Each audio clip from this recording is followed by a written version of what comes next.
Saying there won't be less a copyright card. Even just testing. It's just testing. No, I'm not. No, I want to jump on later. I'm only Oh. I've got a hand up.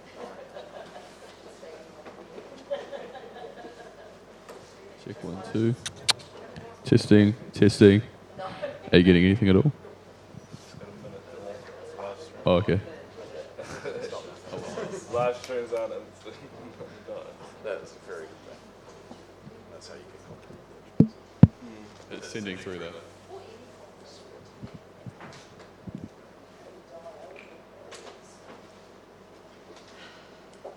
I need to change that thumbnail. Yes, oh well, we will have to. That one there. Oh, there you go.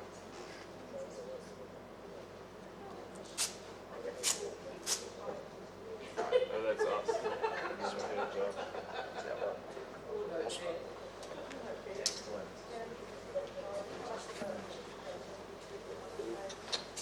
Testing, testing. Are you getting anything at all? Oh, okay.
Hāti hei mauri ora.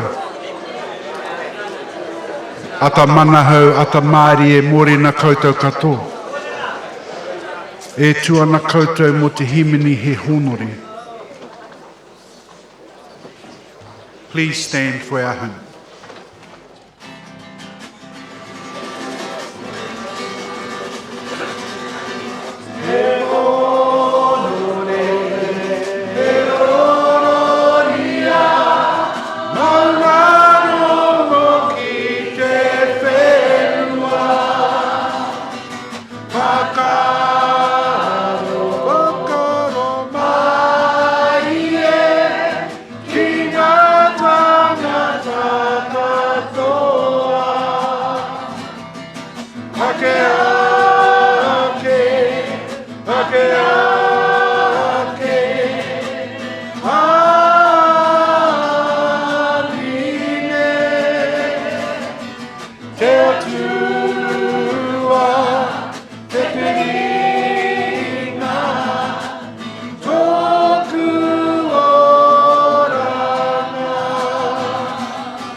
Ko rangi ko papa kaputa, ko rongo ko tāne māhuta ko tangaro, ko haumi e tiki tāwhiri mātea tū mātou inga tokona a rangi rawa, ko papa tuanuku, ka puta ki te whaiao ki te ao marama, haumi e hui e, tā ki e. The Hawke's Bay Rohi would like to wish you all a great day.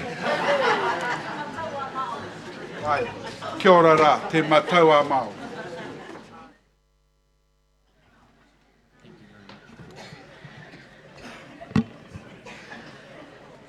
Morena, te whana tuihinga rua. Nice to see you all here on time and like my Year 9 class, period 1 on a Monday.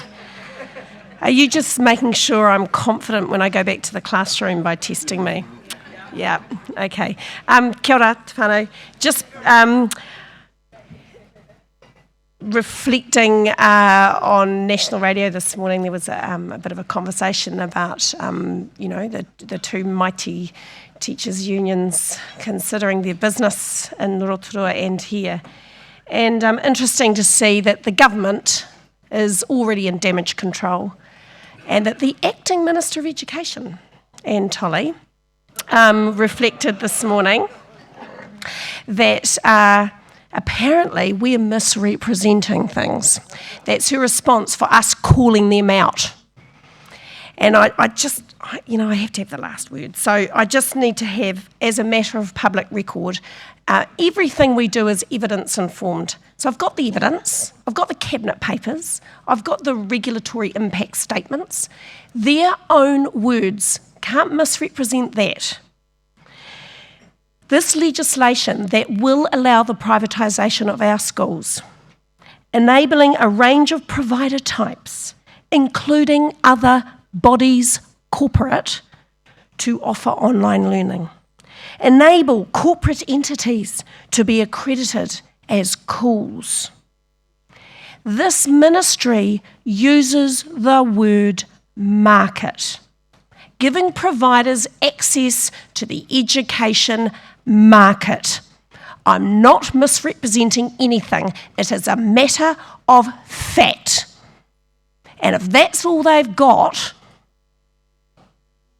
that might be a good thing, because when we go out to our communities, we can take those facts. So the acting minister has misrepresented her own words. Anyway, had my rant for the morning. We're going to go on to something much more exciting. Don't encourage me.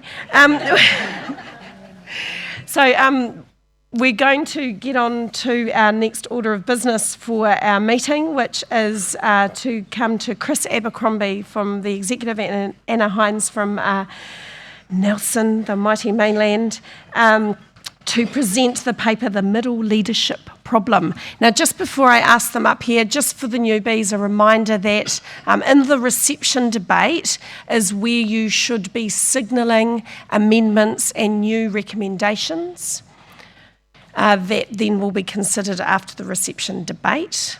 Okay, and while it isn't compulsory, it is helpful if you've given the wording to us here at the top table so that we can put it up on, oh crikey, I'm on the screen. Oh, I thought you guys had the words like me. Put it up on the screen so that everybody can consider it. Okay, so just a reminder of that process. Okay, Chris, come on up, and Anna, please.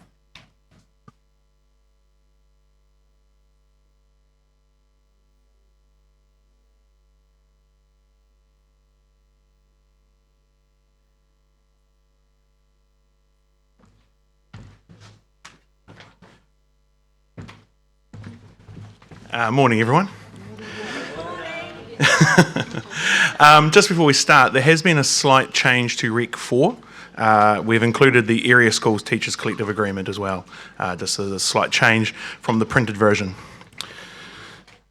So, first off, I'd like to thank Anna Hines for all her hard work in getting this issue faced by middle leaders to the forefront of our thinking. I'd also like to thank all the members of the Middle Leadership Task Force for the work they have done on this very important issue. Now, I'm a middle leader.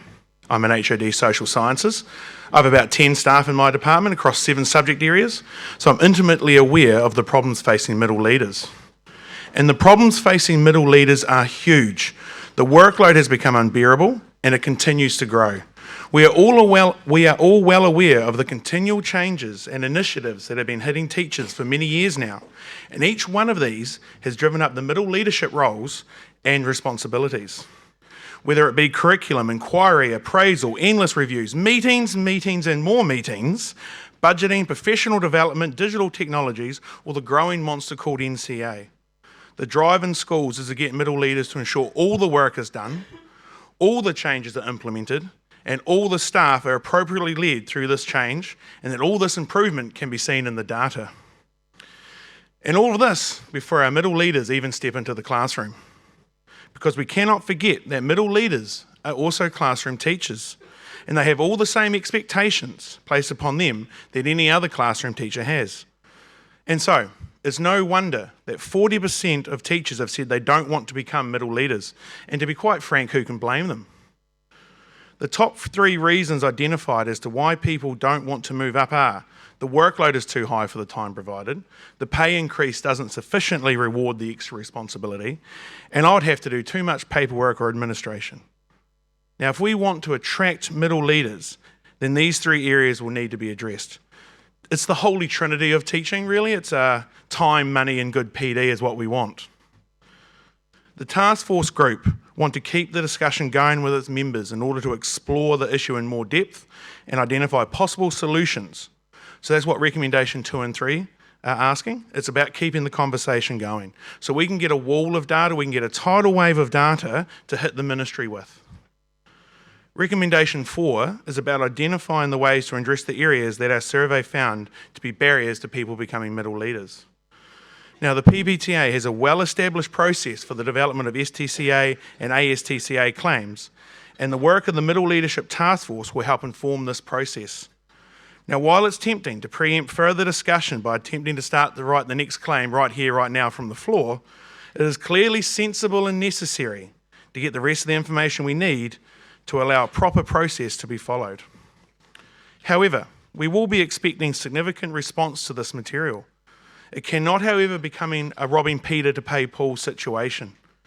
Now, we acknowledge the layer of senior leadership also has significant issues around workload and remuneration, and this is not about setting up internal battles. We need to get a larger pie and not just recut the old one.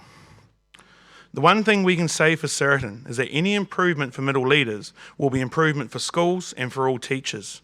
A strong middle leadership is vital for a smooth running of a school, and I hope that you will support this paper and the recommendations as they stand. Thank you.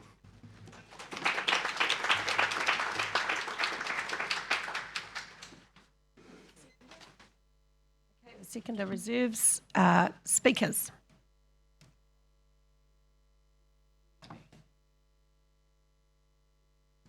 Pauline.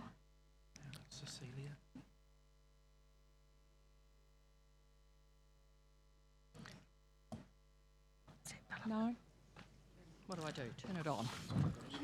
Go to wee switch somewhere. Yeah. Oh, look, I'll just speak. I haven't got lots to say. Recommendation 4, I'm really pleased to see, after I spoke in Chris's ear, that you have added ASTCA. And I think it's really significant that the task force, remember the middle leaders in area schools who are often working maybe across learning areas because they're in smaller schools. And so this, we seem to get left off quite a lot. So make sure that you do remember, and hopefully there's somebody from an area school on the task force. And just remember, we're all earning less than you are at the moment. Thank you, Pauline. Cecilia.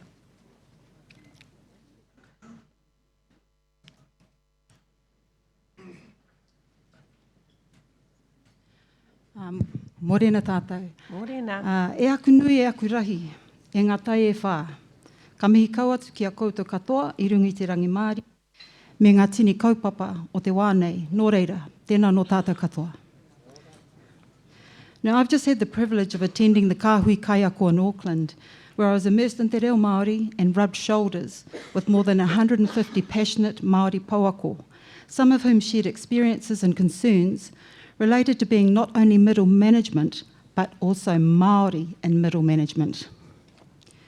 From the point of view of this Māori who carries a middle management label, and the many other Māori middle management leaders with whom I've shared conversations, as Māori, we still get blasted with that much more.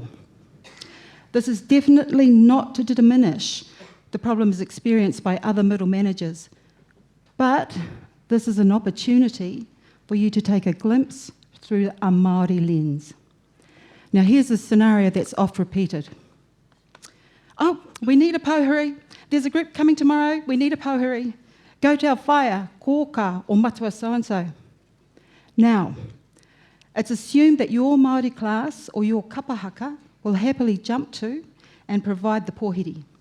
And of course you, as the Māori middle management leader, is happy to do it, and that you can easily organise appropriate karanga, whai kōrero, and kaputi. If you have a class at that time, it's okay. It's just Māori. Or maybe you could use the pōhiri as a lesson. Nothing like the real thing. Or perhaps you, as the Māori middle management teacher, had a non-contact, which you had plans for. You might have planned to complete the EOTC papers for your noho marae, follow up your uncle or your cousin who said they'd be available to be a speaker during the noho, and you'd better make sure that your kuia is well enough to come down to the marae for the pōhiri to your kura. Maybe you had some manu kōrero organising and planning to do, phoning different marae to check for availability and costs, visiting the nanny and koro you were going to take as kaumātua, chasing up the raffle prizes for part of the fundraising, or maybe working with your manu kōrero speakers for the upcoming regional or nationals. Perhaps you're having to hui with your kapahaka tutor who hasn't been turning up for the 4-hour-long weekend practices. Or it could be you're filling in the 6 monthly report for the funding grant you received from the local hapu or iwi. It might be that you're applying for the funding grant from local hapu or iwi, which could also mean that you also need to go into Keima, sort through 1,200 students for those of Māori descent, and then comb through those of Māori descent to determine who of these actually whakapapa to the pertinent hapu or iwi. And then you notice that of the 1,200 students, some of those not noted as Māori are actually Māori and belong to the hapu or iwi from whom you're seeking funding. So you comb back through again. And then from this experience, you realise you're going to have to find out how to, and if you can, amend the school enrolment application and process. So you then have to go and organise a hui with senior management. Just when you thought you might be able to go and grab a coffee, you remember you have waka ama training the next morning at 6:15. So you'd better organise breakfast in the whare for the kids. Usually one of the parents is available to prep breakfast, but for the last 3 practices, things have come up suddenly, so it's you. And you hope like mad that the gas has been fixed because the kids have had freezing cold showers for the last 2 practices. And there's also the whānau support group hui the same night as waka ama practice and the sudden pōhiri. So that means printing out copies of the last minutes, the agenda, copies of whatever might be being presented that night and organising kai for the hui. Which also means either organising someone else to sort kai or buying and prepping everything yourself. And then, of course, the rest of the mahi of a middle management leader. And then you need to do the other stuff, like the million other things you do as a classroom and subject teacher. Basically, you, as the Māori middle management leader, take on everything that is kaupapa Māori, along with everything else that is required of a middle management leader and classroom teacher. And we do it because we love the kids. All I have to offer at the moment are words of encouragement and my participation in our union. Me manawa piharau. Be enduring and persevere. Mauri ora.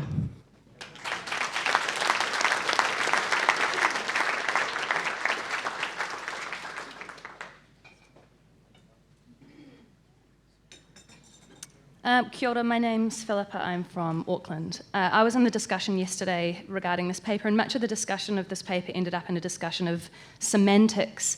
And with this in mind, I'd like to focus on the word overload. The word overload in middle leadership is inclusive of the implications attached to the growing requirements and expectations of the job, obligatory, personal, and mandated. To overload implies both the professional desire to improve and upskill, and that there will always be more to learn and to do.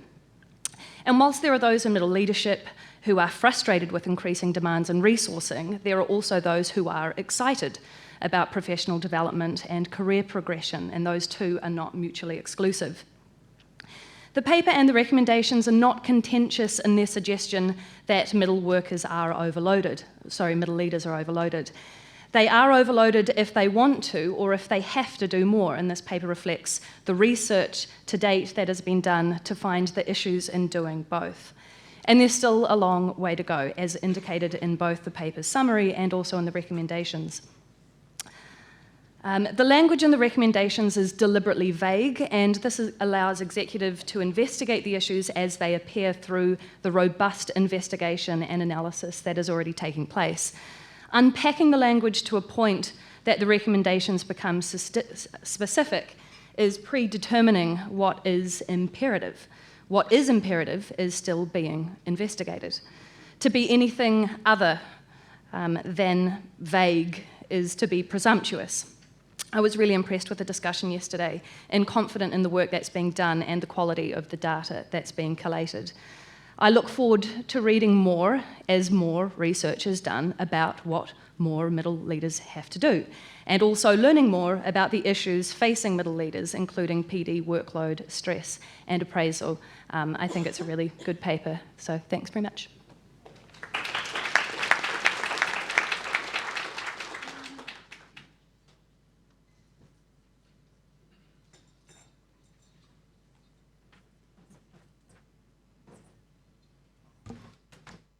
The seconder has signalled. Thank you. Much has been mentioned both yesterday in the meeting that we had and briefly mentioned there by Philippa about the idea of keeping these recommendations fairly open. First of all, I'll just go back. Pauline, yes, I agree with you. The STCA absolutely should be mentioned there. That was an omission that we should have had right. I'd like to reassure that at every meeting we've had of the task force, the issue of workload for Māori middle leaders and Māori teachers actually has been raised. And it's definitely one of the things that must stay at the forefront. Actually, I wrote down here in my notes, it's another reason why it's so vital that this starts to be properly addressed as a problem, this workload issue. I can't really remember a year when there wasn't an issue for Māori teachers that was identifiable and outrageous, and it should be getting addressed. So I do see it as part of the same problem, and a particularly sharp end of that problem. Philippa, the work overload, I think the issue about work overload is so much the frustration of never getting everything finished, the frustration of never getting something started. And I'm sure that there's a room full of people here who, in their own circumstance, experience that. I think that if our middle leaders are relieved of some of that pressure, it will have a flow-on effect that should help everybody. So I wrote down here the 3 things that should come from this whole process. The maybes, and this is why we've kept these recs quite open. It might turn out that we look at unit numbers. It might turn out that we need to look at the size of units, the types of units, the hours assigned to units. It could turn out that we need to also look at the allocation of units and perhaps some principles around that. And clearly there's also now, since the starting of this task force, we've had the Coles come into play, and so now there is an issue about parity with the Coles processes and time assigned to jobs there. What's unlikely to be helpful, in my opinion, it is unlikely to be helpful to find ways to be working smarter. I think we are working smarter. We've been working smarter for years, and we're past the point where that's going to be the solution. And then I've noted that we will have the critical in addition things that need to be done. The critical in addition need for PLD training for middle leadership, both middle leadership and senior leadership actually, particularly in leadership roles and management of people, but there's a vast range of other things, appraisal and all sorts, that could do with better training and more of it and more regular. I've had one lot of really good appraisal training in 27 years of being a middle leader. We also could do with having some looking at the support staff roles and how they might support middle leadership, and we clearly need to look at the acting up parity with the Coles. There's a disparity at the moment there. So things that we might do, things that we probably won't find helpful, things that we definitely need in addition. The task force understands all of this, and we're now wanting, as was said in the speech from Chris, we want to find a wall of data that makes it impossible for the government to ignore this. Thank you, and I hope you will support all of these recommendations.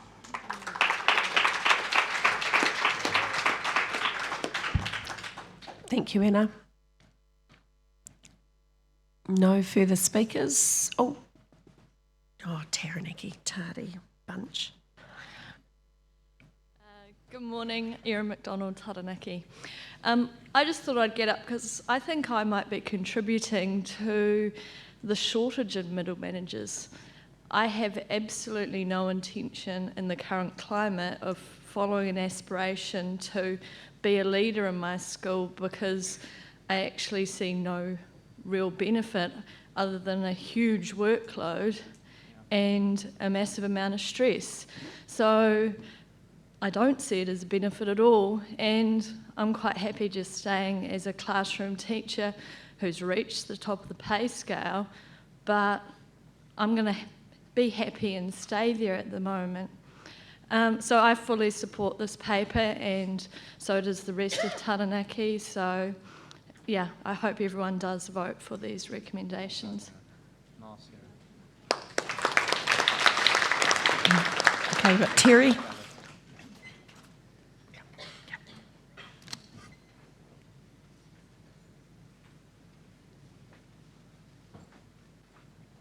Yeah, Terry McNamara, Southland.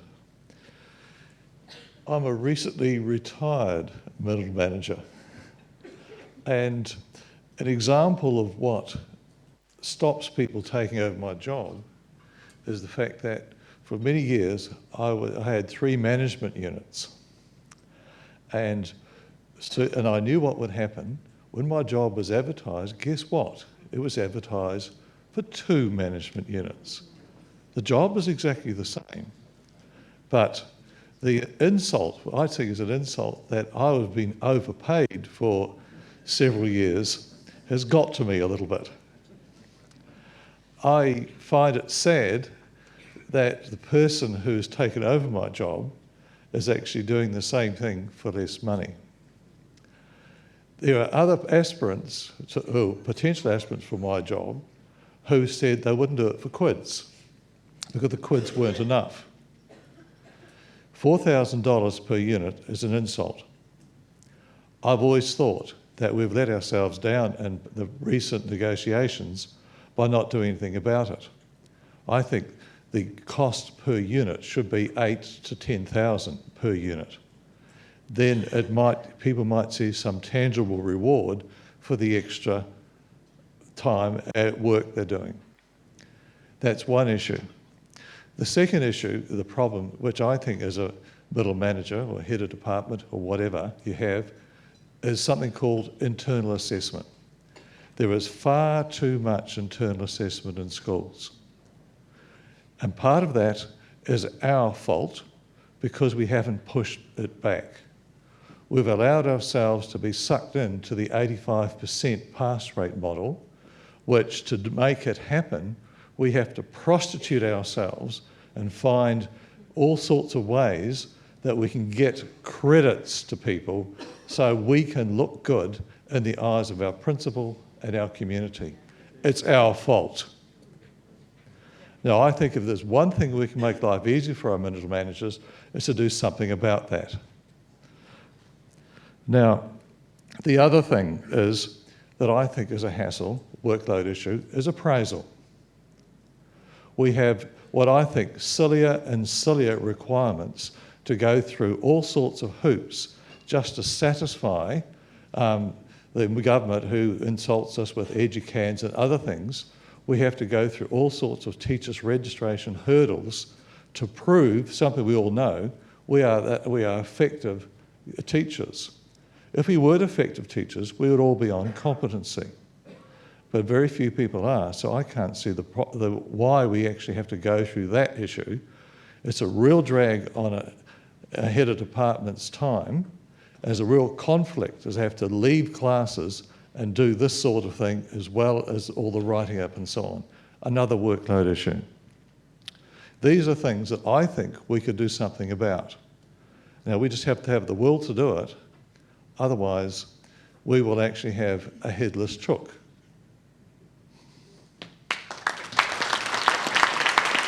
Alan? Alan?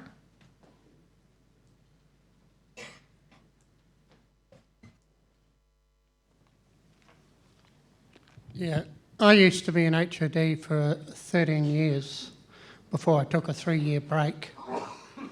And I started off with 3 management units for the HOD's job, which seemed fair and seemed right for what we were doing. And then when the school changed from 9 to 13 to a 7 to 13, I lost one of those units because it was only fixed term. And one of the problems that probably happens in a lot of schools is that management unit ended up with one of the DPs. We found that the HODs were back on 2 units, and suddenly in a small school of 400, we had 4 DPs on about 6 management units each.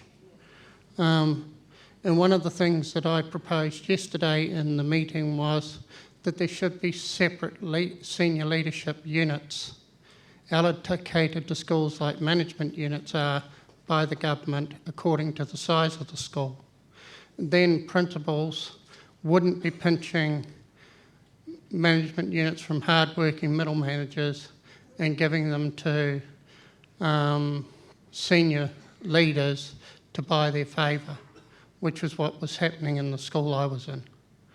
And that's one thing that I want the task force to consider, and part of this is that senior leaderships be broken away from middle management in the terms of their own set of units, their own named units with their own value.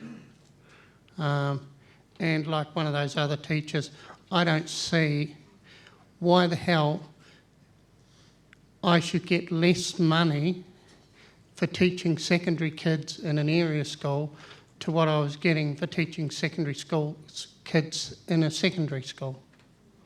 Why have PPTA allowed us to get less money for doing the same damn job?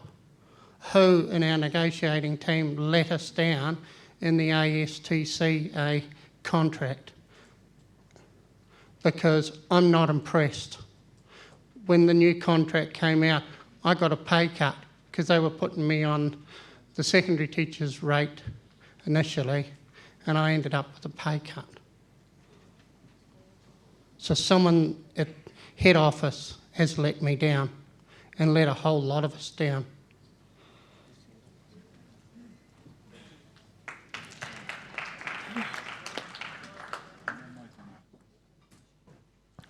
Rob?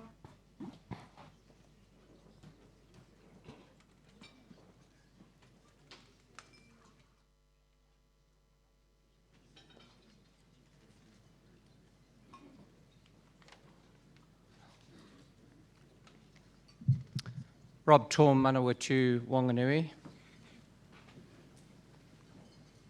I'd like to thank the task force for the ability to further the discussion in negotiation with the branches. Middle leaders are teachers first. A lot of us look up to middle teachers and think this is what it's like to get there. When we have discussions with them, we gain ideas, we see some of the joy and the passion within a subject area. However, despite them being middle managers, the problem does lie within burnout, both physically and mentally. More and more as a counsellor within a school, I see middle managers who tell me they can't wait to get to the holidays where they can catch up on sleep. And yet when I return to school, I hear how they were sick or ill or spent time on marking or due diligence to students. Is this a life they should have? Time, money, and good PD. This is what they want. However, what price do we actually put on emotional well-being? You cannot replace this in a person. And then when a middle manager does slip slightly, they seem to be quickly performance managed. Or if they say no, they are seen as not being a team member anymore. And so our region is grateful for Rec 2 that branches and regions will be handed the opportunity to consider the workload and stress which actually causes an undersupply of middle managers. My colleagues as good teachers with healthy emotional well-being are more important than anything in the world. I urge you to support the Recs.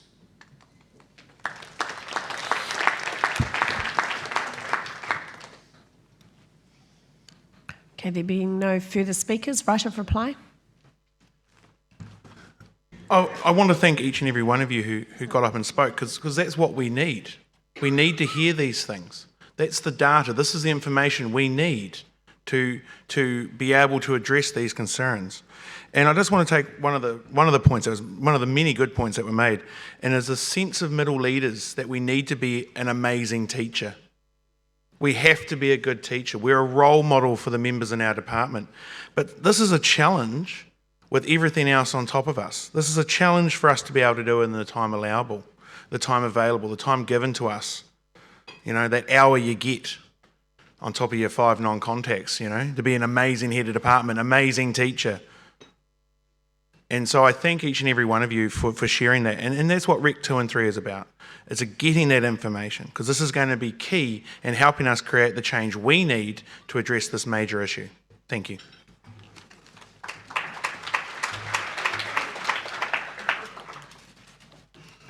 Okay, there were no foreshadowed amendments or new recommendations, so I will put all 5 recommendations. All those in favour?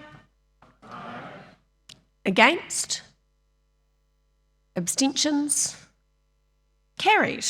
Well done. Thank you.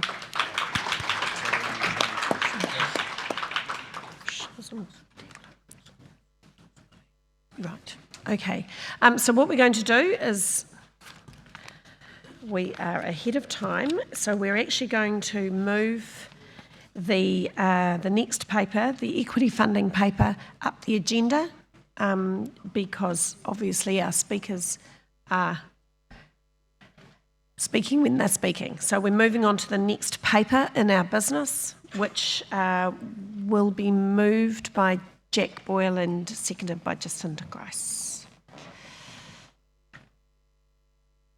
Real equity funding resourcing schools to support at-risk learners.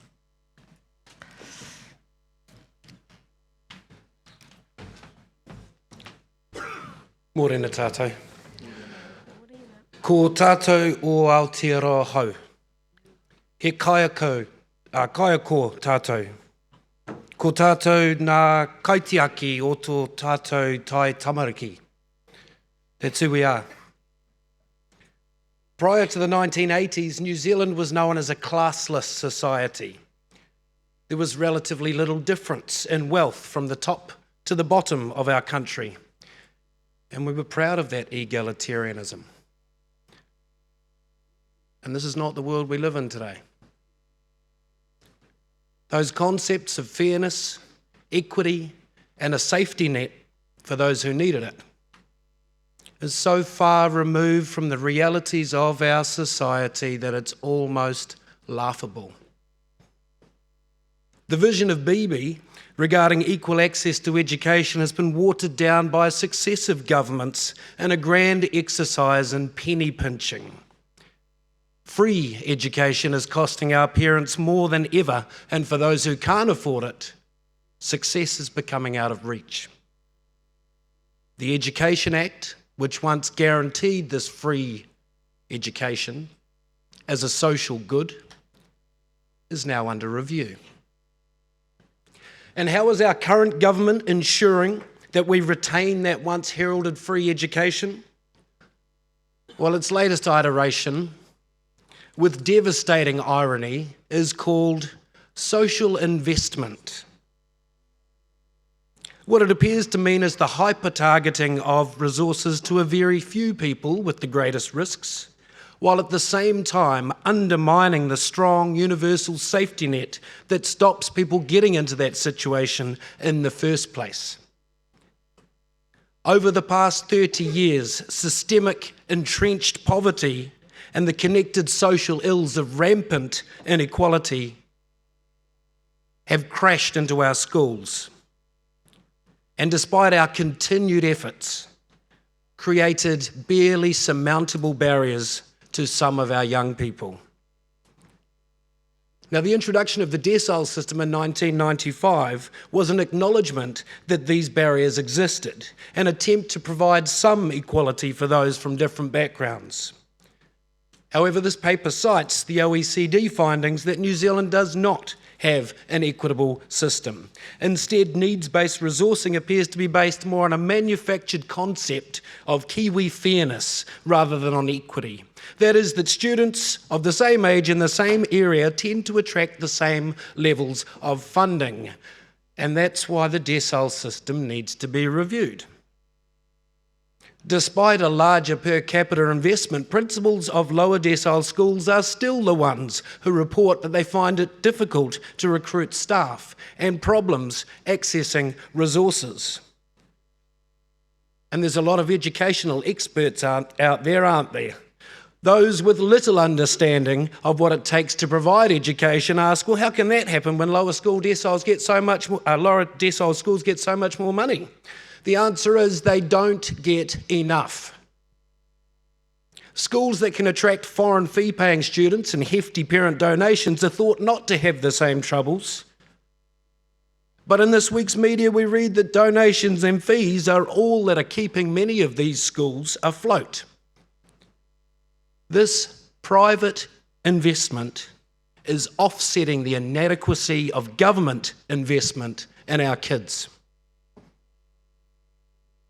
And of course, it's unsurprising that families from lower socioeconomic status are generally unable to contribute to the same degree as those from more wealthy families. Sadly, there's also no surprises that students in these schools don't perform as well. That said, there is no country in the world that performs as well as we do with such unequal distribution of resources.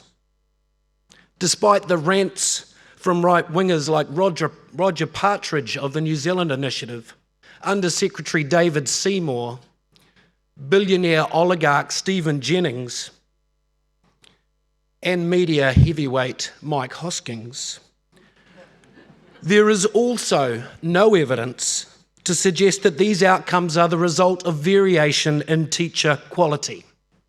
None. In fact, when you look at our outcomes for the investment in education, we are the most cost-effective education system in the world. New Zealand spends less on educating its students than the OECD mean, and the percentage that's spent on equity funding is 2 to 3%, compared with high-performing jurisdictions that spend as much as 15%. But instead of acknowledging the inadequacy of funding for our schools, the minister wants to recarve the pie. In neoliberal speak, that's called a restructure. And that's giving more money to private schools and to charters. In the same breath, she's proposing increased early intervention for special education to be paid for by removing that money from schools. I'm preaching to the choir here because you know that these proposals are crazy.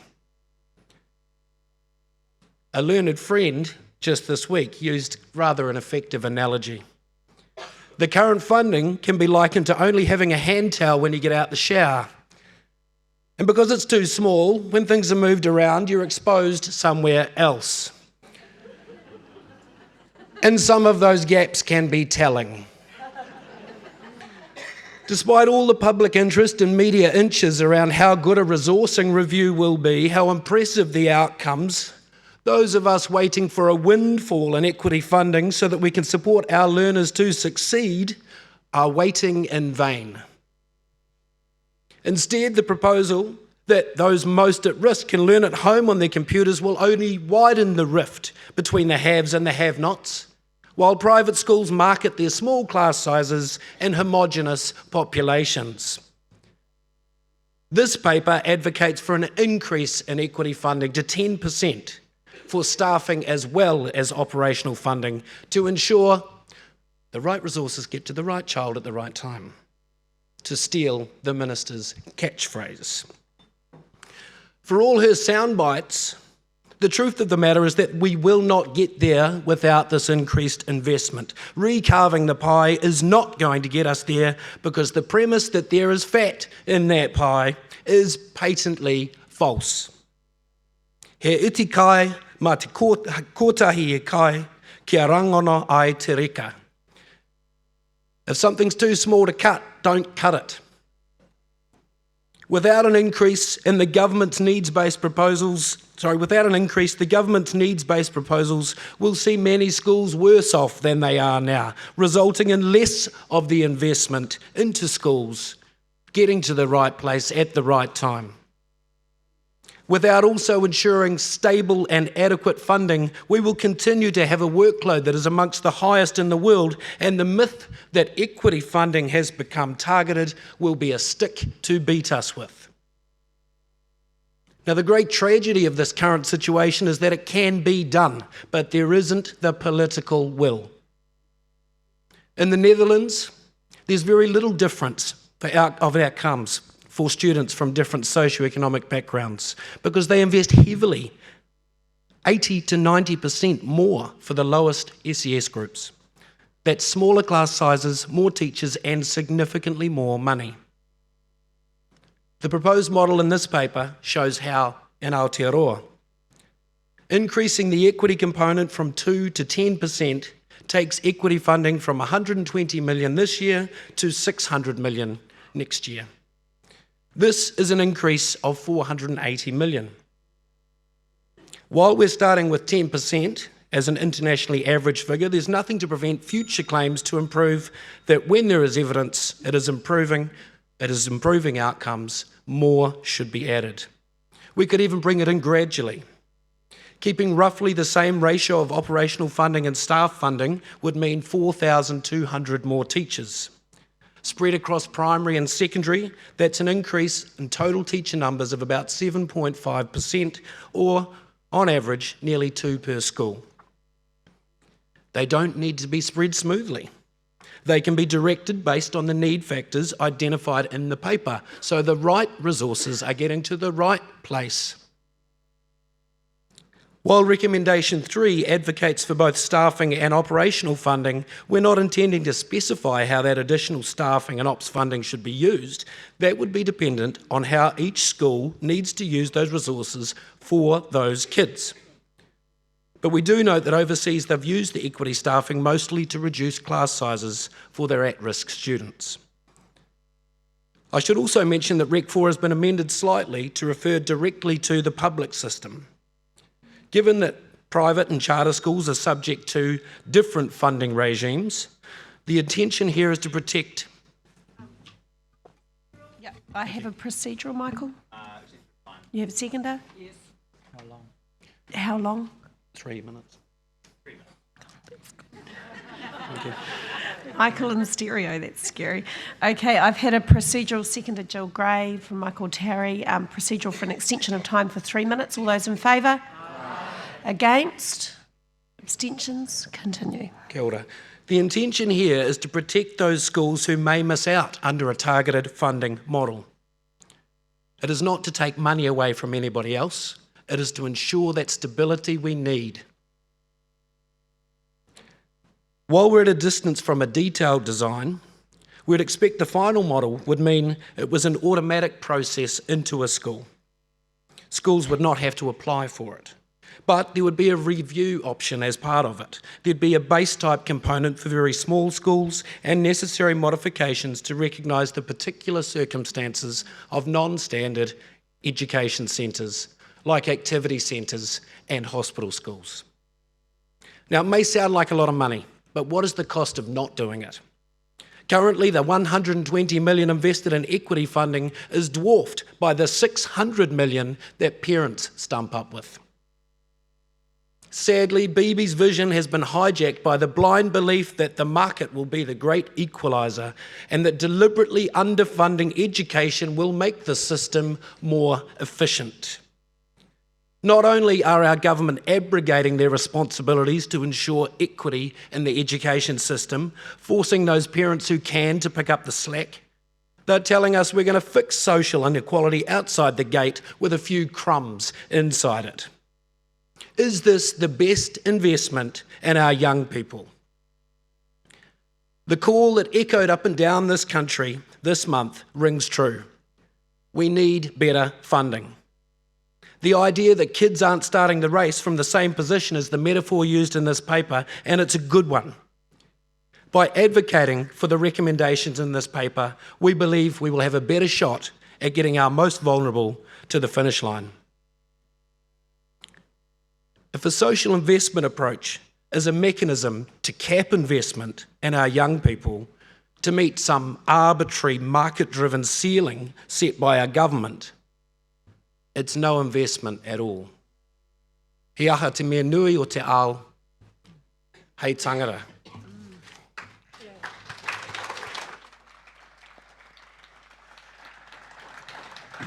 Seconder? Reserves? Seconder reserves. Any speakers? I'll start here with Terry.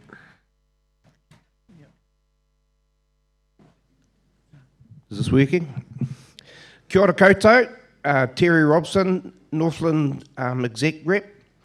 E mihi nui ki a koutou tēnei ata.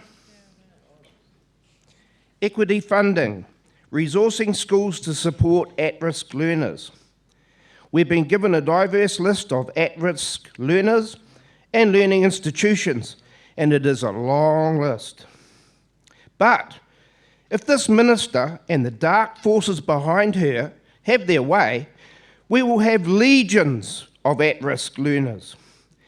Many schools, especially regional lower decile schools, will be filled with tuck shop lines of underfunded students in underfunded schools taught by underfunded educators in an underfunded sector. Will they care? No. The plan is to devolve our education system through a lack of equitable funding and offering options like privatised schools and cools. Perhaps they envisage students with abilities to earn qualifications like a Bachelor of Black Ops 3 or a diploma in dodging work or even a Master's in managing to get out of bed. Please, Minister, and sinister dark forces that drive you, don't undervalue teachers, don't underfund schools, and don't wreck our world-class education system through non-equitable funding. Thank you. Thanks, Terry. Alan, and then Angela.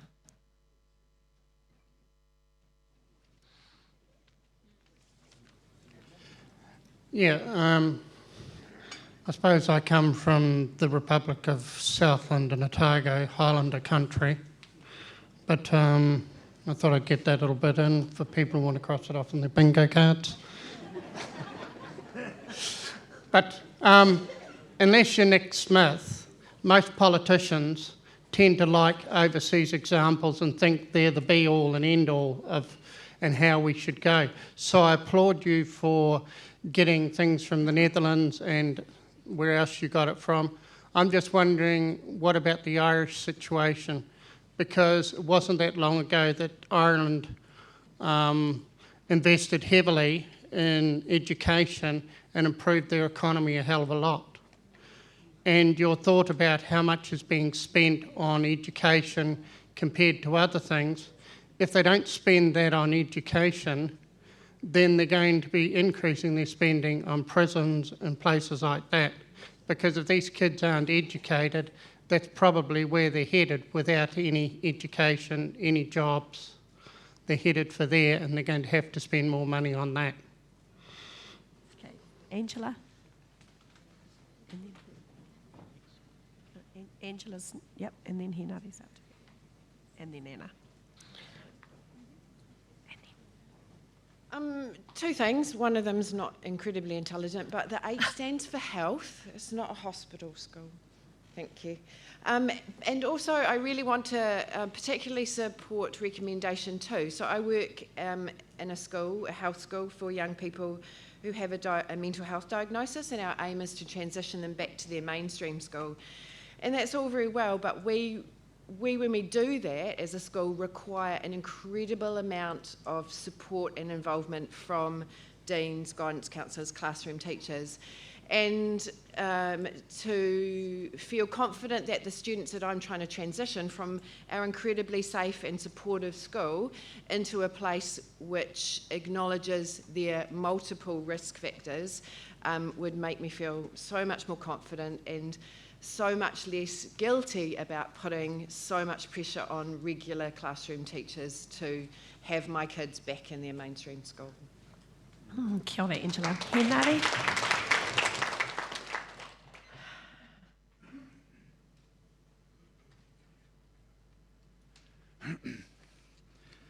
E re re te manu ki te tau I te mau o te aroha I te tau o taku a te.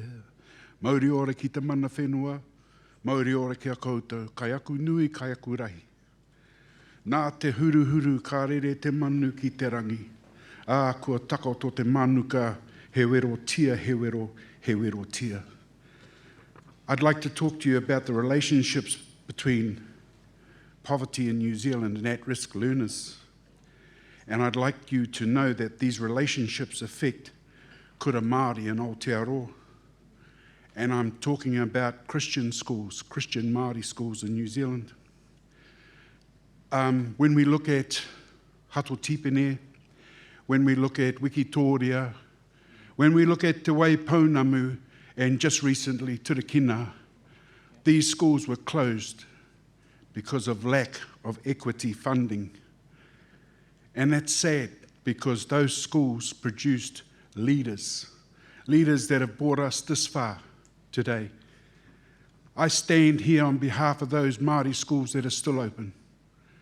I've had Hekia Parata, or the Honourable Hekia Parata, come to Te Aute College and talk to us about why the schools just up the road are just as good as Māori boarding schools, because they offer the same thing. But then when we got her into our wharekai and we had a talk to her across the table, we said to her, the challenge for you is that we are producing level 1, level 2 and level 3 NCA accredited students that walk out of here and go on in career pathways of their choice. We do this on the smell of an oily rag. Some years ago, I managed to hear Jenny Shipley, the Prime Minister then, say that, and it had to do with social welfare and poverty in this country, even back then, and her comment was, oh, Māori, we don't have to worry about Māori people because they've got aroha. And that fixes everything. And we know that fixes everything. But like I started off with, without feathers, a bird can't fly. And it refers to, without funding, we're in a lot of trouble. I'm just going to end my speech, my short speech, on giving a mihi to Te Wehinga and to Te Huarahi, especially Te Huarahi, for allowing me the privilege to go and represent Te Huarahi and Te Wehinga at the Manu Kōrero Motu in Whangarei. And I'm just going to end it by saying, me upoko pakaru te karawhiu, because that's what we do. We will bust our gut for our students to achieve. Nō reira, tēnā koutou, kia ora mai tātou.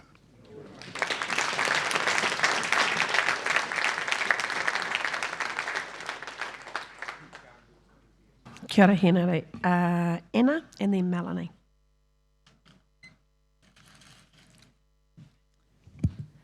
Nelson Region supports this paper. I don't see how we couldn't. The vision of Bibi that's been mentioned was a wonderful thing. It was socially minded and it underpinned the idea of broad free education for all. It seems sad to me that we seem to now have moved to this situation, and I don't think it's just New Zealand, this is happening around the world, a cynical government, what I call cynical government, the sort that's built on the concept of a shift away from elected representatives governing to tacit government by business. Mm. And I think we should be fighting it all on all fronts against that. It seems ironic also that we often celebrate the idea of diversity, and yet in schools diversity often means disparity.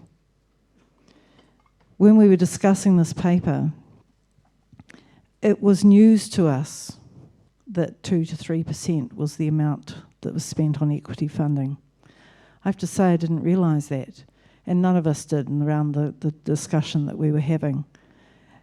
The word decile system has sounded so formal and so efficient for all these years. And it's always used that way, you know, with the decile rating of the school sounds like something that is in chunks of 10, doesn't it? It doesn't sound like something that would describe 2 to 3%. I think I want to thank the people who've spent the time and effort to make this paper, because I think this paper lifts the covers off our eyes for once and for all on that. And so now the only way to go is forward and try and fix this properly. Thank you very much. Melanie.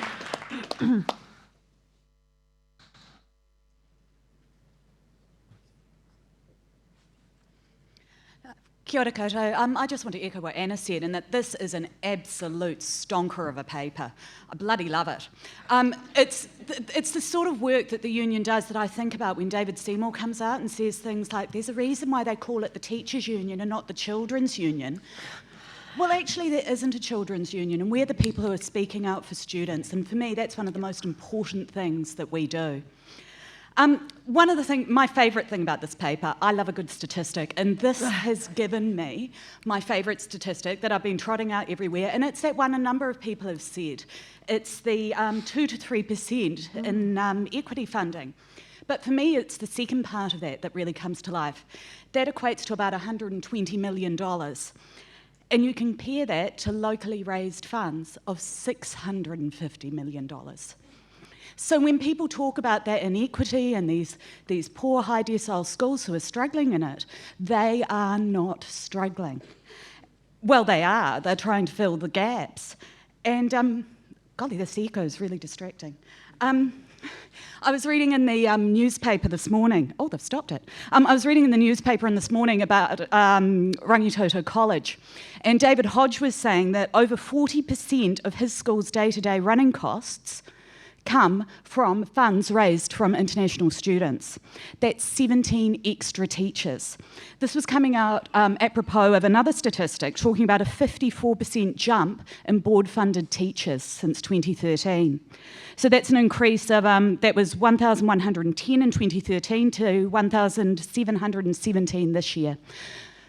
I teach at a school that has a lot of international students. We're a central Auckland school, and we've got about 105 international students who come to us. We're higher decile. And one of the things my school does really well, and sometimes people call my school the unicorn school, like it's an imaginary place with 100% union membership, and we do well-being really well. And we had Aero come and see us and talk to us about how we were doing well-being so well. And what we had to say to them is, yes, we're doing this, but we're doing this because we've got 10 additional teachers at our school who are funded by these international students, and they're focused in those areas of well-being. They're focused in inclusion, around students with special learning needs, learning support, around counselling, all these things that make things better in our schools. And what we need is this being funded in every single school. I'm not even going to get into the issues of the difficulties I feel about the fact that we're relying on these students who come from overseas. They're almost, they're almost cash cows in a way. We need them to keep our education system running, and that is simply not okay.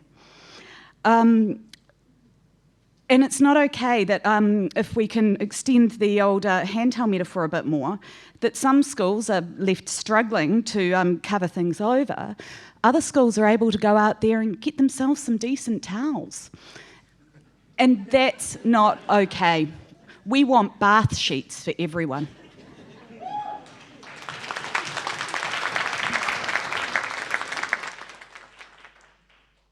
All right, I think we've earned a cup of tea, don't you? I have got further people on the speaking list, so we will come back to the speaking list. So you're next after we have Robin. Now we've got morning tea, and I'd really like people to be back and ready to start for 10:30 for our first guest speaker, so that we can stay on time. That would be fabulous. I'll just pass over to Hinare for karakia. Hi. Nau ko te oranga kio, nau ko te kai, nau ko te oranga tinana, nau ko te taro. Nau ko te oranga wairua, nau ko te pātaka, nau ko te manaakitanga, whakaihi, whakawehi, whakawanawana, tihei, mauri ora. Kia ora, Hinare. The morning tea's in the bar where it was yesterday. Shivers.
ake au ki te mihi kia koe e ropene mai te hau kāinga kia te awa. Nō reira, tuku te mihi aroha kia koe, te mihi rangi māri e kia koe. Nō reira, nau mai, hara mai, tiki mai, mai rā. Ki te hui a tau o tēnei roku te wehe ngarua, nō reira tēnā koe, huri mai, koe o te tō tēnā roku.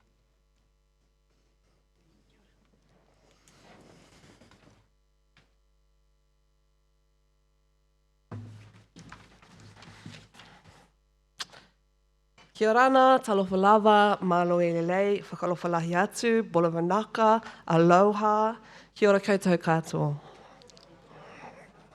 It's my great pleasure this morning to introduce Robin Baker, who in 2015 was made an officer of the New Zealand Order of Merit for her services to education. Robin has contributed to New Zealand education as a teacher, a researcher, curriculum developer, teacher educator and leader. She was the CEO of the New Zealand Council for Educational Research from 2000 to 2014.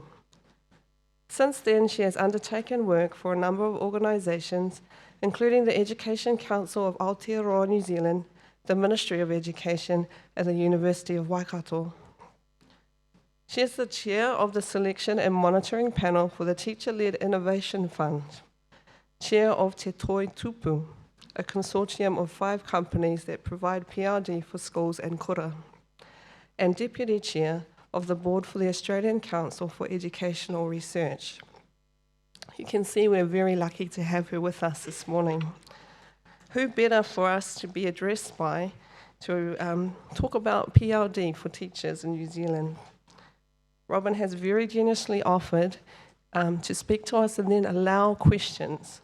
So there'll be a period after her presentation where you'll be able to ask any questions you might have. So as she is presenting, please think of those questions that you might like to put to her. Please join with me to welcome Robin to our conference today.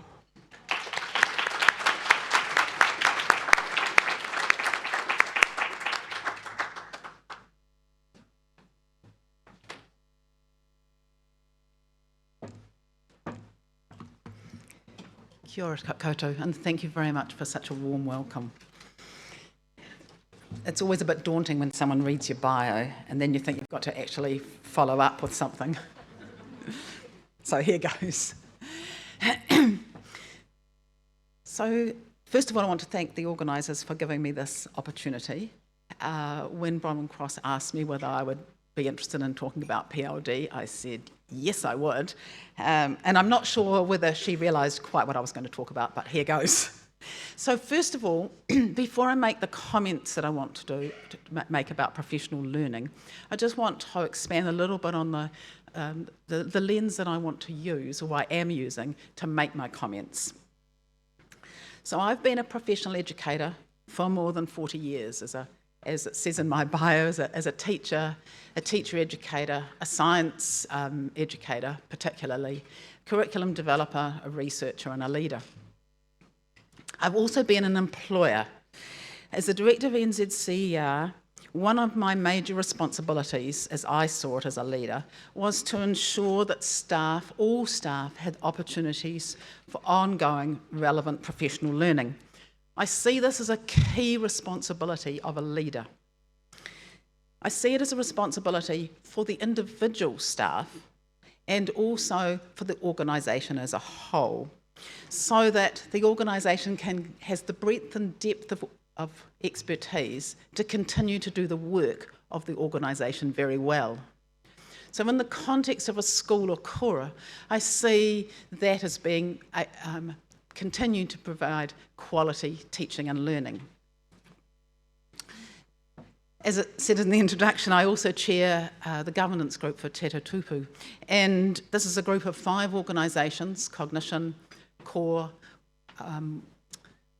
Tainui Endowment College, the Waikato University and NZCER, and we've worked together for 6 years as a consortium to provide contracted PLD to New Zealand schools, contracted by the government. And we've put as a consortium a primary focus and an investment in ongoing learning of facilitators. I also chair the Teaching and Learning Research Initiative, which is, and I'll talk a little bit more about that in a minute, which is great fun and an area where I'm learning a lot all the time. The TLRIF, I used to be involved in the Teaching and Learning Research Initiative, so I always get these two muddled. TLIF is a fund that enables teachers to explore practice, to think about things that aren't working so well for their students, and to systematically work with others to inquire into practice and to think about new ways of doing things.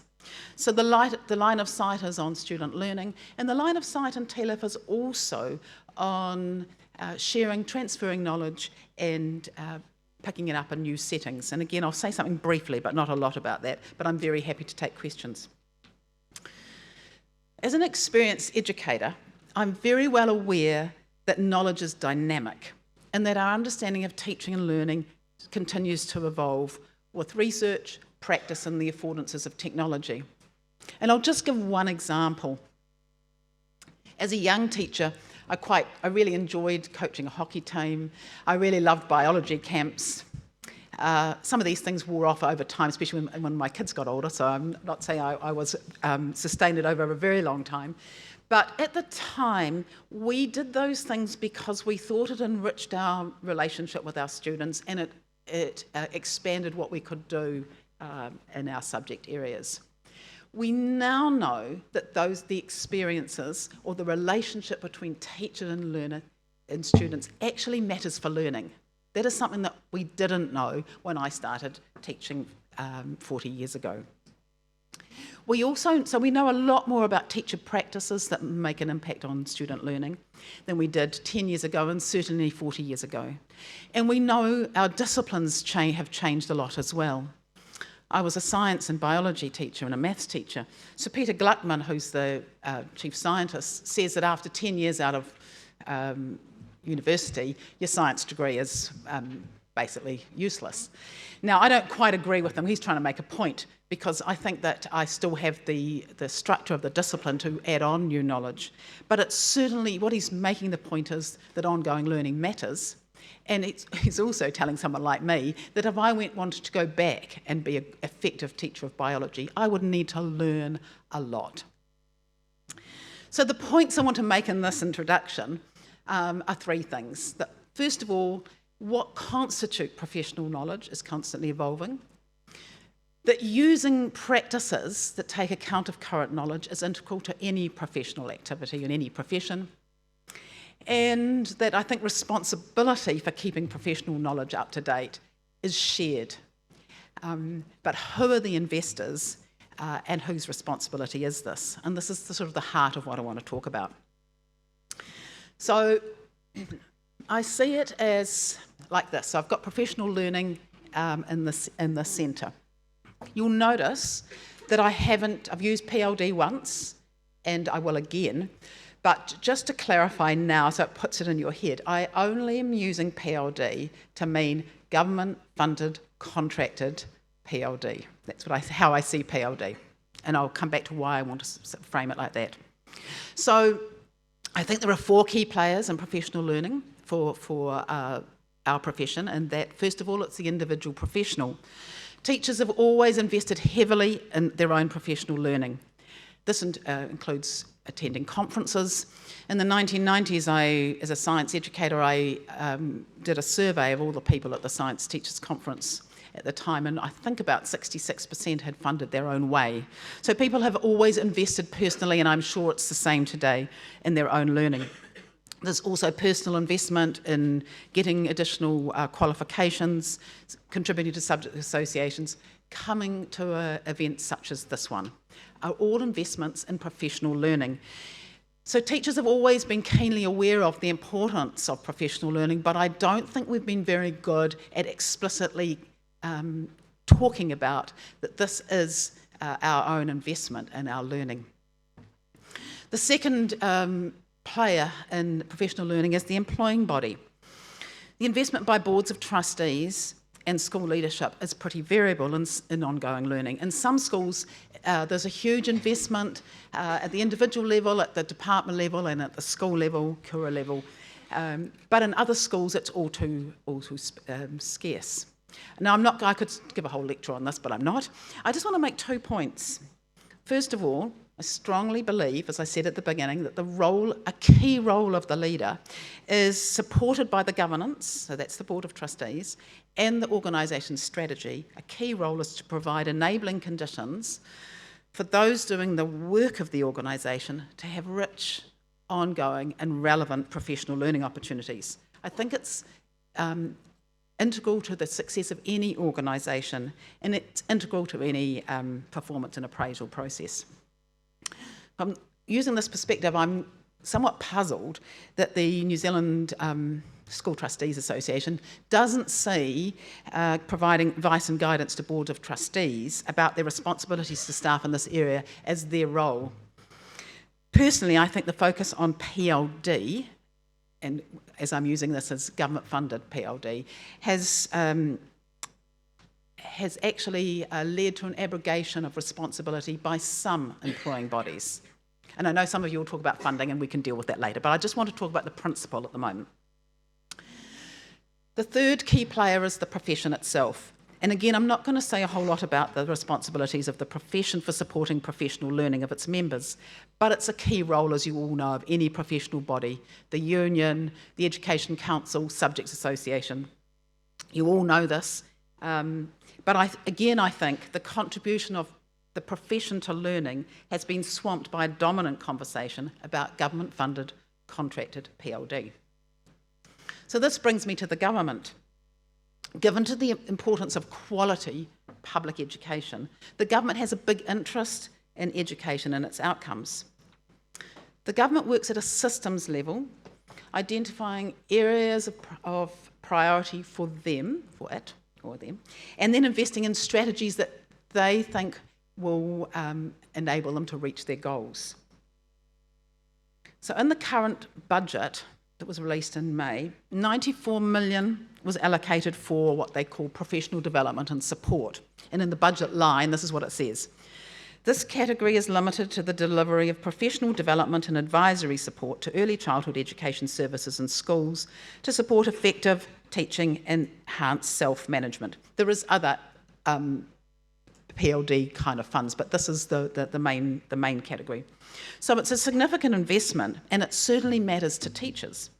However, as it's targeted in areas of government priority, it will not and cannot fully address the professional learning needs of individual professionals, of schools and kura, and those needs identified by the profession. It will for some, and that's lucky. But relying on the government investment in PLD to meet all professional needs limits the possibilities for individuals and the profession. And personally, I think this position hands authority for professional learning to the government, when I think authority for professional learning should reside with the profession and its members. So I'm going to use this opportunity of talking to you to just highlight what I think are some opportunities for learning. So we'll go to this. I'm going back, some of you might have been at this conference, but just to frame my comments that I want to make about professional learning. I think it was the 2011 PPTA conference. Professor Judith Sachs addressed your conference and gave a paper entitled, I have to read it out because it's such a good name, Accountability, Standards and Teacher Activism, and Holy Trinity, or the Way for a Profession to Shape its Future.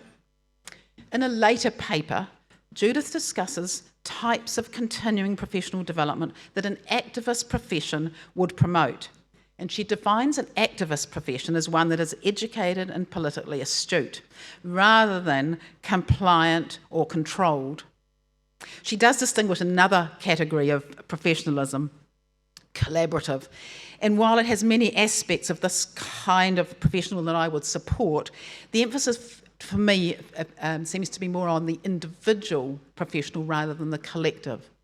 And personally, I'm an advocate for a collective. So in the context of an activist profession, Judith suggests that continuing professional learning involves transformative practices, production of new knowledge, practitioner inquiry, and teachers working collectively towards ongoing improvement. And it's through this lens that I want to make my final comments. So it's through this belief that the profession is an active one, an active player, not a controlled or compliant one. And in the context of professional learning, I see it as active in building knowledge about ways to strengthen current practice. So that idea that we have to keep learning because we keep finding out new things, both from practice and from research, and technology enables us to do different things. And we also are active, or need to be active, in exploring new practice when it's clear that we aren't doing well enough with some groups of students. So we need to be, we use the word innovative, but basically it's experimental and try stuff, but in a systematic way. So I think there are two opportunities on the table at the moment. There's probably others, but I've chosen two to illustrate. The first I want to talk about very briefly is the Teacher-Led Innovation Fund. Now, I want to be perfectly clear, this isn't an opportunity for everybody. Some teachers are working in schools in Kura where there are other priorities. Some teachers are very stretched doing new qualifications. And some people just don't want to work with others to explore practice. So I'm not saying this is everybody's thing, but TLIF is a great opportunity to systematically inquire into a particular area of learning and practice that you're curious about and wondering about how to do differently. It's a great opportunity to work with colleagues inside a school, Kura, Cole now, and across the sector. And it gives the opportunity, it gives time because it's resourced. And I think it's the only thing I've ever been involved with in education where when we're doing the selection, we have more often gone back and said, we don't think you've budgeted enough time for teachers to work together, and we've given more money, not less. No, it's not saying we're giving money away frivolously, but we do look at the budget and say, have the people really thought carefully about the time they'll need? But for this to be a professional opportunity, there are some necessary conditions. You obviously need to have something you're wondering about. Your interests, this is one, and you just keep this on your shoulder because it's obvious, but it isn't obvious to lots of people who apply. Your interests and your wondering needs to be aligned with the practices and the priorities of your school or Kura. And I'm very happy to talk about that later. You need colleagues you want to work with and you think with and play with, and I mean in the sense of what we used to call at NZCR hard play. And you also need contact networks, so you need to have outside people to bring in to enrich the collective expertise of your team. The second opportunity I see is in what I've called the new era of PLD in the world of communities of learning. Now, this is a little bit more hypothetical. You couldn't be in education this long without being Pollyanna, which I am. But I don't really know how it's going to play out, but I think there are some things that are clear. It's clear that the PLD will be based in Coles and they'll be allocated to Coles. It's also clear to me that leaders and teachers within the Coles will be able to seek PLD to support the areas of their priority. It could be an opportunity for collectors within Coles to advocate for PLD in areas of the collective priority. I think this is an opportunity to be on the demand side of contracted government PLD rather than the supply side. Yes, the government will be still funding it, and it will still be in areas that it has decided are priorities, but how the expertise is picked up and used and how the PLD is allocated will be, more in control of the Cole and its leadership team, which is the leader and the cross-school teachers, as I see it, rather than the government. So I do see it as an opportunity. The shift of power and authority for the allocation of government-funded PLD from the government to Coles is one that could be used in the best interests of the profession to support the kind of professional learning that is needed to ensure the profession has the individual and collective expertise to support student learning today and into the future. But this won't happen by chance. conversations about professional learning need to be centre stage and not just be conversations about government-funded PLD. It drives me completely crazy that we are not clear. We just use the word PLD to mean everything when actually usually people are talking about government-funded contracted PLD.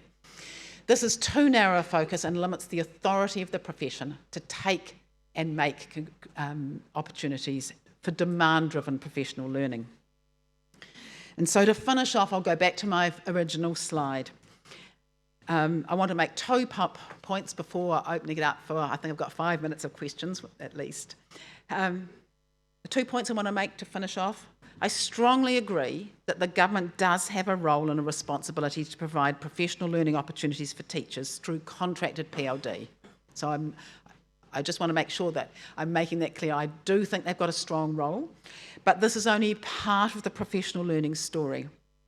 It is the profession and the members who should be leading the thinking and advocating for the kinds of professional learning that is known to be most useful for the profession as a whole and the collective, for the collective and the individuals to do the work of supporting our students to learn well now and into the future. Thank you.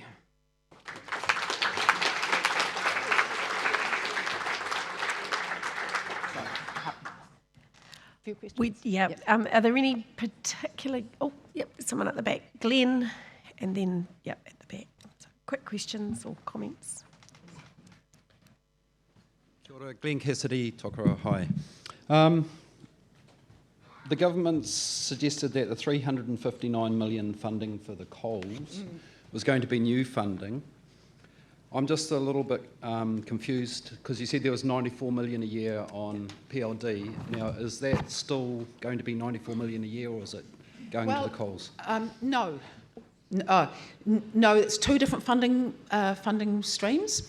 The PLD, the 94 million, is what was been allocated in the past through, Tatu Tupu had quite a lot of the contracts, but all of that is now going to a new era of PLD. We don't really know what it is. The government will announce that in sort of October, November. People have been bidding to be providers.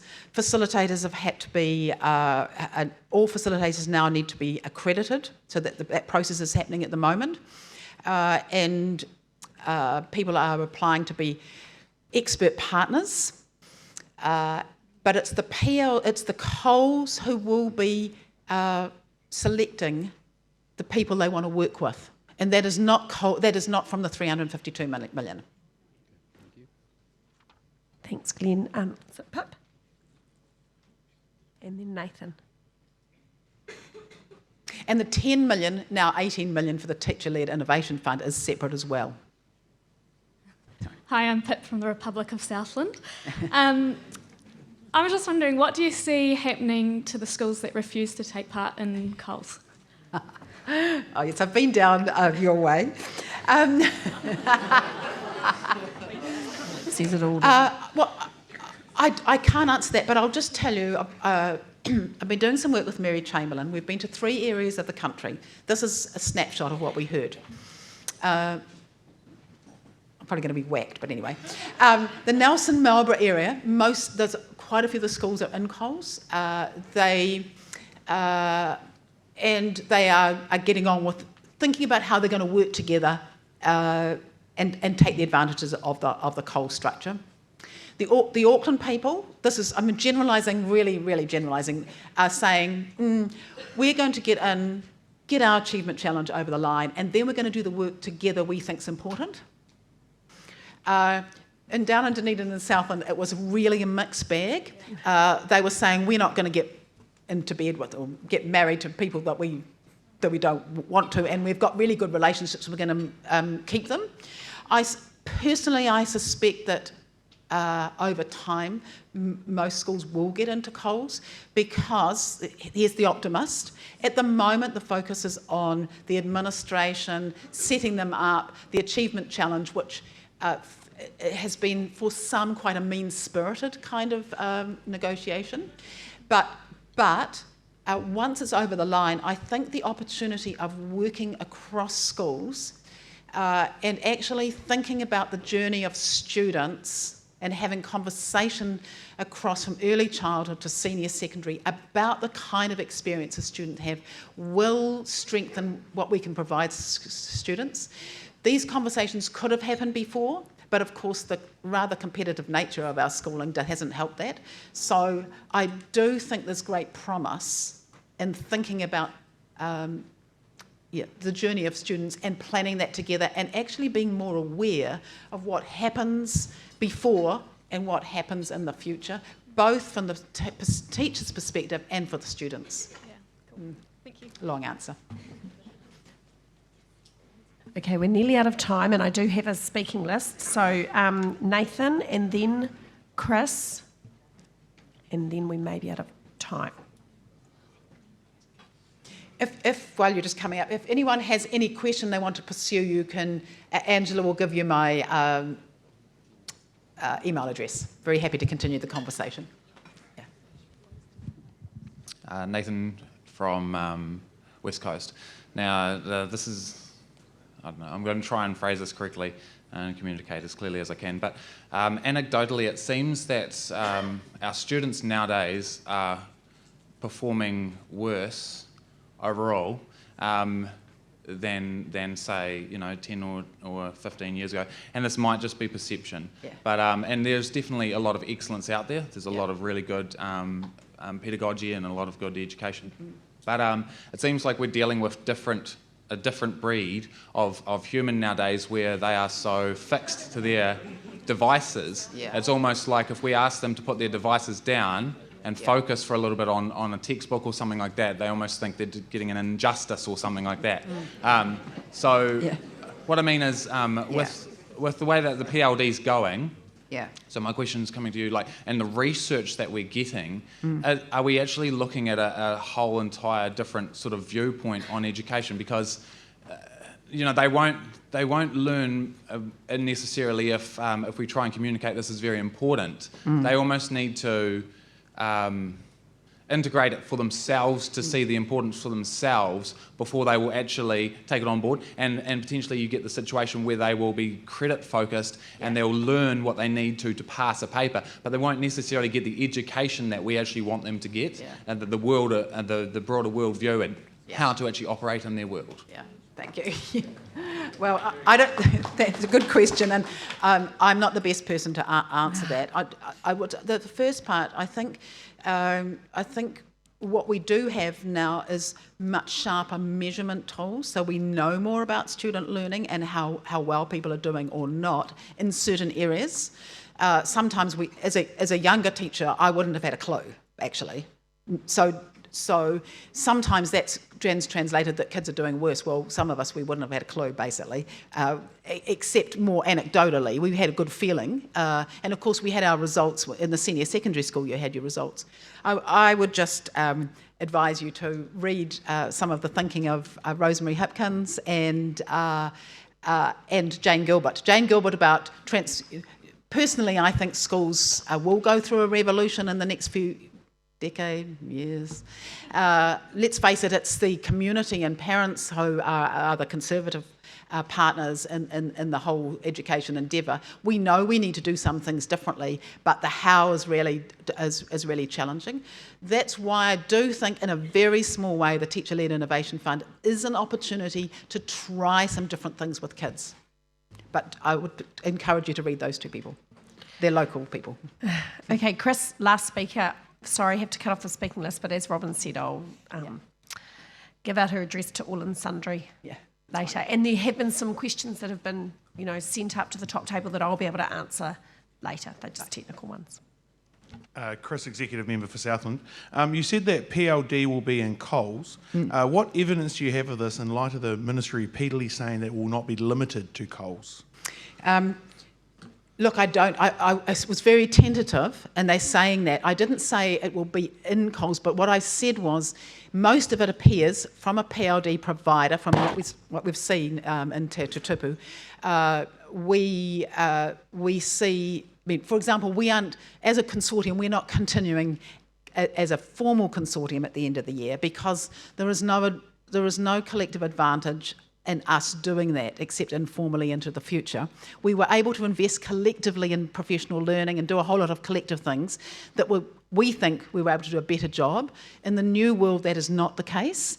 We need to find new ways to do that. Now, our understanding is that it is the Coles who will have the biggest access to PLD, but we don't know what that looks like.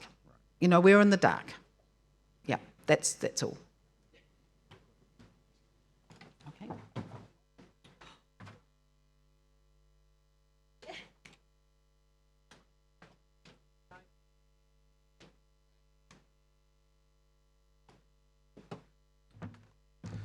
Okay, well, Robin, thank you very much for coming and speaking to us today. You've given us a lot of stuff to think about. To be honest, some of it really heartens me and some of it fills me with fear. But look, it's great to hear from somebody that's got such a great range of experience working with such a large number of organisations.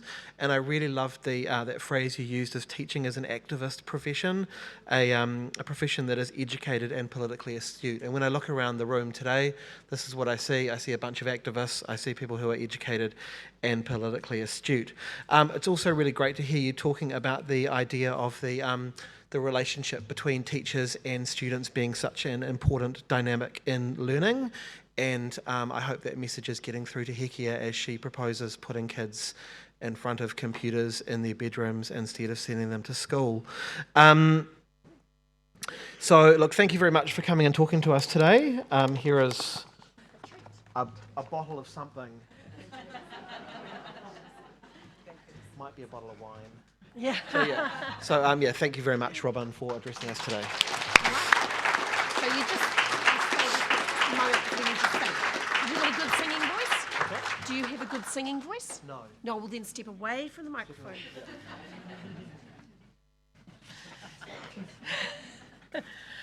Protect everybody up here.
Ow, crikey.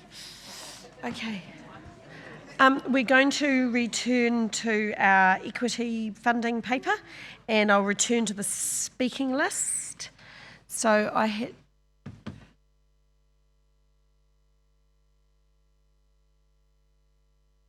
So the seconder is signalled, and then I've got Vinnie's next on the list. I've got Conan and then Ray. No, we've got other people on the list.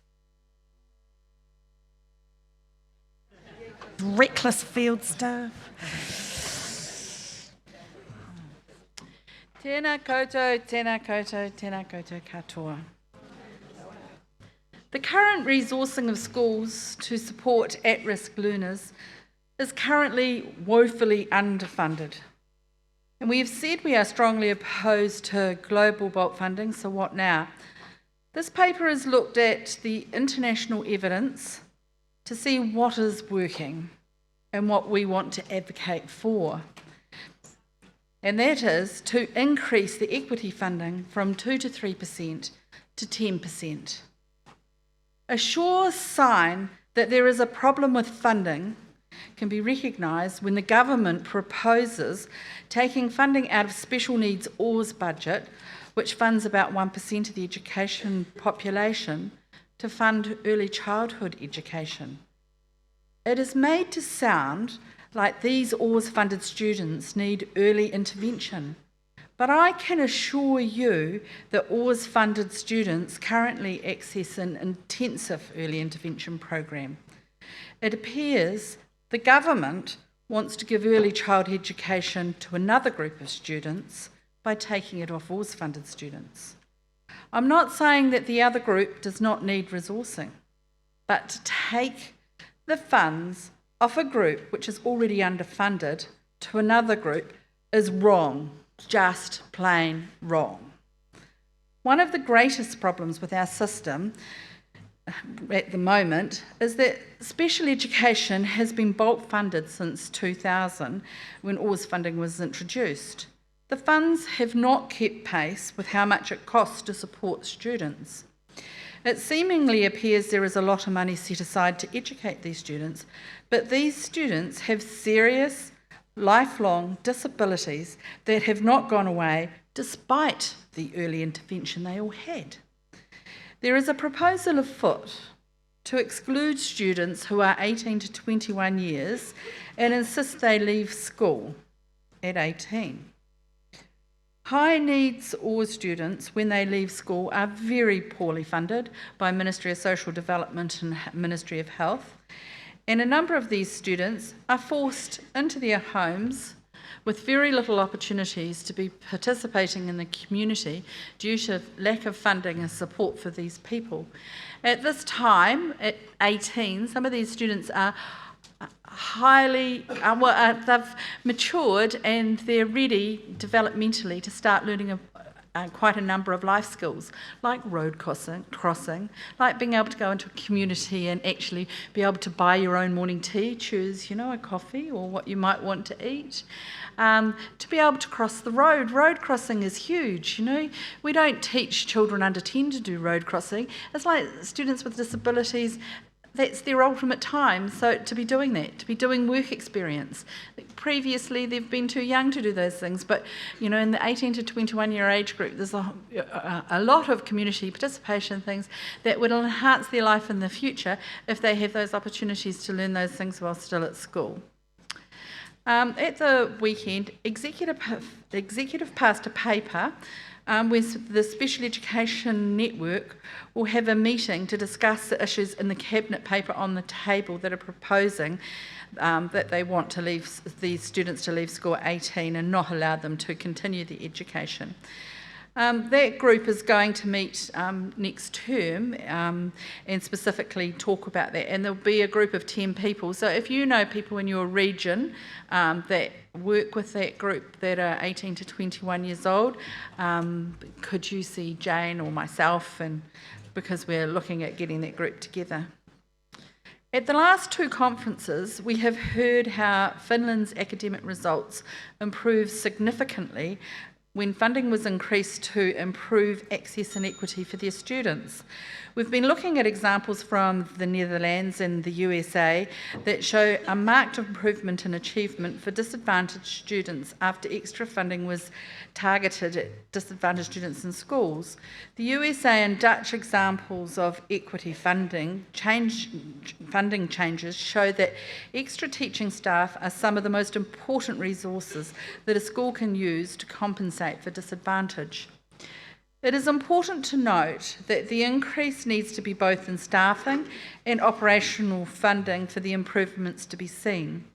Staffing will still follow a minimum staffing formula, but with this proposal, an average size school in primary and secondary would have possibly 2 more teachers. Increasing the operational funding would mean more teacher aides to fund for breakfast clubs and lunches if required in a school. Funds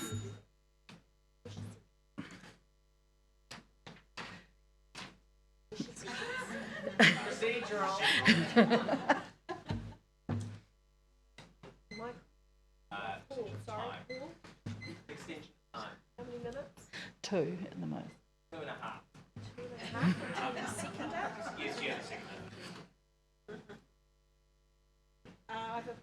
I have a procedural that we have an extension of time of 2.5 minutes.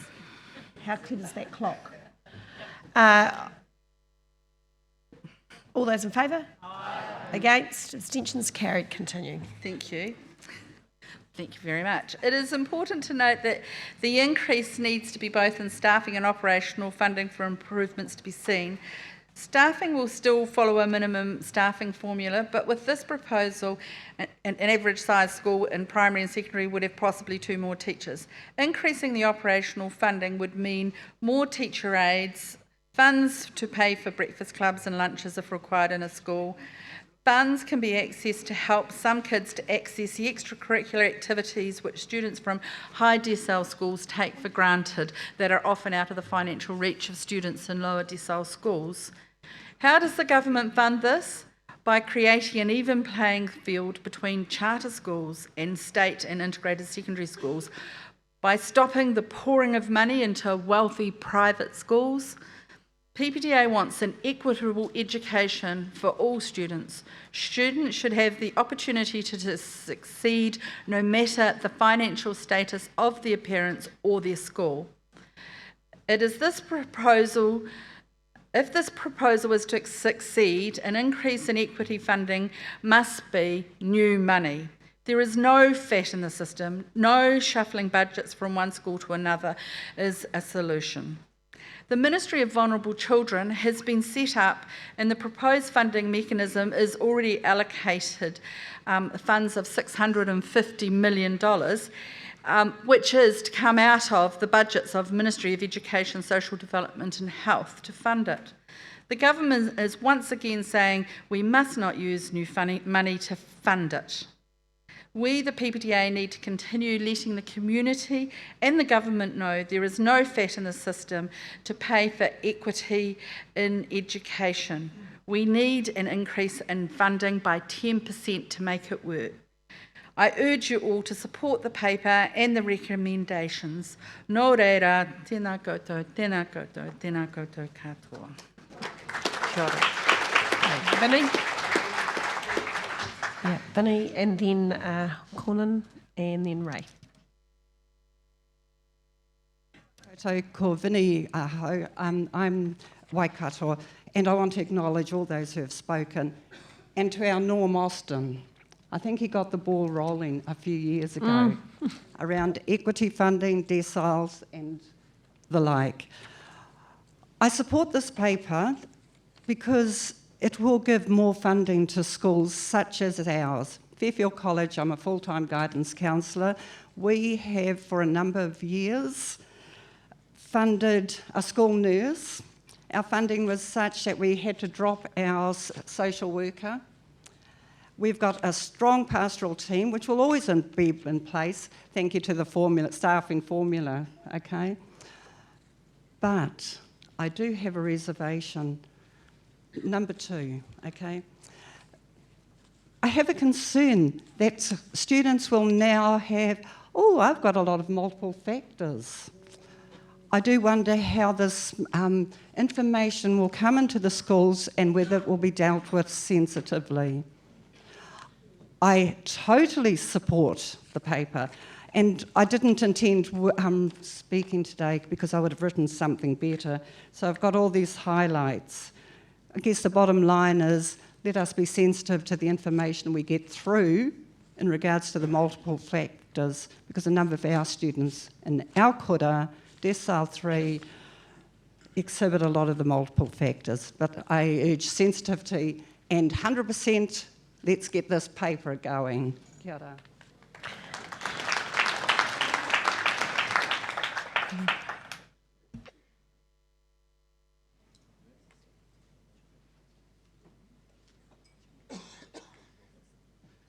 Kia ora koutou, Konondō tōku ingoa, no Wairoa hau, ko au te tiamana no Tairāwhiti, I'm the Chief for East Coast.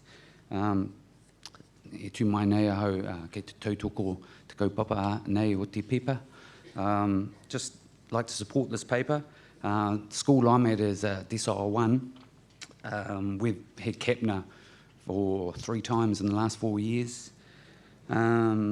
Our principal's running an austerity program that John Kiwi proud of. Just before the break, we were told that he had a letter from MOE that we would have to shed at least 3 teachers this year. So as you can see, you know, the dire need for better resource and equity funding for our schools. Just a good example this year has been our teacher aides. They've had their hours slashed.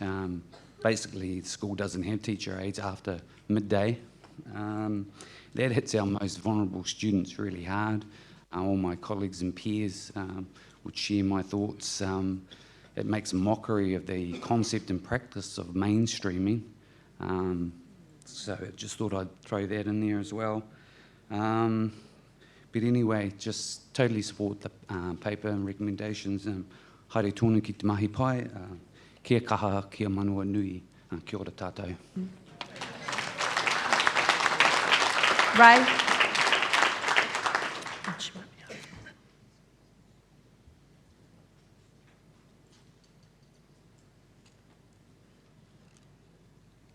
Ray Brown, Bay of Plenty. Bay of Plenty totally supports this. As an activist and politically astute person, I suggest we get rid of ACT and David Seymour and tomorrow's schools competition. I won't go much further, but you can read it into that. 10%, in my view, is a minimum, not a maximum. I think it'll have to be ongoing if we are to make an impression into this problem. It's throughout New Zealand, and it's not only in Decile 1 schools. It goes right up the scale. And I don't see that charter schools private schools and privatisation should take precedence in our wonderful country. We need to be able to make a difference to our needy kids. Thank you. Okay, Penny.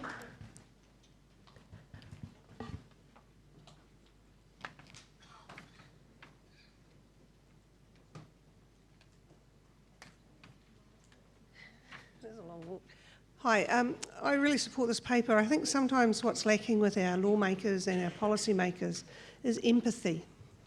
And if they put themselves in the position of the parents of these children who need this extra time and funding, they might have a different view on it. And many of us here see the effects of these on the families, or we are the parents of these children who need this extra funding, be they in SES needs or physical or mental health needs.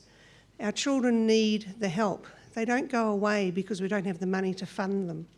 They're there with us all the time, and we need to support them. If we don't actually support our young people, be they at beginning education or near the end of their formal education, compulsory education, we don't have a healthy and vibrant economy or social society. And unfortunately at the moment we're seeing the effects of not having the funding and the support to our families in our society, and it's starting to affect our more rural communities who were more safe to live in, and they are no longer becoming safe to live in because our social society is breaking down. And if we don't support our families, and if we don't support our special needs or people who need extra help, it will break down further, and that is a real worry.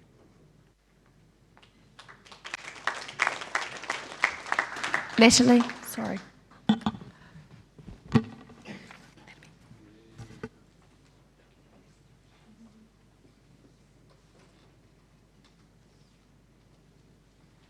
Talofa lava. I work in a Decile 1 school in South Auckland, and it's predominantly Māori and Pacifica, and very poorly resourced. Okay, if you walked into my school, it's like going back in time. It's like you go in a time machine and everything is antiquated and there's hardly any technology, and we just really don't have enough funding. And many of our students are considered to be what they term at-risk learners. These students that struggle with learning, they have learning needs, high learning needs, and very little learning support within the school. Recently, I think just as early as last week, the New Zealand Herald reported on a University of Auckland study, a 10-year study, which was the biggest study they've ever done of Pasifika students. And the data showed that almost half of Pacific youth that they researched lived in deprivation.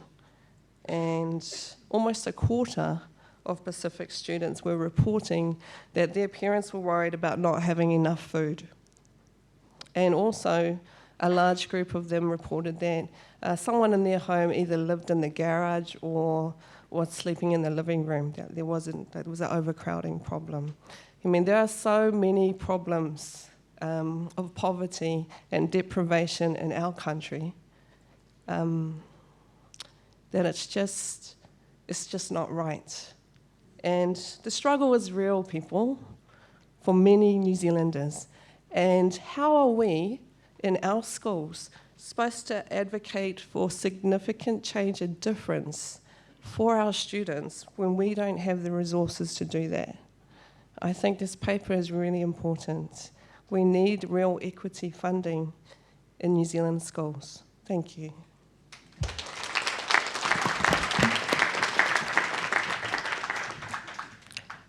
Thank you. That brings to a close this time for this paper at this time.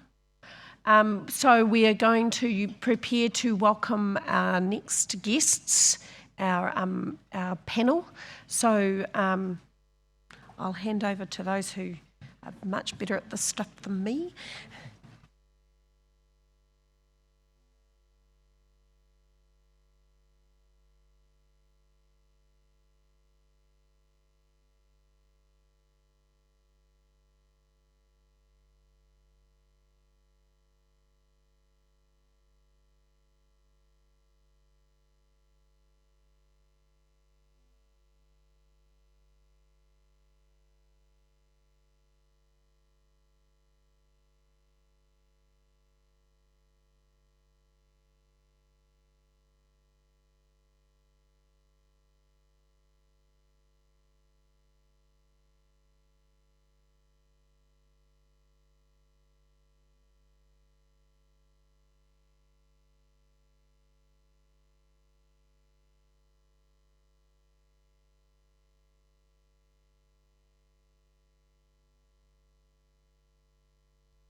Kei te pai ngā piripuro.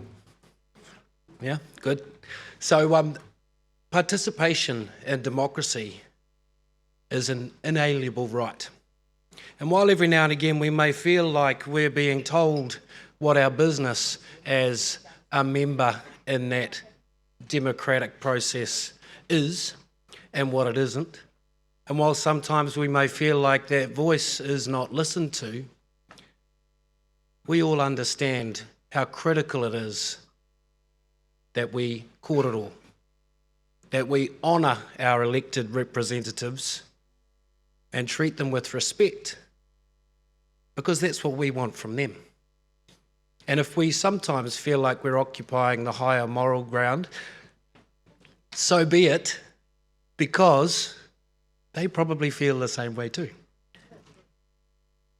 And I'm pretty sure that more positive change, not just in Aotearoa, but across the world, has been achieved through kōrero, through relationship, through mutual respect. Education is too important to be a political football, and the big swings that occur when policy changes are from the right, from the left, the reform agenda. We've heard at this conference about the implications of that swinging pendulum.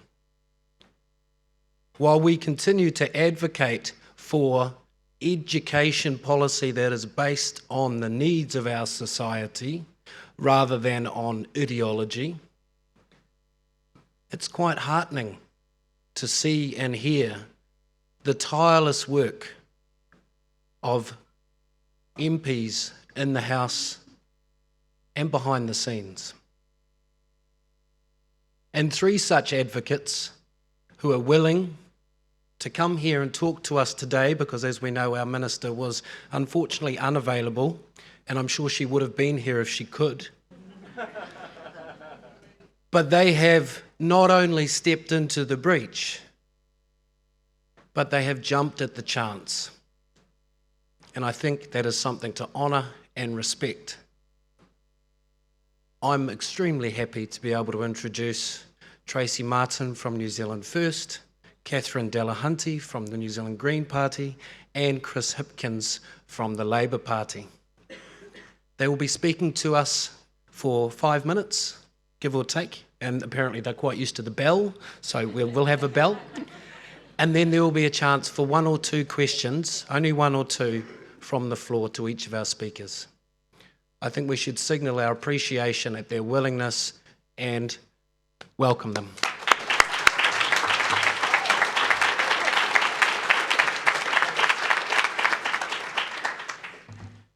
Kia ora everybody, and it is fantastic to be here at the PPTA annual conference. It's a pleasure to come along and to speak to you. I want to start by talking about Donald Trump. You might think that that's an unusual way to start an address to a PPTA conference, but I want to pick up on a comment that Jack just made about the politics of education. We're not just fighting for the heart and soul of the education sector. We're fighting for the heart and soul of the society in which we live.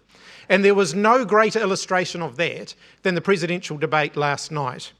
Donald Trump was asked about the housing collapse and challenged about the fact that he said that he hoped house prices collapsed because he could buy them all and make lots of money. And when he was challenged on that, he said that's called good business. And when he was challenged on the fact that he did not pay any tax, he said that's because I'm smart. And when he was challenged on the fact that he was in business because his father gave him a $16 million loan to get started, he said, oh, my father gave me a small contribution to get me on my way. Now, why am I mentioning that in the context of education? Because those very forces that have brought Donald Trump to the fore of politics continue to exist throughout the entire political system across the globe. And we are not immune from them here. When John Key was challenged about the fact that the average house price in Auckland is now $1 million and asked whether he thought that was affordable, he said, well, clearly it's affordable to the people who are buying them. And we are going to have a debate next year about whether or not New Zealand can afford to have tax cuts. Everything that you have talked about at this conference hinges on whether or not we choose to invest in public services like health and education, or whether we choose to deliver tax cuts, which will predominantly go to the people who need the extra financial support the least. The next election is going to be a turning point for the New Zealand education system, because there simply isn't any more fat left in the education system to cut. We are as stretched as we could possibly be, and any lack of additional funding is only going to result in more cuts that will be deeper and more severe. The agenda around global funding is very clear. They know that they're not going to put any more money into the education system, and they want to devolve the consequences of that from them to you, so that the tough choices that will be required about what gets cut won't be made by government, but will be made by individual schools. So that the trade-offs between putting more money into teaching or paying the power bill will be made by schools and not by the government. All of these things are interconnected. Education is political because the society we live in is political. And we have to have a debate and a fight about the type of society that we want to live in. Is it a society where everybody is measured based on their personal wealth or even by their qualification achievement? Or is it one where everybody is recognised for the unique human beings that they are and the inherent value that every one of them has?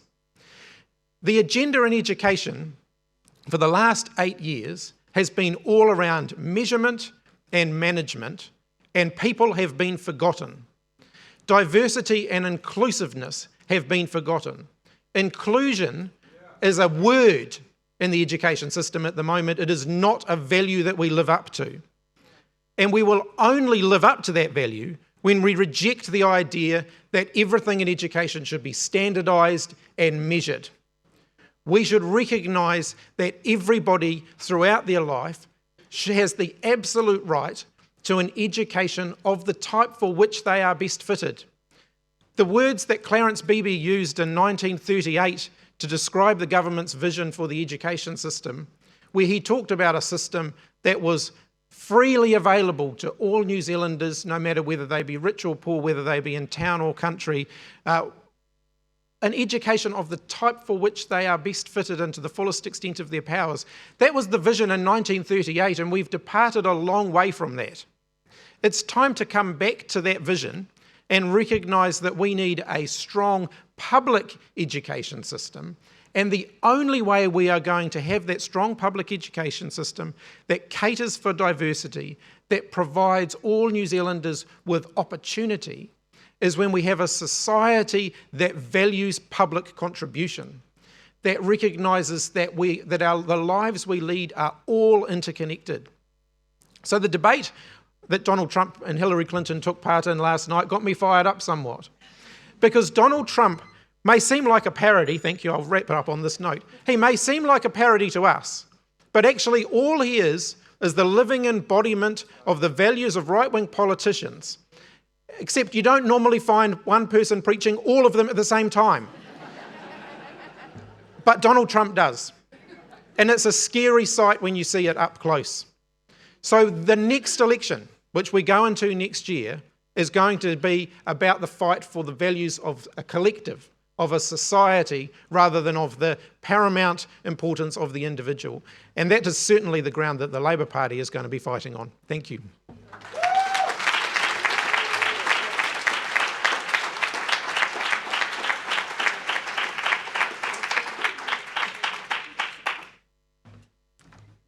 Kia ora, thank you very much.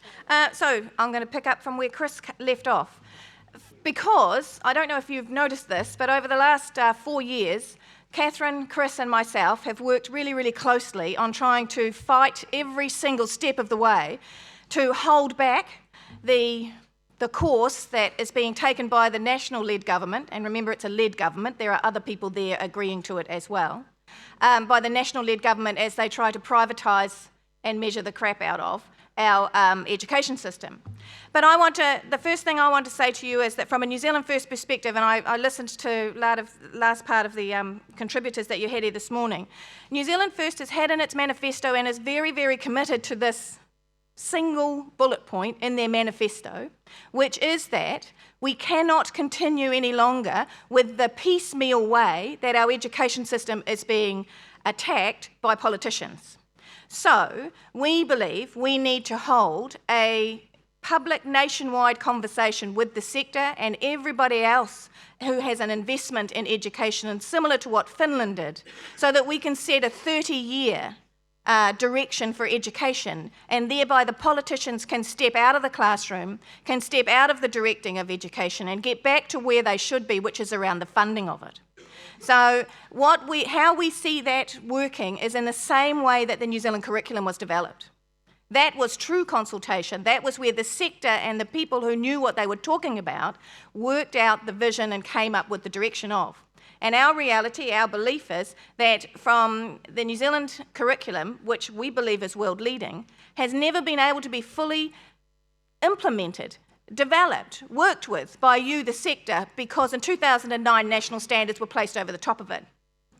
And so many other supports were stripped away from it. I mean, it fascinates us as we sit in the House and listen to the Minister coming up with new ways of funding science, for example, when they stripped all the science advisors out of all our schools in 2009. So, and you see, in Parliament I can't use this word, but I can use this word here. The hypocrisy that we hear on a daily basis inside that House sometimes gets some of us thrown out.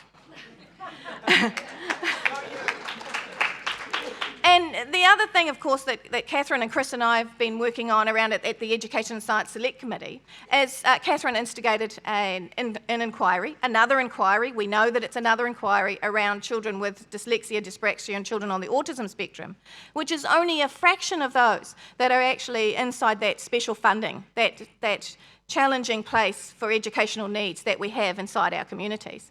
And the voices we heard again and again and again reinforced everything that has been said again and again and again, that there is not enough resource, whether that be a financial resource which turns into a human resource, or whether that be around the financial resourcing that turns into physical support mechanisms for those students. It is 100% broken. The intensive wraparound service is not working. It was a cost-cutting measure. Don't let anybody tell you it wasn't a cost-cutting measure. It's been made harder for you to fill in and get any sort of support for your students. Possibly where Catherine and I slightly disagree is I believe in choice for the parents of all children. And by that I mean a strong public choice for all the parents of all our children. And that includes our children with learning difficulties. So I have been a major proponent for Salisbury School, because I believe that if an able-bodied student, single-sex student, is able to choose a boarding school whereby they are able to meet their best needs, then I believe that a disabled student should have the same choice. And it should all be funded from the public system. I 100% agree, and I warn about the Education Update Bill. 13 regulatory impact statements inside that bill. I've been through every single one of them. I'm doing video clips to try and explain what they all are. But there's one in there that repeals the Integration Act.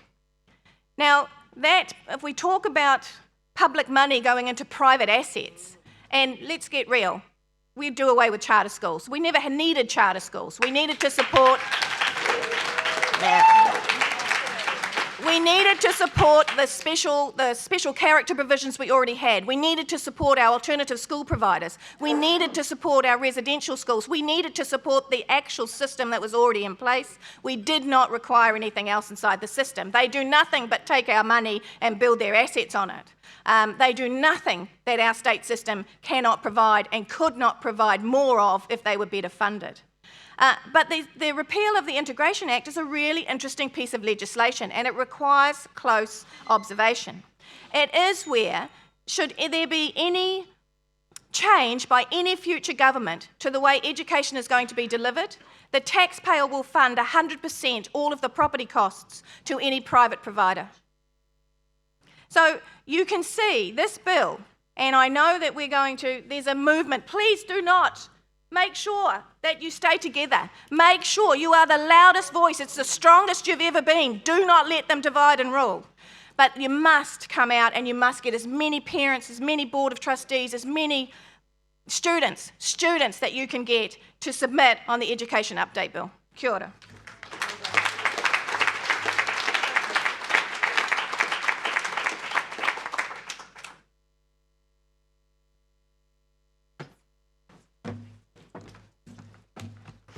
Nā mihi nui ki te tangata whenua o te upoko o te eka, me nā mihi ki te tangata whenua o te motu, tēnā koutou, te tangata treaty katoa, talofa lava, warm Pacific greetings to everybody here.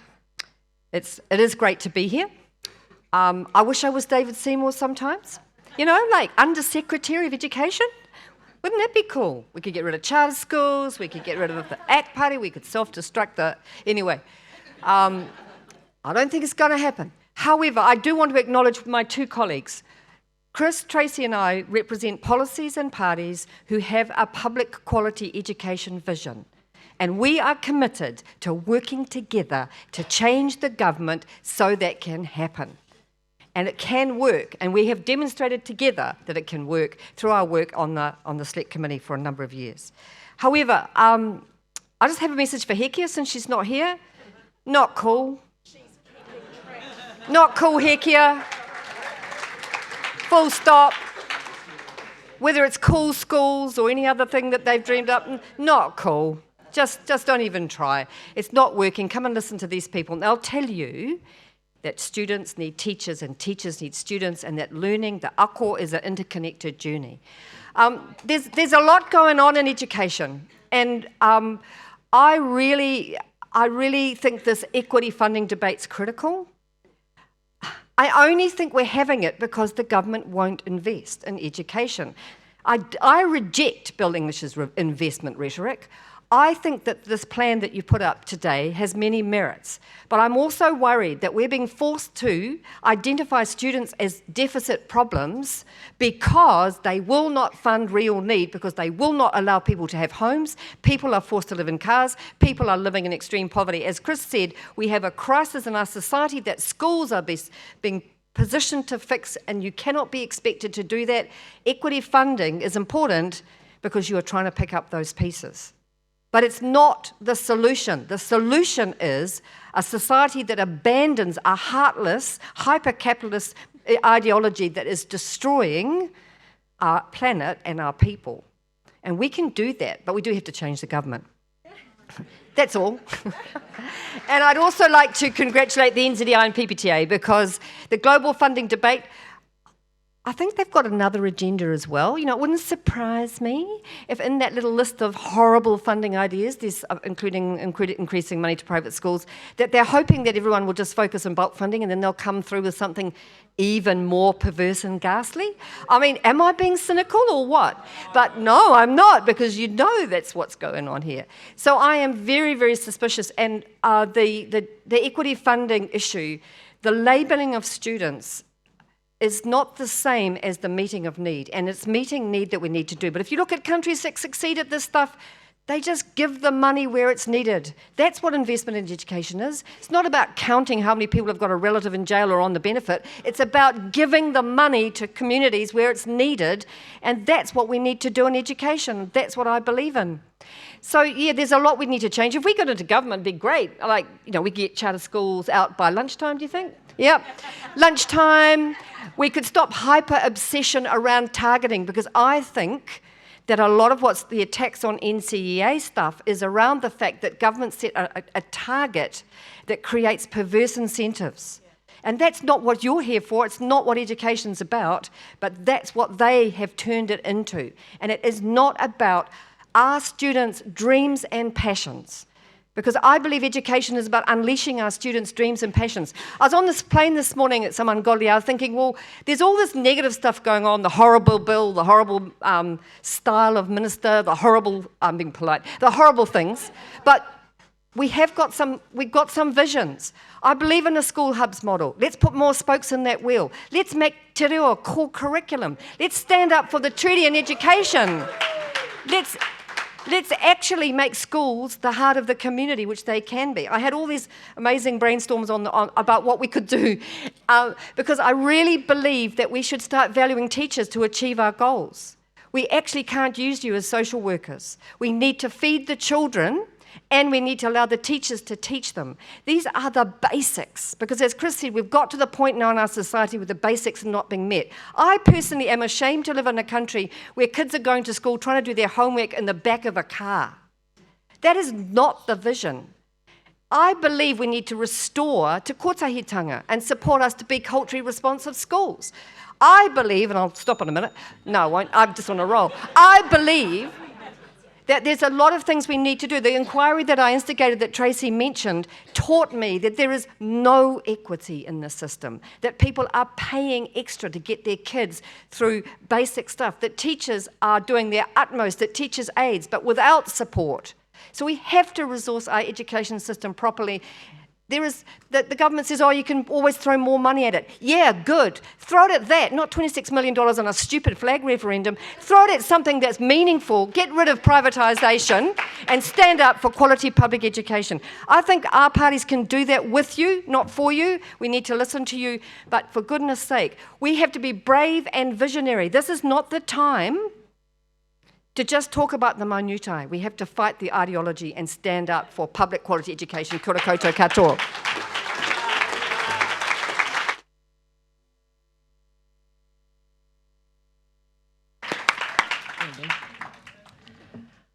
Kia ora.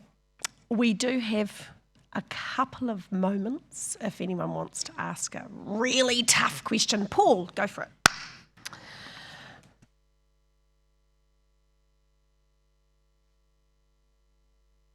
Kia ora, Paul from Auckland and proud Labour member as well. I've just got a quick question for you, and thank you for your fiery speeches, all three of you. We have a paper that we've been discussing this morning on equity and the issue that at the moment it's only 2 to 3% of a school's budget that is focused on students due to their background in terms of being low decile.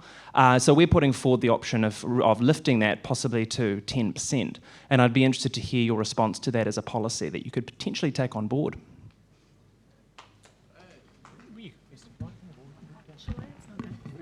Okay. Yeah, I think that's an easy question. We have to do whatever it takes, 10%, 11%.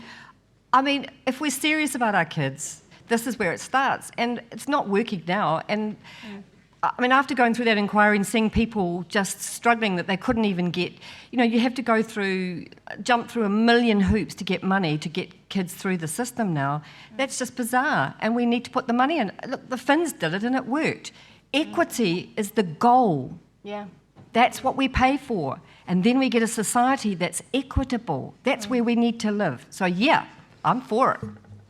Yeah, I mean, from the New Zealand First perspective, first of all, we're huge backers of equity funding. That's the thing.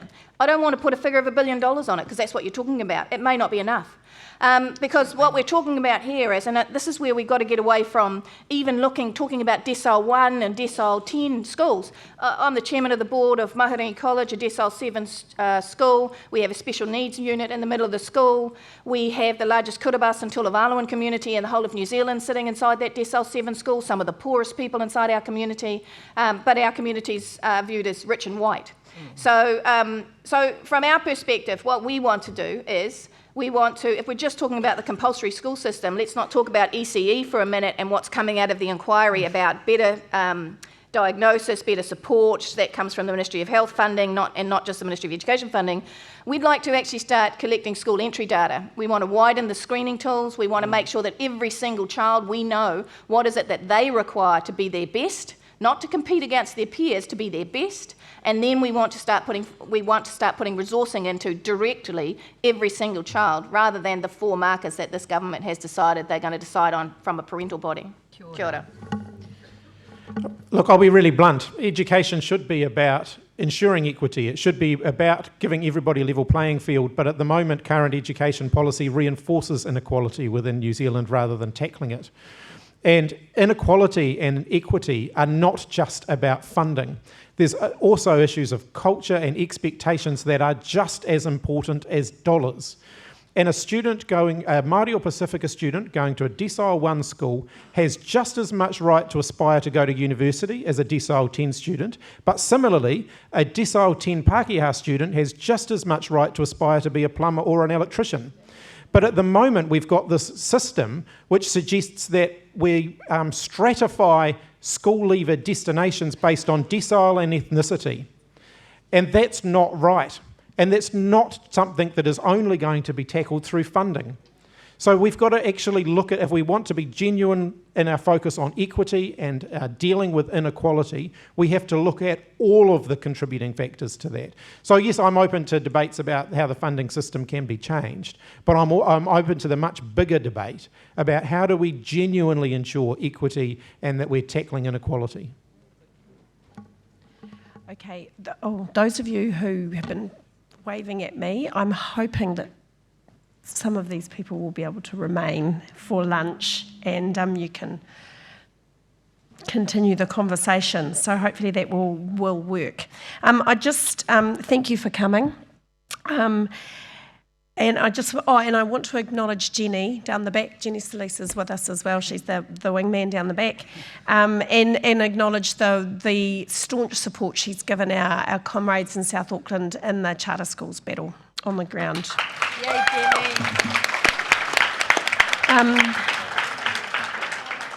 I just want to pick up a couple of things you guys have said, and it is reassuring. These couple of days, or the last 2 weeks as we've joined with NZEI, is the start of something. We are calling this government out. We are calling it what it is, and it's the start of something big. And you're right, Chris, the people have been forgotten. When our own Ministry of Education talks about our system as a market, we know the people, the kids, the profession have been forgotten. I love the idea you talk about, valuing the collective over the individual. Obviously we get that because we are one.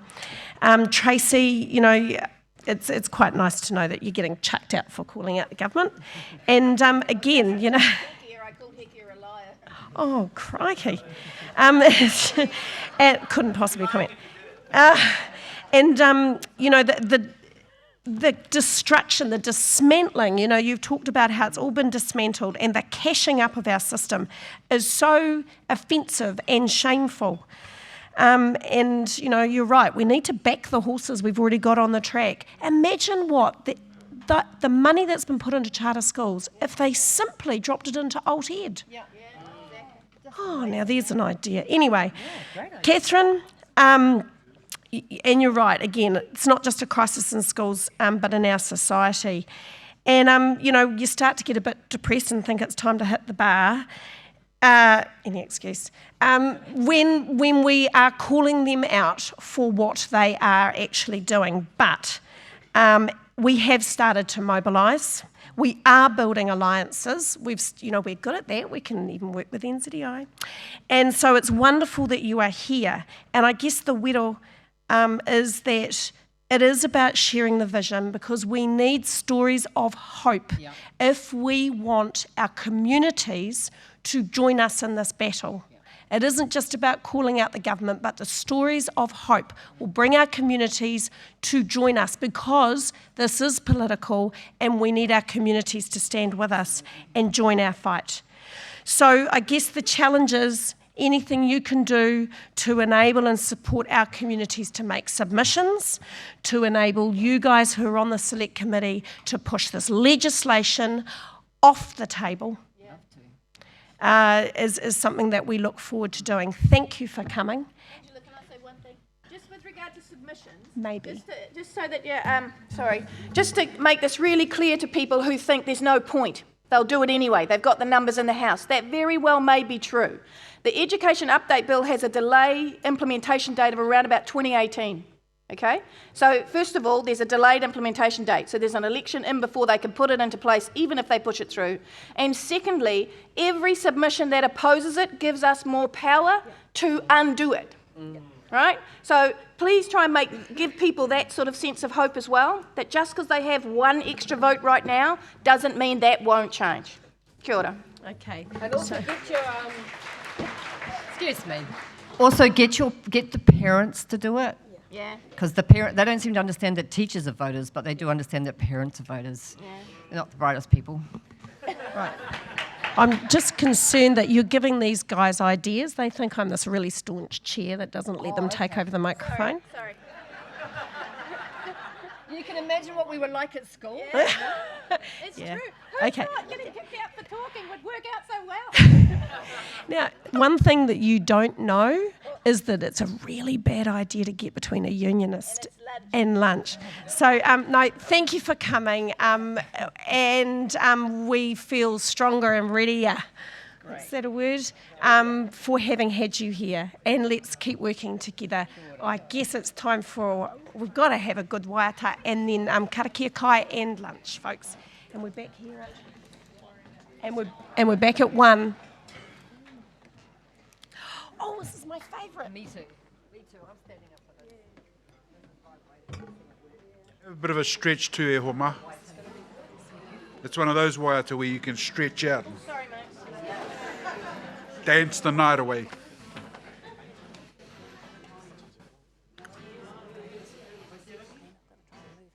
No.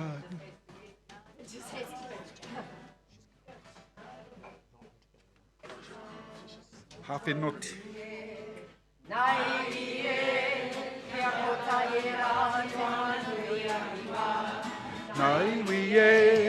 Nai wie e, ke whataira ki mana manu ki wā. E ia i e. E ia i e. Kia maura, ki te mana motu hake me te aroha. Kia maura, ki te mana motu hake me te aroha. E ia i e, a whakarongo tautoko. E ia i e, whakarongo tautoko. Wahine mā, maranga mai ki a kaha. Wahine mā,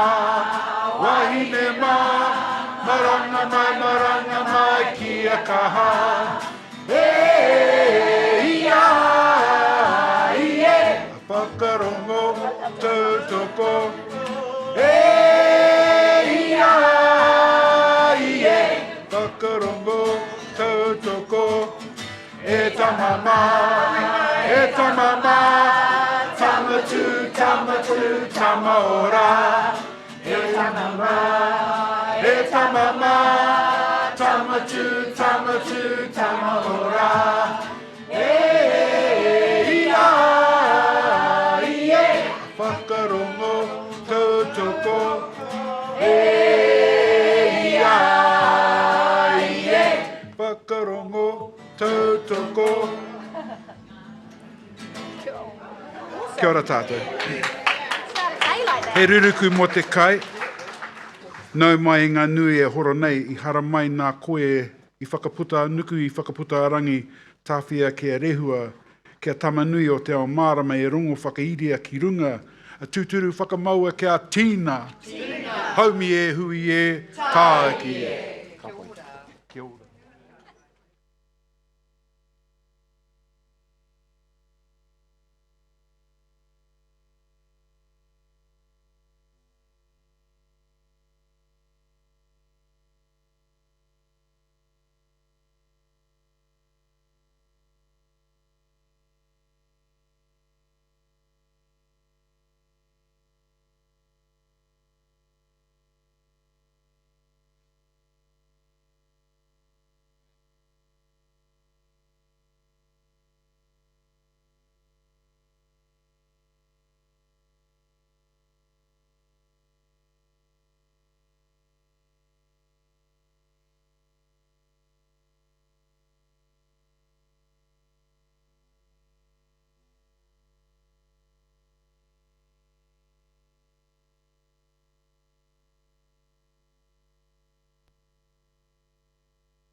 coming. Tēnā koutou.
Whenua o ngā tupuna, ngā pai maunga I te tūkaha, tuku te mihi ki a koe hāngi hoki mai, ki mai. Ki mai koe ki te nui a tau, te wehinga rua anō, wauria mai, kōrero whāngi ki te mahi o te TTU, nō reira tēnei te mihi mahana ki a koe tēnā koe.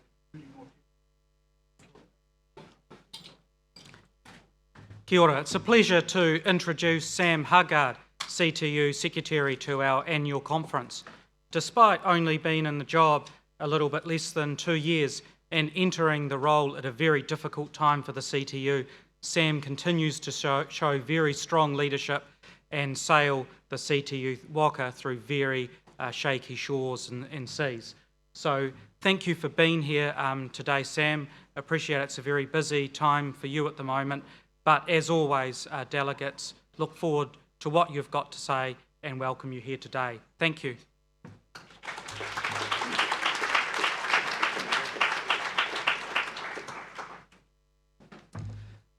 E ngā reo, e ngā mana, e ngā hoewha, tēnā koutou, tēnā koutou, tēnā koutou katoa.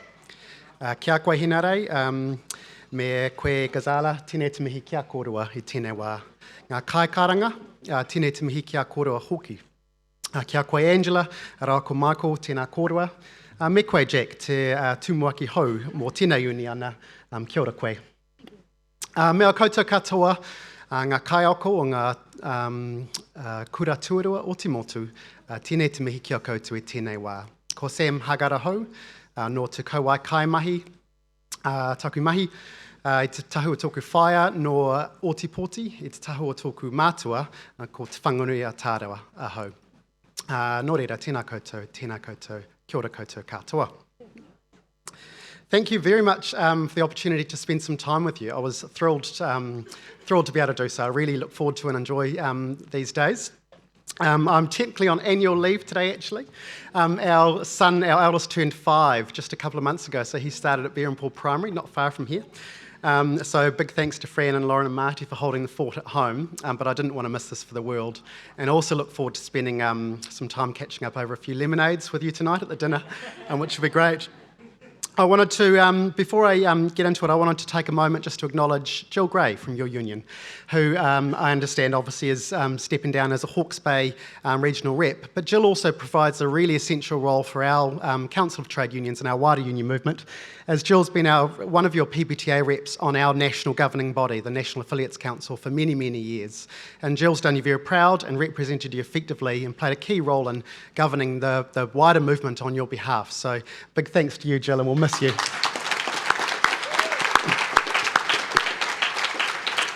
I also just wanted to acknowledge, many of you are involved in lots of different parts of the work of the CTU, but Michael, representing you alongside Jill at the National Affiliates Council, really active involvement in our sector groups. I particularly wanted to acknowledge Sinapi Tayo, who's a youth co-convener for Kumiti Pacifica, and also Eva Hartshorn-Sanders, who's our co-convener of the Women's Council. So you're active in lots of different ways within your union, but also on behalf of workers across the country.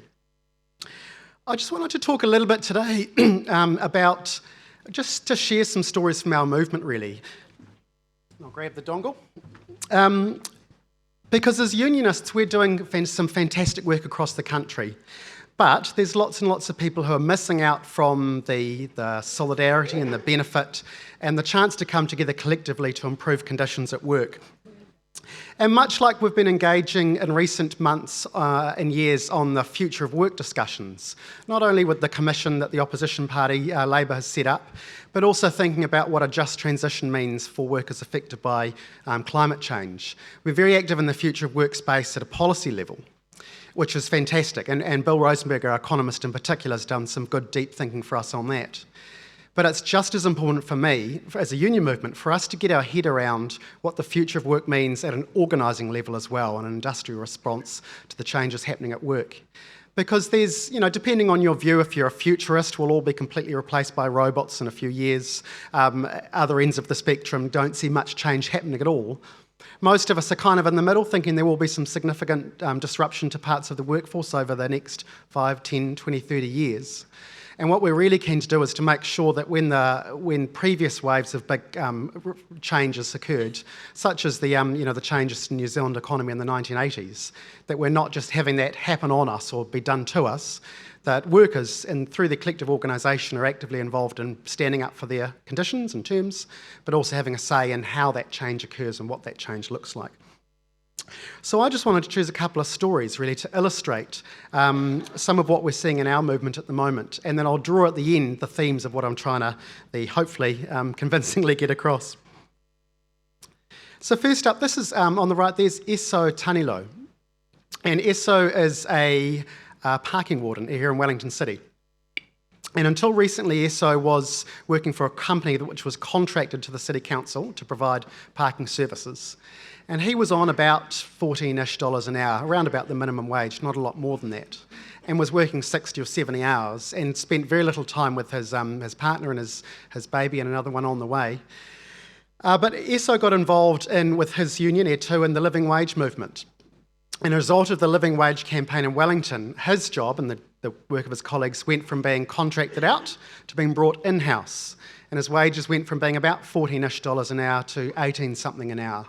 And that meant, the money's one thing, but what that meant in practice for Eso was spending more time with his family and reducing his hours that he worked so he could, by getting a decent wage, so he could spend more time providing and looking out for his family. And that wouldn't have happened were it not for the living wage campaign. There's absolutely no doubt in my mind of that. Because the company that Eso and his colleagues were bargaining with, they weren't, they were in a way, but the primary decisions around his wages were not set by the company they were bargaining with. They were set quite a few chains up the pecking order in terms of the ultimate decision maker, which was City Council, about what kind of a contract price they saw fit for parking services. And so his union and a number of others involved realised that if you're just going to bargain with that company, that'd be one thing. But actually, if you go to where the real decisions were being made, that was the best way to improve the conditions for Eso and his colleagues. Next up will be a face very familiar to you, I'm sure. This is Christine Bartlett. Christine is a residential aged care worker here in Lower Hutt, working for Terra Nova. And she is both the legal applicant, but also really the public face of the Equal Pay campaign over the last 2 or 3 years, 5 years now. And a little bit like ESO, Christine, through her union, was bargaining to improve the wages and conditions of aged care workers. But much like the situation that ESO found himself in, her rates were set. I mean, there was certainly more capacity in some of the companies that employ these people, no doubt. But their rates are set by arrangements made by funding and planning arms of district health boards and Ministry of Health and state sector bargaining parameters and a whole lot of other things which can affect her and other similar work. And so they realised that they needed to take a different approach, and Christine was as I said, the legal applicant for the equal pay case, which argued that her work was undervalued as a result of the fact that she was a woman, that there was systemic gender-based discrimination for workers in aged care, and it could only be solved by addressing that through an equal pay settlement, and actually say, these workers have been undervalued, and we're going to pay them properly for the work that they do. And it's she's done a fantastic job both in building public support and pressure for it, but also the legal case has been going right through all the different chains and has successfully been argued right up to the Supreme Court that there is a case to argue for equal pay. And it's just, it's fantastic to see the work that's happening in equal pay in the last couple of years. It's been an absolute highlight, I think, of our movement. As we're coming together to say that women aren't worth 88% or 92% or 95%, women are worth 100%. And we're going to make sure that as a union movement that we deliver equal pay for as many working women as we possibly can. So a big kia ora to Jean for leading that charge. Next up is Bertie Ratu. And Bertie is a butcher at a meatworks in Rangiuru in the Bay of Plenty area. And Bertie's in my presentation today representing an issue that the Meatworkers Union had. They've got a current issue again with tallies, I'm sure you'll be familiar with. But the story I wanted to tell was from 2012 and what actually resolved her dispute. I mentioned it last year, I think, when I was here as well. They were only getting so far industrially as a union because they're up against a company who holds the honour of being probably the worst employer in the country, Tallies AFCO. I'm sure that'll, don't tweet that, otherwise we'll get a legal suit tomorrow because they're quite litigious. And actually what resolved the issue for Bertie and her colleagues back in 2012 was the industrial work, did some stuff, but in the end, what got them back on the job and ended the lockout and the industrial action was the involvement of several key iwi, where there were who had their iwi tribal authority areas were in areas where there were significant AFCO meatworks. So Ngāti Kahununu, Ngāpui, Tainui, a couple of others as well, went to the company and said, if you're going to run your meatworks in our communities, employing our workers, then don't treat them like this. This is not how employers treat workers. And don't expect us as well as Māori interests with significant farming interests to supply our stock to your meatworks if you're going to be treating our workers like this. And so it wasn't actually the industrial campaign that won it in that instance, it was the involvement externally of those 3 or 4 key iwi groups that got it across the line. Next up is Mary Ann Butler Findlay. And Mary Ann's husband, Charles, was a forestry worker who was killed at work 3 or 4 years ago in the Waikato area. And Mary Ann has joined with a number of other widows or parents of kids who have been killed in the forest to take a stand against the appalling death and serious harm rate in the forest industries. And her husband, Charles, wouldn't have been a union member, so there was no real union presence in forestry at all. But what it took to achieve change in this particular case was our past president, Helen Kelly, working very active on this issue for a number of years and mobilising honouring these families and giving them voice and saying, not in our name and bringing out the stories of what the impact of these very poor working conditions in forestry was on these families. And it actually wasn't an industrial campaign at all in that regard either. This was actually the stories of families putting pressure on forest owners, forest contractors to clean up their act. And it did have a significant impact on the fatality rate in the years after the work that Mary Ann and Selena and a whole bunch of others took with Helen. This is Kim Wilson, who was at the time a KFC worker in Kaikohe. And Kim was believed to be the first, Unite's understanding, was the first worker to successfully take a 0 hours case using a new 0 hours law that they enforced within their collective agreement at Unite Union. And she's up here in the presentation. I wanted to talk about 0 hours because for Unite, a little bit like some other campaigns overseas, they have a certain level of industrial might in fast food and hospitality. but it's a massively high turnover industry, and they don't have the density that unions like yours or others with significant and perhaps more stable membership do. So they had to rely on a whole bunch of other members, including campaigning against the brand, McDonald's, KFC, and so on. And actually what achieved change for a number of workers in 0 hours in this area was them taking a political campaign against some of those big fast food companies, and it led to the government needing to pass a law change to outlaw 0-hour contracts. They brought in a law which was going to make it worse in the end, but over the time, through the pressure, they ended up with quite a good law in the end, which had provided for some reasonable compensation for people in Sam's sort of condition. This is Alcid and John Ald, and they're Filipino workers who came to New Zealand to work in a Japanese sushi bar in Auckland, East Auckland. And they were effectively enslaved into their conditions, frankly. They were promised $18 or $19 an hour, and as soon as they arrived, their passports were removed. They were working 7-day weeks, sort of one Sunday off every fortnight, paid $3 or $4 an hour. And it was actually involvement of a community organisation, Migrante, linked in with First Union's UniMeg, the Migrant Workers Network, that went in and effectively rescued these guys, and they had TV3 in tow to sort of film it all live, to put a bit of pressure on that company. But for these workers, there was no viable collective bargaining or union covering their work. It involved a kind of a looser community model of organising to identify where the issues were and to bring some change for these workers. And now they've found, much better jobs and are getting their work rights and respect treated appropriately. Just a couple more. These are some workers from Toll Logistics up in Auckland. And the story they wanted to tell associated with this photo was not so much these folk here. These people are members of, on the photo, are members of First Union, which is the union which covers, amongst other things, transport and logistics workers. But what companies like Toll and a lot of other logistics players do is they have some workers who are directly employed on a wage or a salary, but increasingly a massive chunk of their workforce is employed by labour hire companies like Allied Workforce and the Manpower, the temporary agency type companies.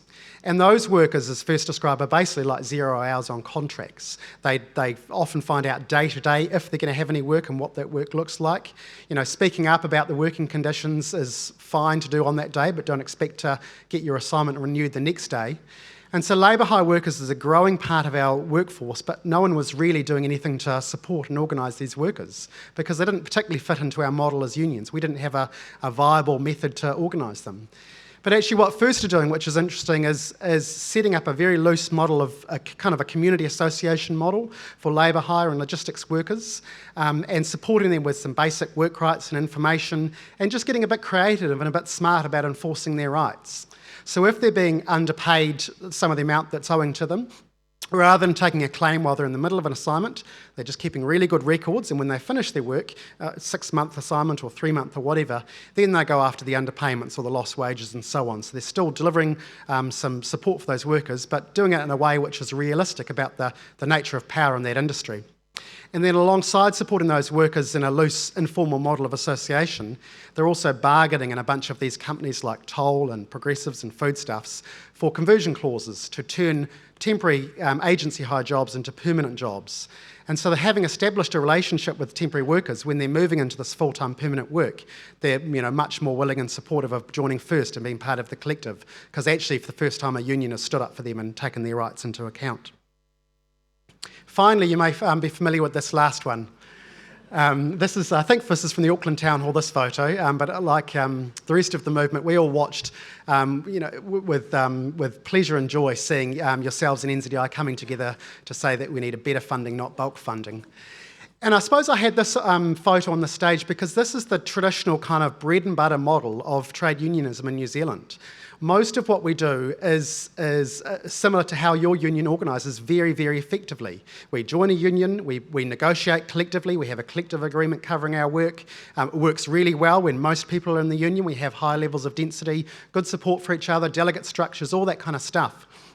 And collective bargaining, where it works really well, and it's the most effective way of addressing inequality and raising conditions and having a voice for people at work and standing up for each other.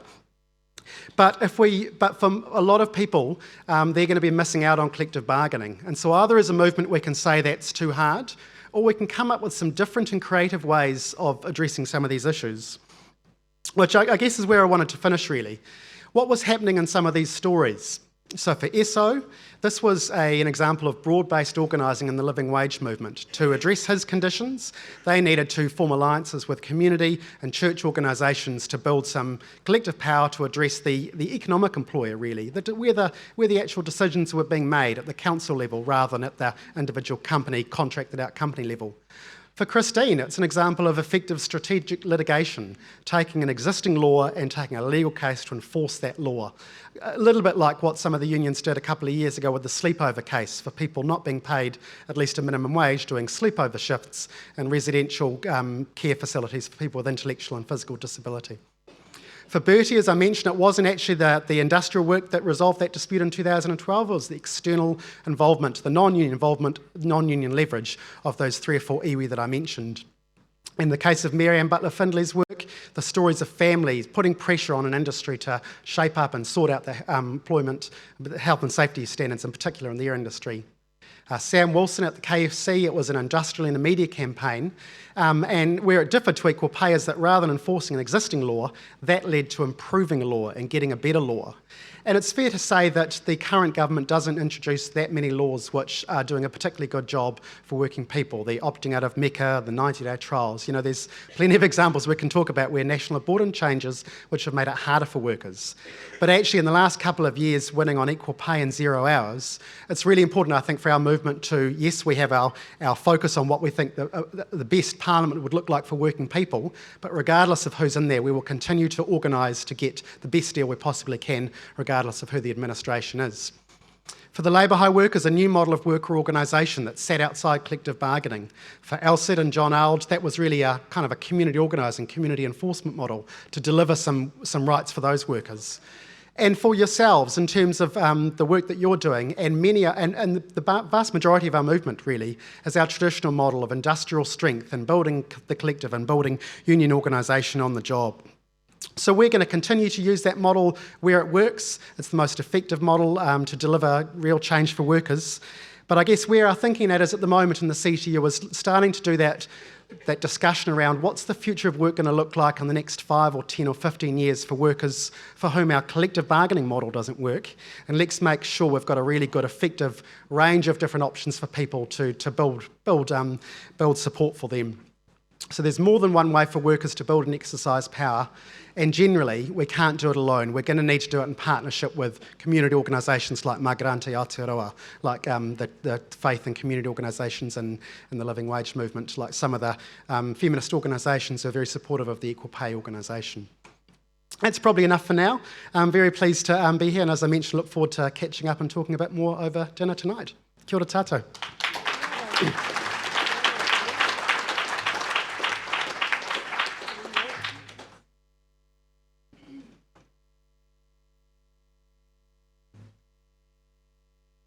Well, thanks, Sam. Those stories that Sam just told, this is why I love being on NAC, because you're actually helping. Those are the parents of a lot of our students going through that. They're not all in the lucky position that we are. So, and I'll just pass a quick story on about the PUMs, Sam. I did 10 around the country, and I've heard of a whole lot of others. At Wairoa, we had AFCO tallies, a big group of them attending, and it was great. We support them, they are supporting us, and it was just so fantastic, the support that's coming across. Yeah. But thank you very much for your presentation. Hope you don't have to have lemonade tonight, so you can have that instead. Lovely, thanks mate.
Kia ora tātou. Stories of hope, hey? Keeps us going, fabulous. We're going to move on to our next order of business, which is the presentation of the paper or consideration of the paper from the top corridor to the backfield, supporting senior leaders to lead effective change. So if I can ask Jill and Simon, he's getting here. Slow start at Taranaki, eh? Whānau. All space on time. Oh, yeah.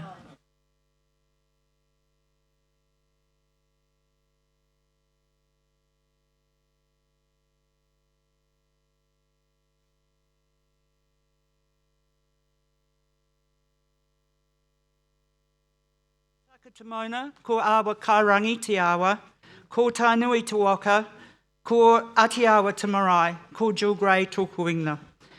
And one of the challenges, whoops. No, I've gone too far, go back. There we go. One of the challenges for an organisation like PPTA is representing the diverse views and needs of our 18,000 members. Our members live in very different communities, where house prices range from $1 million to a quarter of that. We teach at schools that range in size from 100 students to 3,000. And we represent baby boomers in size born in the 1940s through to millennials born in the 1990s. It's essential, therefore, that we find the common causes that unite us. And that's not always straightforward. At this conference, we are considering a number of papers that advance particular groups' interests. Those of beginning teachers, those of middle leaders, and of course, those who have a Y chromosome. And this paper as well, which has been written by the Senior Positions Advisory Committee, made up of assistant and deputy principals, and they are members of PPTA. The challenge for all of these policies, like the one I'm discussing today, is to make sure that the issue, solutions, and values in the paper are consistent with and advance the wider needs and kaupapa of PPTA, as well as the particular needs of this group. And of course, we always have to measure this against the yardstick of what is good for schools and students as well. What will professionalise teachers and make schools work well for everyone? Now, I'm confident that this paper does that, drawing on the experiences of a particular group to create policy that is good for all and promoting teaching as a career, and that's a long-held and strategic PPTA goal. Now we get to this one. Senior leaders in secondary schools, so it's gone up, do a job that is very different from the classroom teachers and middle leaders. Few senior leaders teach more than a minority of their day, and many spend a large amount of time on administration and the pointy end of pastoral care. As we probably all have seen, many principals delegate large amounts of the day-to-day running of schools to their senior leadership team. As this paper points out, senior leadership has a significant impact on the working conditions of other teachers. We have heard many times at PPTA conferences there is little, if any, systematic leadership development in our highly devolved system.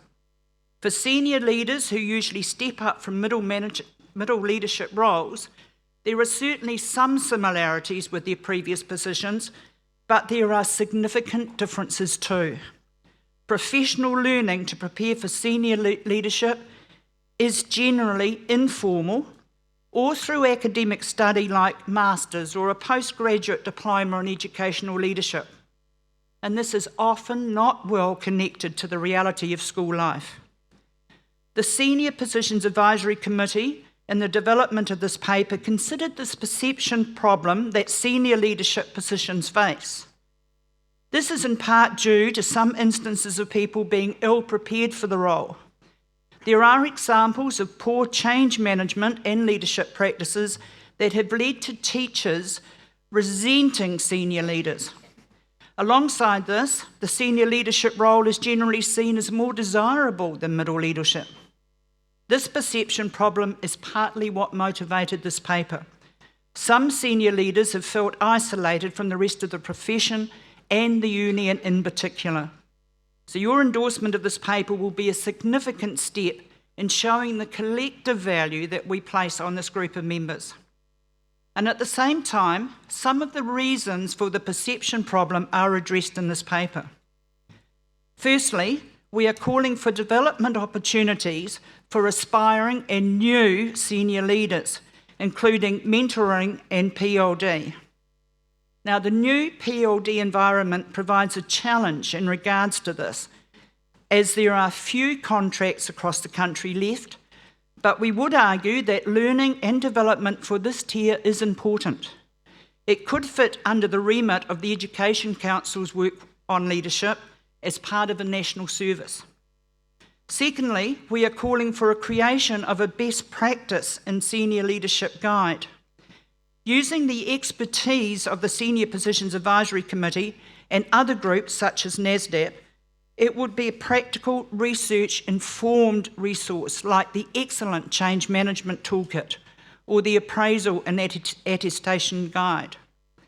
The committee's initial ideas were that this should cover such practical things as what are effective divisions of responsibility for an SLT, and standard and reasonable unit allocations. And as well as this, describing the role of an SLT in different types of schools and what senior leaders see as their most important and significant roles in a school. They spoke often of how moving chairs around in the hall isn't one of those. And I think we can all agree that that isn't the best way to use some of the more experienced and highly paid teachers. The paper also addresses how IES potentially changes the role of a senior leader. One implication is that there are now more leadership roles for ambitious teachers to apply for, potentially shrinking the pool for middle and senior leaders. And furthermore, for senior leaders, there is the opportunity of acting up for principals who are appointed to the across-the-school role, which means taking on leadership of the whole school for a significant portion of the year. Now, this acting up issue makes clear one inequity in the STCA, which senior leaders have had a problem with for some time. That is, when a senior leader is acting up for a principal who is taking on the IES leadership role, they are to receive the extra remuneration immediately to reflect the extra responsibilities. However, at other times, the senior leader acts up, the principal is required to be away for 2 weeks straight before this remuneration kicks in. The paper asks that this be considered by executive as a claim for the STCA in the 2018 industrial round. Bingo. Of course, like any other claim, this will need to go through the usual process and be endorsed by the whole membership. In regards to this collective agreement claims, the issue of units, both management units and SMAs, is discussed in this paper.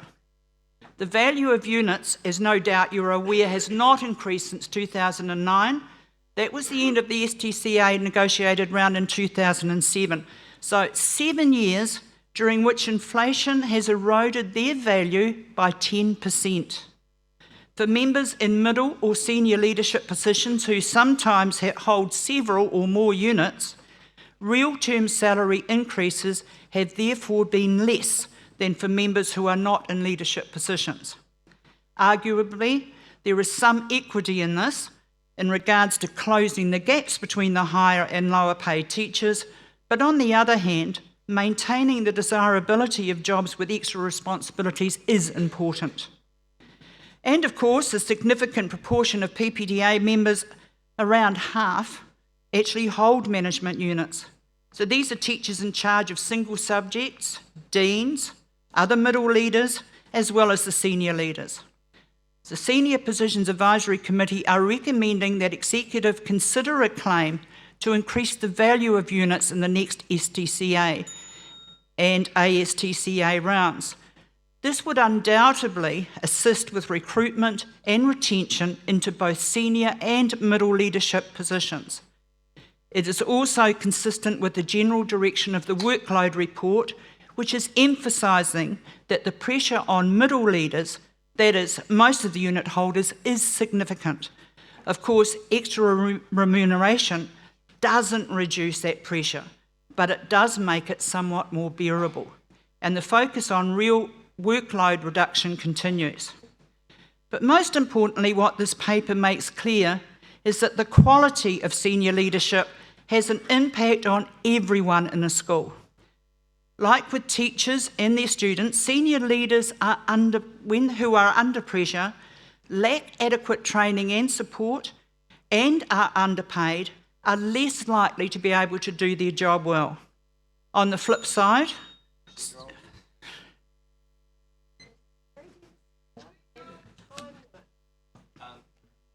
Someone's beating you to it. Oh, okay. a minute. Oh, crikey. Make it a half as well, a minute and a half. Just in case. Right. Okay, I have a procedural that has a seconder for 2 minutes extension of time. All those in favour? Against? Abstentions? Continue. Thank you. On the flip side, senior leaders who are at the top of their game will make better working and learning conditions for everyone. I'm sure we all know a DP who saved our bacon with a class when things felt like they were about to get out of control. At times in the past, there had been murmurings about groups within the profession hiving off and pursuing their own interests separately from the collective, whether on a regional basis, specific subjects or other groups. And as we all know, that would significantly weaken our ability to do what we do best. We stand for quality public education. Enabling specific groups like senior leaders to have their specific needs met while strengthening the collective is very worthwhile. So that is why I urge you to support this paper. Thank you.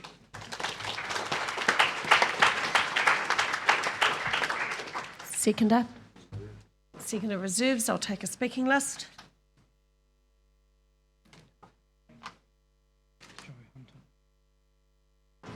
Joe Hunter.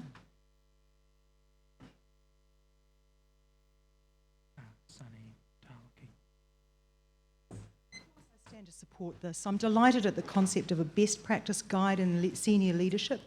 PPTA has excellent, helpful hands-on resources. I love that expression in the paper about becoming, being and moving on, part of our growth in our professional development. And I just ask you to imagine any other profession, neurosurgery for example, where you wouldn't actually invest in training those who have the mana of those top positions. Kia ora. Simon? Yeah. Tēnā koutou, Simon from Hutt Valley. I'd support this, not for the reasons you'd expect. I'd support this because, yeah, I would like my SLT to realise they are teachers just like me. And for me, my experience with SLT is that they have actually increased our workload when they haven't needed to. So if this is one way where we can support them to realise that they really are just teachers, and that the main thing is the people and the learning in the environment that we find ourselves in, then of course I'll support this. Kia ora. Kia ora, Simon. Sunny? And then Joe.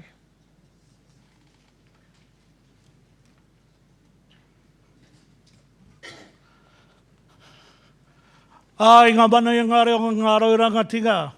E ngā kai pena o te mātaranga.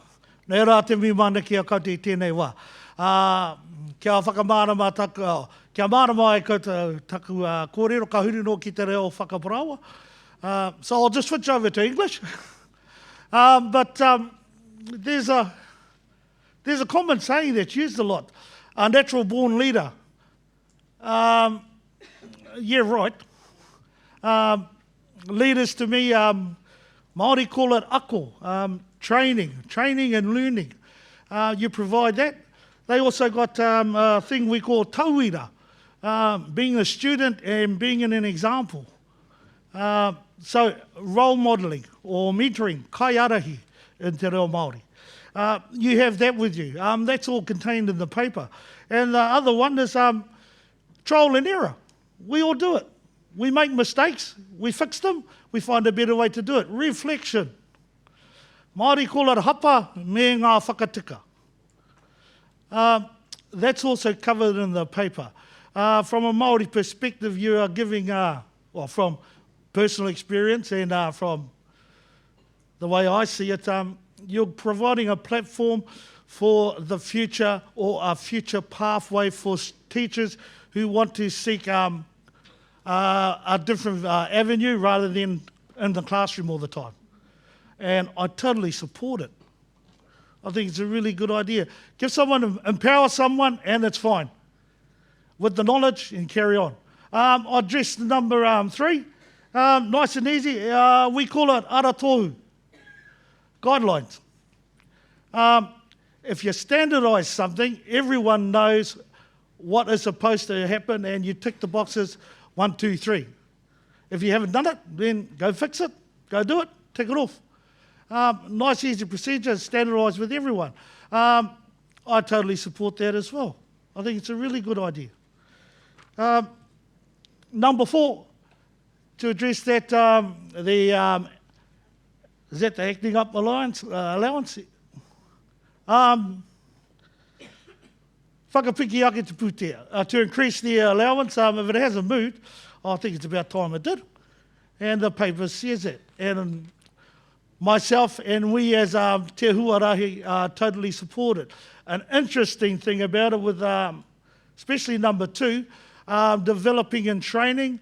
One of the things that is in mainstream at the moment is whānau engagement. For some schools, it's not a problem. For other schools, it is a major one. It would be interesting to see in the future how that paper develops to engage whānau, whether you're using hapu, iwi, and for Māori, the greatest thing is kanohi ki te kanohi, face-to-face contact. Never mind the email. So, kia tātou, as myself personally and as part of Te Huarahi, we support this paper. Kia Māori we, tautoko. Kia ora. Hi. Kia ora, Sunny. Ciao.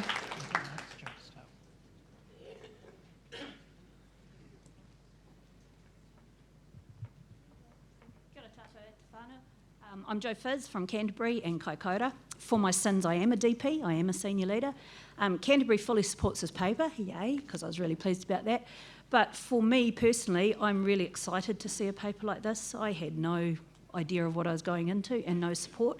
Simon, I'm sorry to hear about your experiences. I teach 14 hours a week as well as doing day-to-day running of the school, relief, pastoral care for our students, timetable, reports and KMA. I don't know what our other DB does, to be honest. But my particular... Nobody needs to tweet that. No, please don't.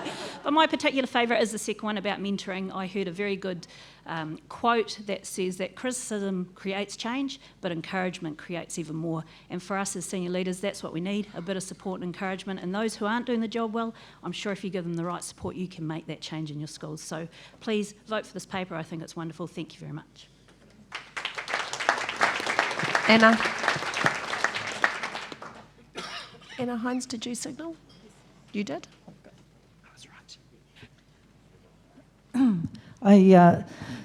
Our region essentially supports this paper as well, and it would be a little illogical not to. It's part of this wider problem of workload. However, I don't feel it's possible for me to have been party to the middle leadership paper and the way in which we kept those recommendations open without saying that I would like to foreshadow an amendment to number 4 here that would simply take out the 3 words as a priority. Because if we vote for those words to be in that recommendation there, then we are actually instructing the union to put this ahead of other work on workload, and I don't think we should do that. So other than that, I think it's worthy. I'm concerned that the disparity in pay has shifted between middle leaders and senior leaders. It's mostly happened as an equation of having more management units placed in senior leadership. That was really just addressing a workload issue that was already evolving at senior leadership end, and of course that needed to be addressed as well, but it has been a bit at the expense of middle leadership. So one way and another, the two things need to be looked at parallel and equally, and not one of them put ahead of the other. Thank you. Okay, so you're foreshadowing an amendment, which is the removal of as a priority. A priority isn't the from 4. Okay, and you've got a seconder A. Allowances as part of the claims. No, I'm sorry. Oh, sorry, Anna, I can't hear you. What I'm suggesting that it would read is that executive consider increasing the value of management units and senior management allowances as part of the claims development process. Right, so what I said was removing the 3 words as a priority. That's right. Thank you. And you've got a seconder?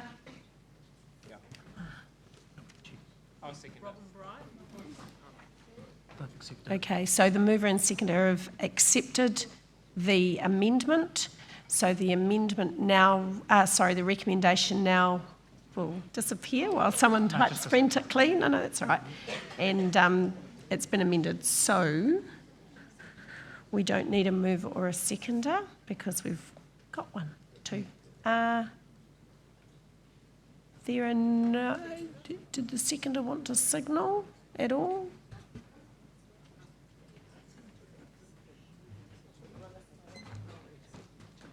Tēnā koutou katoa, Simon Reid, Executive Taranaki.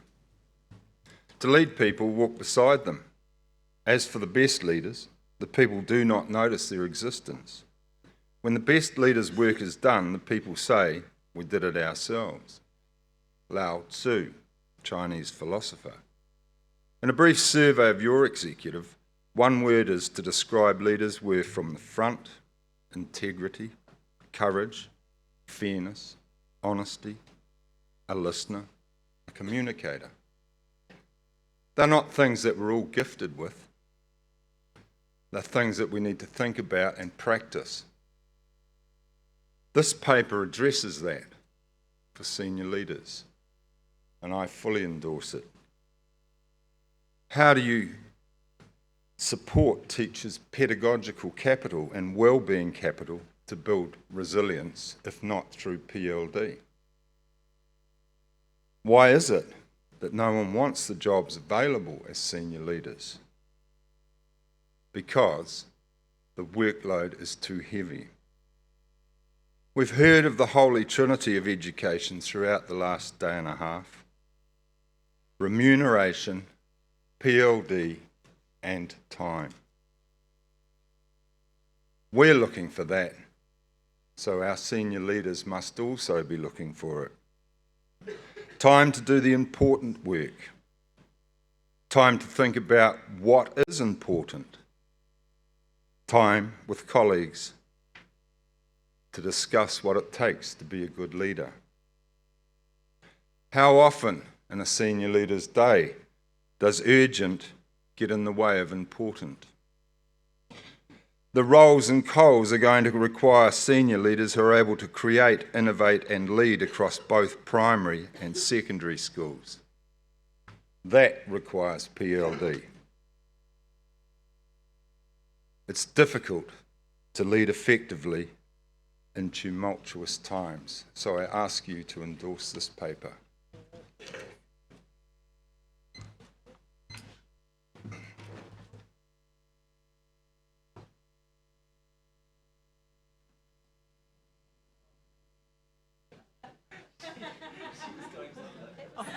It's really subtle exit from the room. Poor Morgan. No, she does know. Kia ora, I'm Carly Hopapa. This is my second conference and my first time speaking, so I'm quite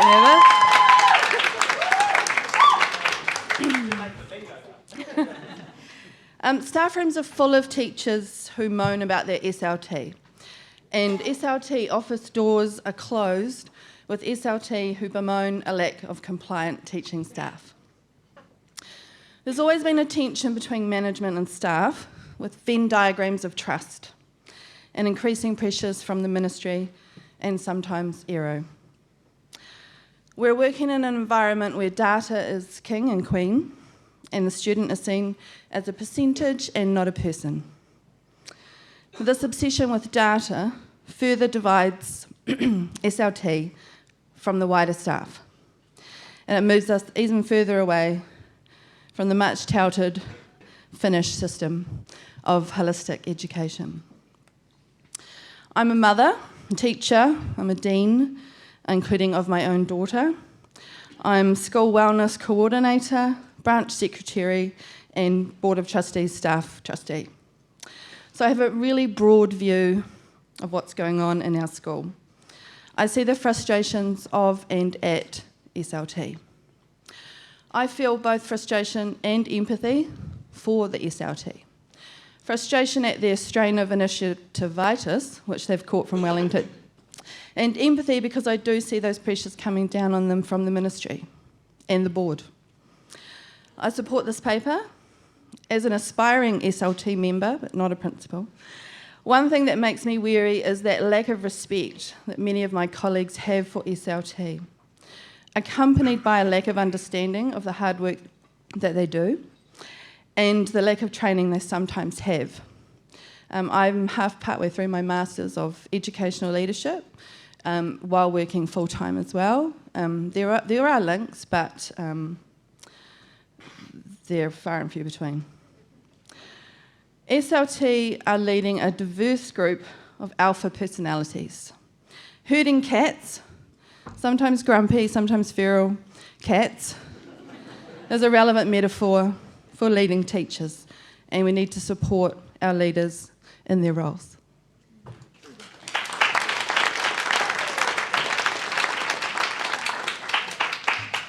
Bit of microchipping required, maybe. There are no further speakers. Where are they? They're not in their classroom. Right of reply.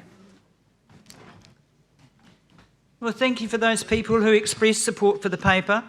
As the paper pointed out, that divide between ordinary teachers and SLTs can be seen as a negative, and I'm hoping that you heard enough pearls of wisdom as to how to get round that. You notice that there is a slight change to Rec 2. I failed to point this out at the time. After middle leaders, we have substituted through equitable access.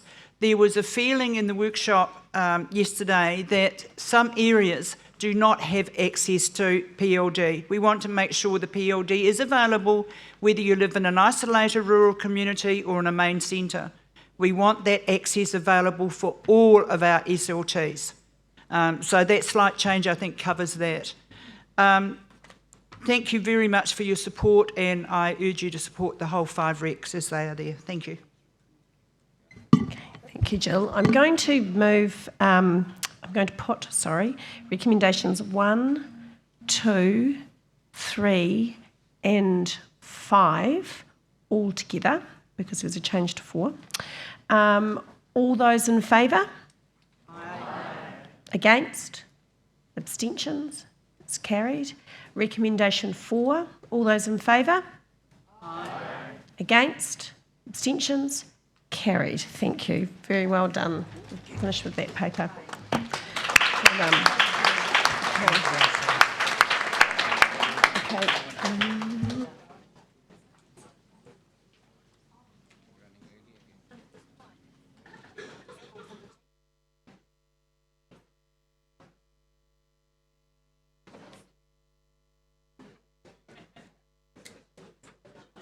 Okay, we're going to, a little ahead of schedule, so we're going to welcome our Australian brother, if that's okay. take a seat.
Me ngā rangatiratanga o te motu, te hau e whā. Kei ko nei te rangatira o tā wāhi. Ua reira tēnei te mihi kia koe, te rangatira. Nuahi te reiria, nau mai hara mai piki mai kaki mai rā, te hui a tau, mauria mai, tauranga, lahi te reiria, kei tautoko ngā kai aku i roto i ngā kura tuarua, e Aotearoa. Tēnei te mahana kia koe, tēnā koe, huri no.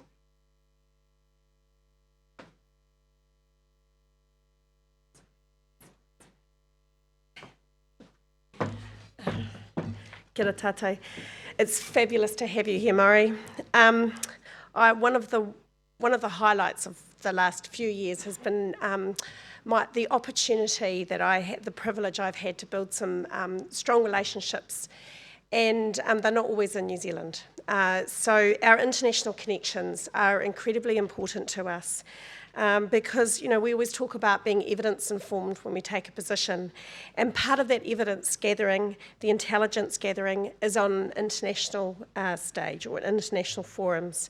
We learn from other jurisdictions' mistakes, successes, battles, victories, losses. And it's really, really important. So I'm excited to have you here. Forewarned is forearmed. And I think we will learn some stuff today that will build our confidence, and that we know what this government is all about, that we can confidently call them out on what they are suggesting. And so Maury he's taught me so much about some very significant and a very diverse range of people.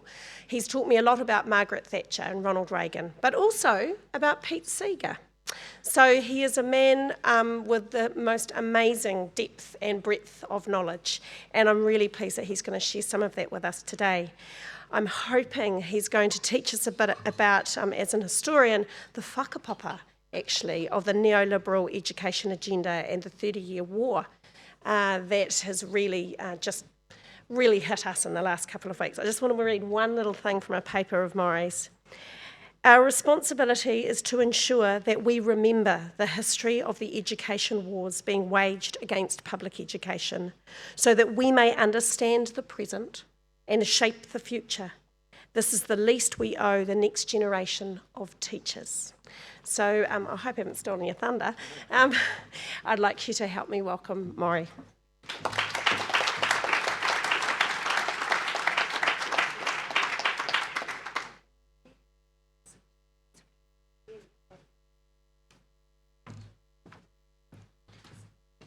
Thank you, Angela, and thank you for that warm welcome.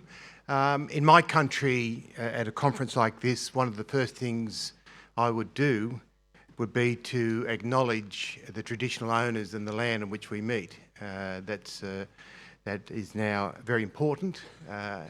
In my country, I'd say we're meeting on the land of, in Sydney, the Gadigal people of the Eora Nation, and pay respect to elders past and present.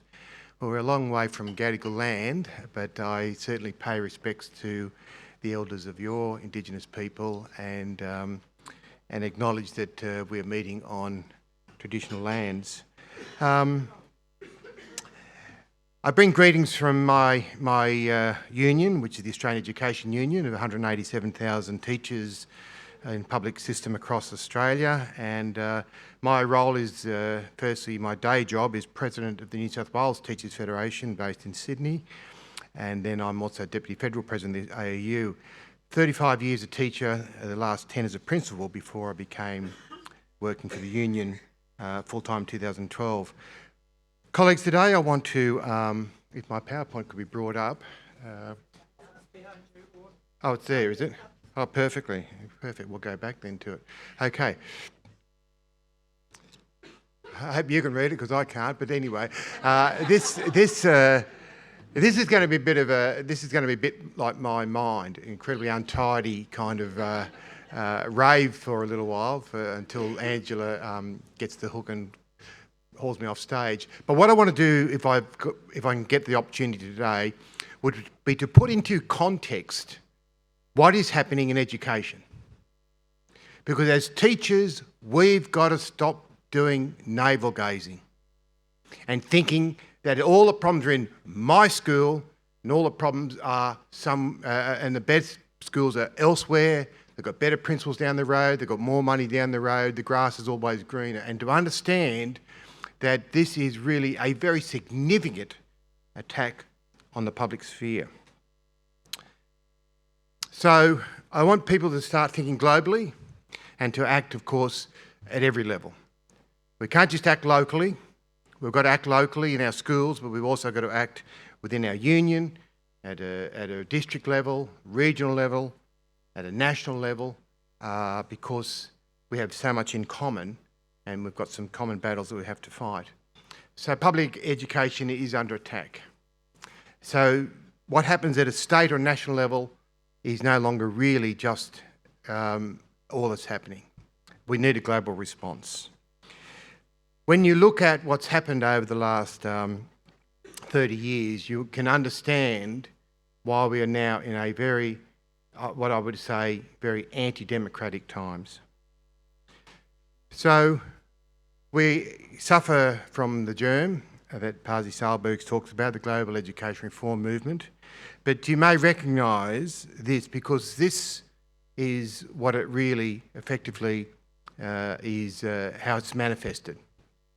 A devolution agenda, an autonomy agenda, breaking up schools, devolving budgets to schools with managers, fragmenting the system, funding cuts, of course, high stakes testing agenda.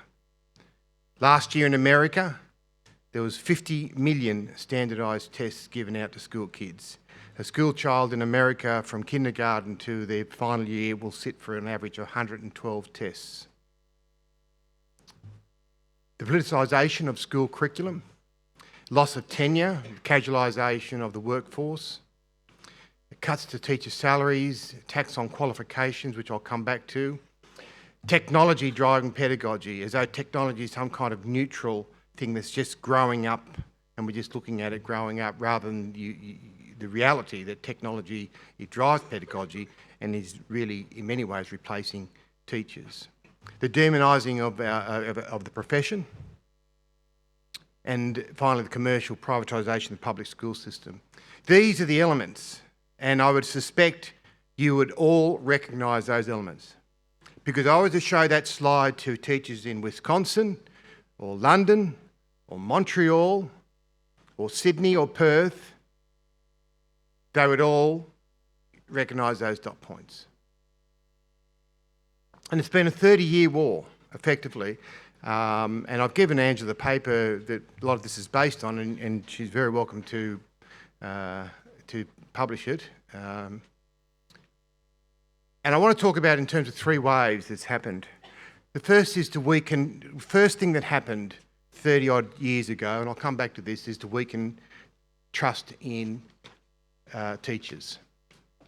Then the next thing that happened, and these weren't necessarily in kind of a linear way, but for the purpose of the argument, we'll keep it like that, and to offer radical solutions. And then the third wave is more recent, the rise of the edgy businesses. What I think the profession failed to do was to understand the third wave was coming. We're in the middle of fighting, being despondent about the first wave and depressed. We're in the middle of fighting for our lives in the second wave, and the tsunami was behind us.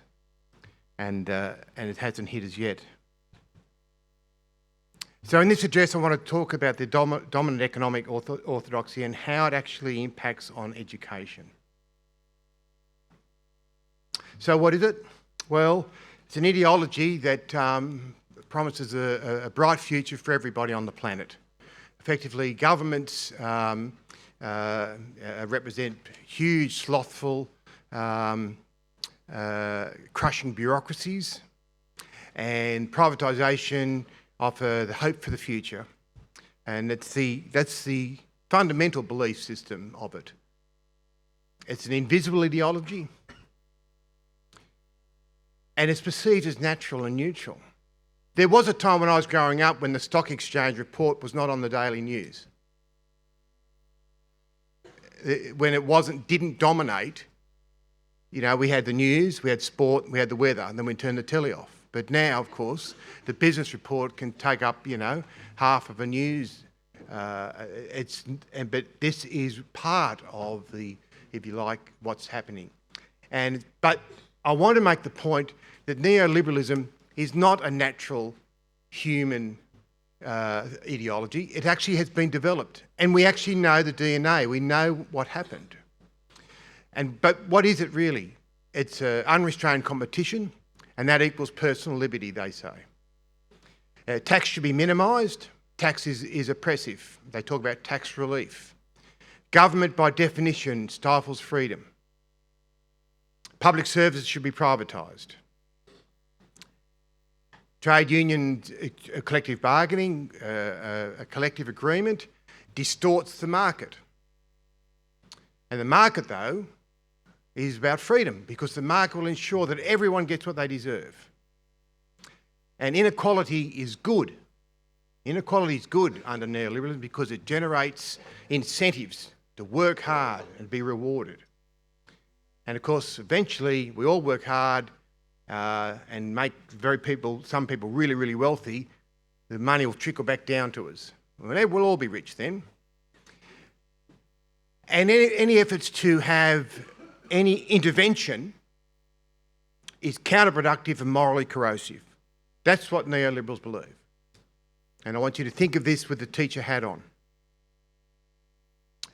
And I'll quickly go through these slides because the history is available for you. But it came from a group of people. It didn't come from a natural order. It wasn't some Darwinian evolvement of humankind. It was actually a group of people who sat down, much like that photo shows. That was the origins of it, the Mount Pelerin Society, who came up with the notion of changing the way we dealt with economics. And Friedrich Hayek was the main instigator of it. Milton Friedman was another one. And they eventually, of course, were regarded as lunatics. Through the 50s and 60s and into the 70s, they were regarded as being on the fringe of economic orthodoxy. And conservative people actually liked to own railways and banks because it was a way of controlling society. They were regarded as lunatics until another lunatic arrived on the scene, Ronald Reagan. And Ronald, who boasted he'd never read a book in his life when he became president of the US, 22 of his economic advisors were Mount Pelerin Society members. 8 of them eventually got Nobel Prize for economics. And so the ideology started to be spread through a plethora. These are just a tiny, not even 0.1% of the think tanks, but just some of the major ones. And they'll impact on education later on in this presentation.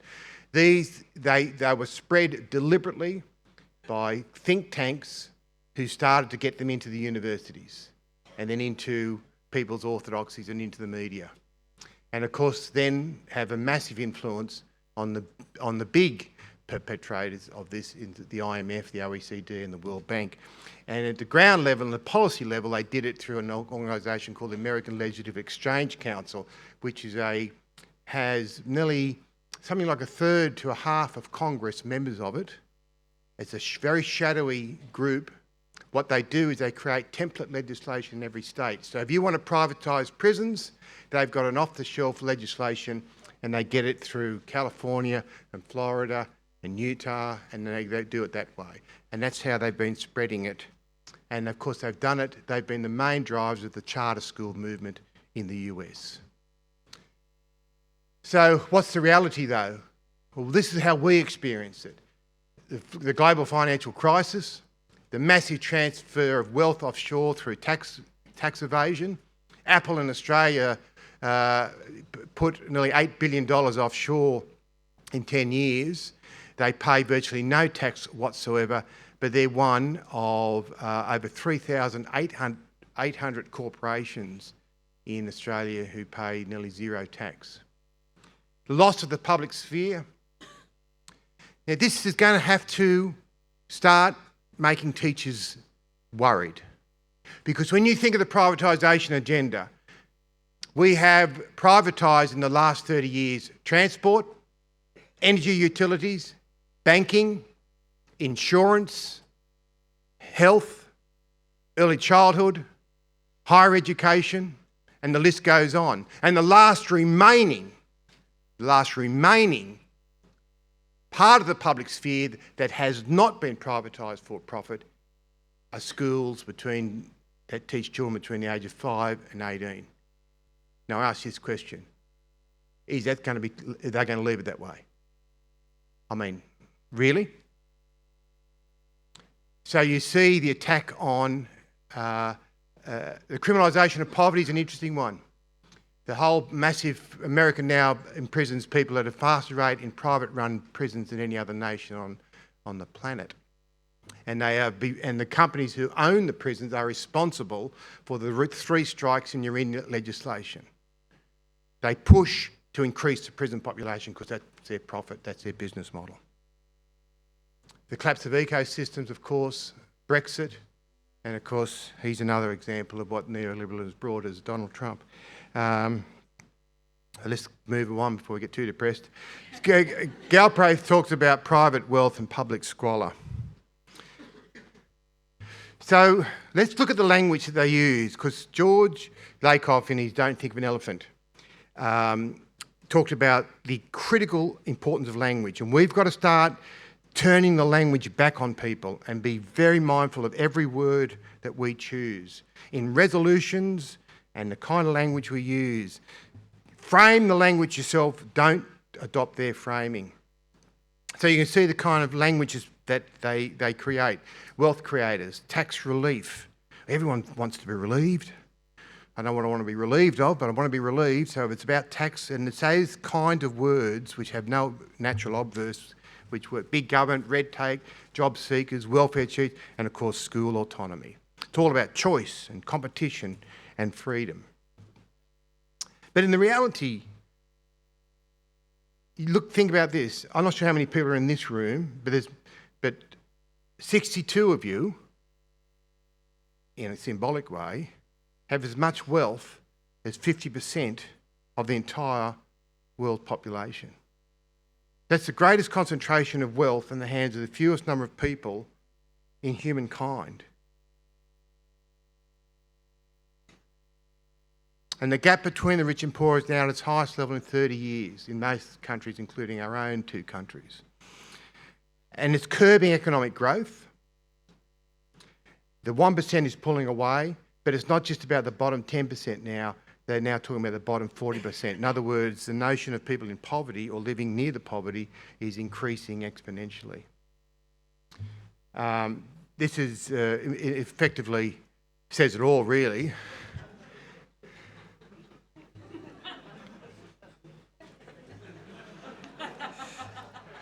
Yep, just the look on the mum's face. Milton Friedman, one of the Mount Pelerin Society people, wrote in 1962 that public schools were an island of socialism and free market. And that's been, you didn't realise you were working in a socialist republic, did you, every day of your working lives? That's the kind of ideology that they came up with. So how does it relate to education? Well, if it's about tax minimisation and government's not investing, then you cut funding. And one of the greatest fight-backs against neoliberalism and privatisation is a funding campaign. It is critical. They'll fight you on every other campaign, but you fight them on funding and you frighten the bejesus out of them. Because one of the things that makes neoliberal ideology work is you can't have a successful public enterprise. Because if you have a successful public enterprise, it contradicts the notion that public is bad and private is good.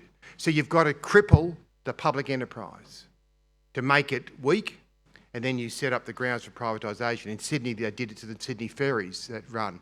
They got rid of all the marine engineers and sacked a lot of them and had very few. What happened to the ferries? They broke down. What did the government say? Inefficient public enterprise, let's privatise the ferry service. And the same engineers are re-employed by the private companies on a reduced salary. So you can see the kind of attacks. School curriculum, loss of tenure, commercialisation, they're the very things that we are seeing. I just want to, I'll quickly go through these slides. You've all heard of the money doesn't matter myth. Money doesn't matter, does it? We spend so much money on education, but we're not getting the results we need. Tell me if you've not heard that. You've heard it, haven't you, daily? Well, I did a Google some time ago and tried to get the origin of this and did a bit of research.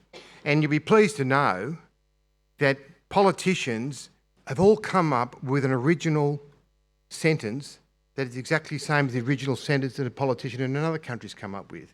It's extraordinary to see that the syntax and the language is identical regardless whether the person's in Florida or Brisbane, Queensland, or dare I say, Wellington, New Zealand.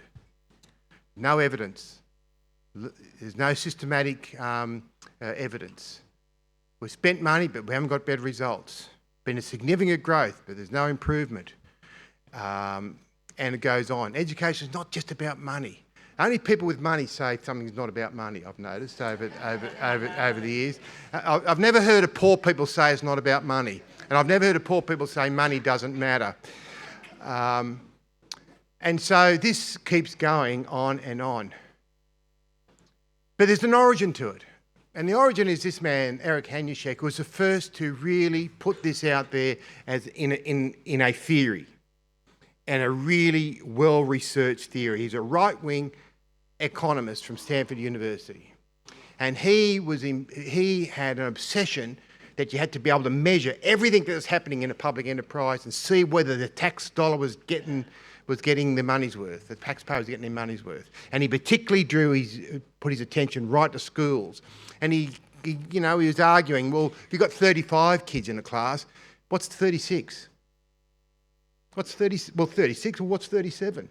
It's irrelevant. Class size is irrelevant. So he came up with the whole class size doesn't matter. You've all heard that argument as well. This is the guy who originated it. He's still active. He gets trotted out by state governments across America as their star witness in court cases when parents sue the state government for a loss of funding. And he's always the academic expert they trot out to defend why there should be cuts to education budgets. So the 30-year war first wave was to weaken trust in public education and attack teachers. And there was two historical moments, in my opinion. The first was in the UK in the 1960s with the black papers on education. And I won't go into it now. In the paper that I've given Angela, I go into it in a fair bit of detail. And the black papers were absolutely disgraceful, but once again were written off as lunatics until Thatcher was very heavily influenced on it. They attacked comprehensive universal schooling, in essence. They attacked the notion that you educate every child in a universal, comprehensive local school. It drove them crazy. They were elitist and they hated it. And when you think about it in human history, a comprehensive secondary school is a very modern institution. In most of our countries, it only really started in the post-war period. It took the 50s and 60s. Before then, we had very streamed and very small retention rates. In the 50s and 60s, in the post-war boom and the economic prosperity post-war and the belief in the future, we created a comprehensive education. It was only within 2 decades that there was a massive pushback against it. And that pushback has occurred ever since. So in human history, after 20 years in the post-war period, the attack on secondary education in particular started, and this is the origin of that attack on comprehensive education.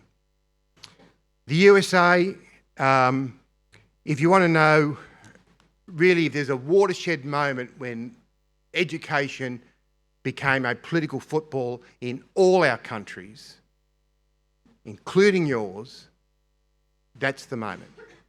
the publication of A Nation at Risk. It was a document that purported to show that America was falling behind, and it was because of teachers and poor teaching, and they were using test results to prove the evidence. The evidence eventually was found to be doctored and made up, but it was too late. And Reagan seized upon it. And that's when the testing agenda started, and he and Thatcher joined forces,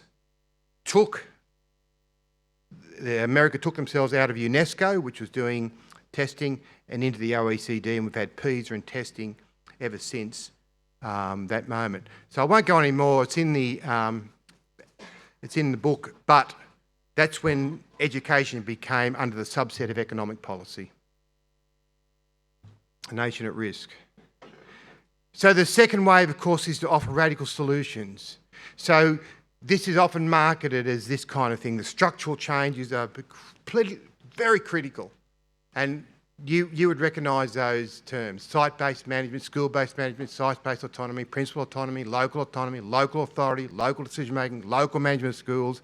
If you can get the word local in, and in England, they actually call it, the Tory party call it localism.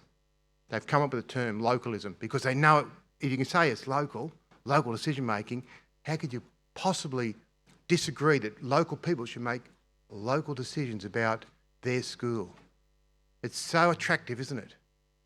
But Stephen Ball says in reality, devolving responsibilities and budgets to school is just giving principals the authority to self-manage the decline of their schools. And you've empowered government like never before. Ironically, devolution is the greatest centralisation of authority under the guise of devolving authority. And what happens is you get workload, you get accountability, you get auditing. So you can't talk about workload and these other issues, in my opinion, unless you understand exactly what's going on. So this is the kind of things that they do to devolve. One impediment, of course, to it is teacher qualifications. And this is going to be particularly important because I'm going to argue that we, the profession, need to recapture the notion of standards and entry requirements in the profession and accreditation. They were, for a long time, our concepts, and it's time to reclaim them. We should never be scared of the word standards, but we should own and control it.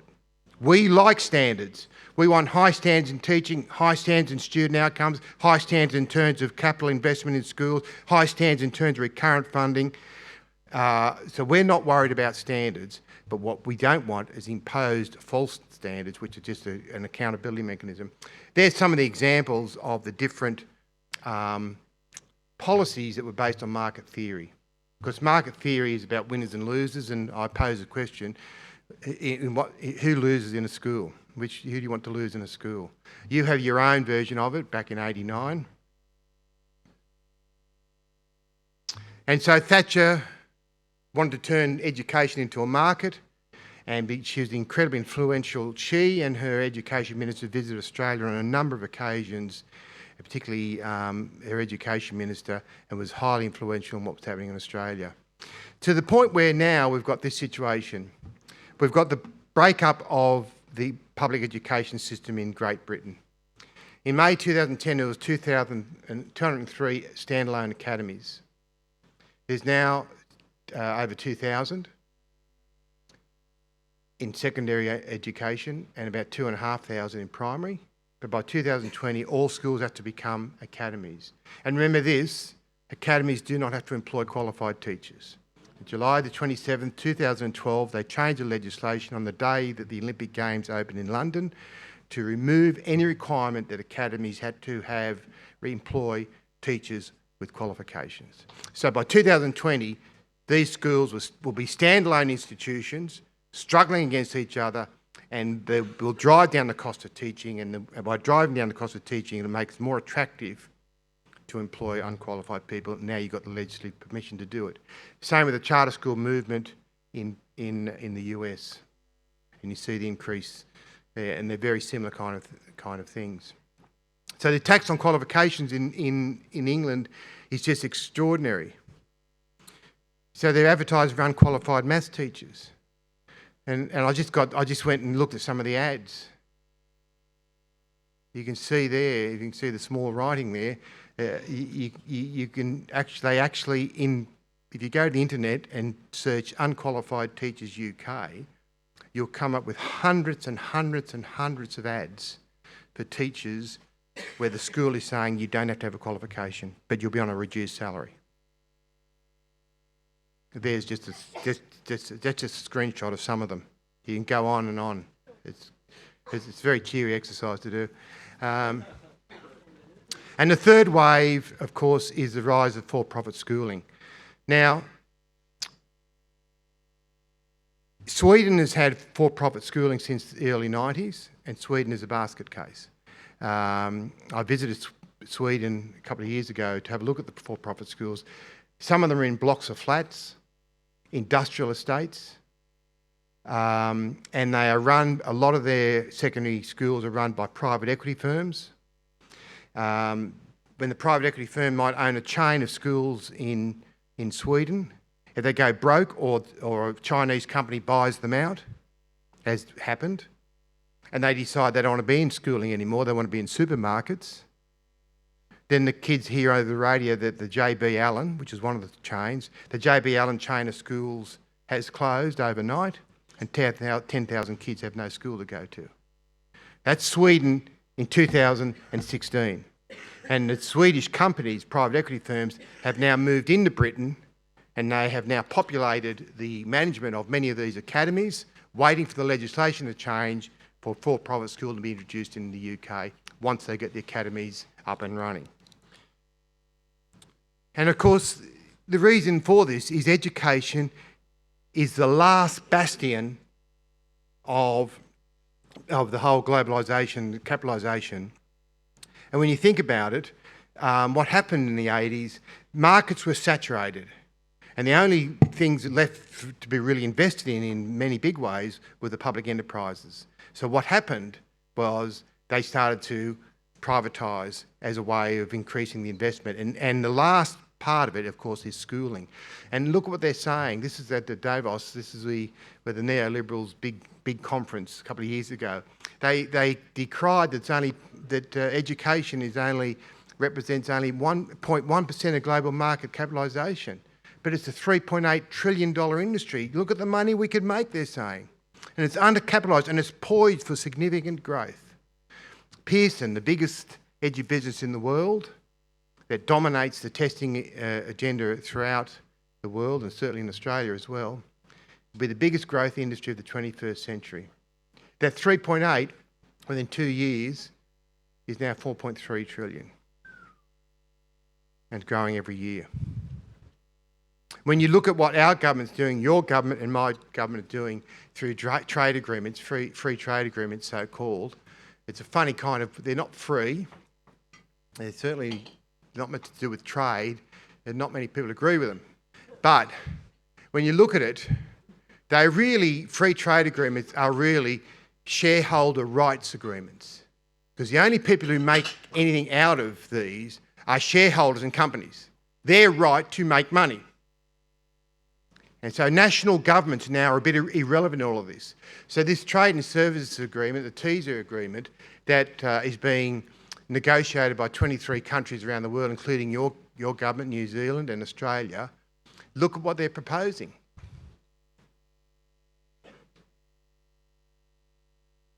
They're proposing that Australia, New Zealand, Colombia and Norway are proposing that education services be privatised as a tradable commodity. Did you know your government was doing that on the global stage? They're actually arguing that it should become a tradable commodity. The TISA agreement has a 5-year embargo against anyone knowing about it. The only way we got that document is it was leaked by WikiLeaks. Otherwise, it's going to be secret for 5 years after the signing of it. What that means effectively is a public enterprise will be regarded as a monopoly. Monopolies are bad. Monopolies must be broken up. And your government can be sued if your postal service, for instance, if that was part of it, or healthcare or education was exclusively government run, and there were not private players making money in it, then they could be sued. So that's what the TESA agreement effectively is. In our country, it means that we've got a contestable funding in our technical and further education, our vet sector, and that has meant we've got nearly 5,000 registered training organisations, 5,000, most of them for profit in the vet sector. And the public sector in Victoria and South Australia has now got only 20% student market share. And so these are real concerns for all of us, I'd suggest. Pearson, of course, is always is there at the forefront of it. They have their twin attacks on public education is one in the global north, the wealthy countries testing. In my own country, they do a lot of work in our national tests. They have the contract for NAPLAN, our National Assessment Program, Literacy and Numeracy. They also run, of course, a lot of tests in the USA and the UK, but they also are setting up private school chains throughout the world, in particular in the global south. And they poised to do it in other countries as well. They have also got the contract, and this should worry every single teacher. They've got the contract for the 2018 PISA test, the international tests. They've only got a part of it, but the part they've got includes they're going to redefine what literacy learning is. I just want you that to sink in. A private corporation, accountable to no one, with no brief from any politician or elected government, with no input from the teaching profession, a private corporation is now going to change the definitions in terms of functional literacy as a corporation.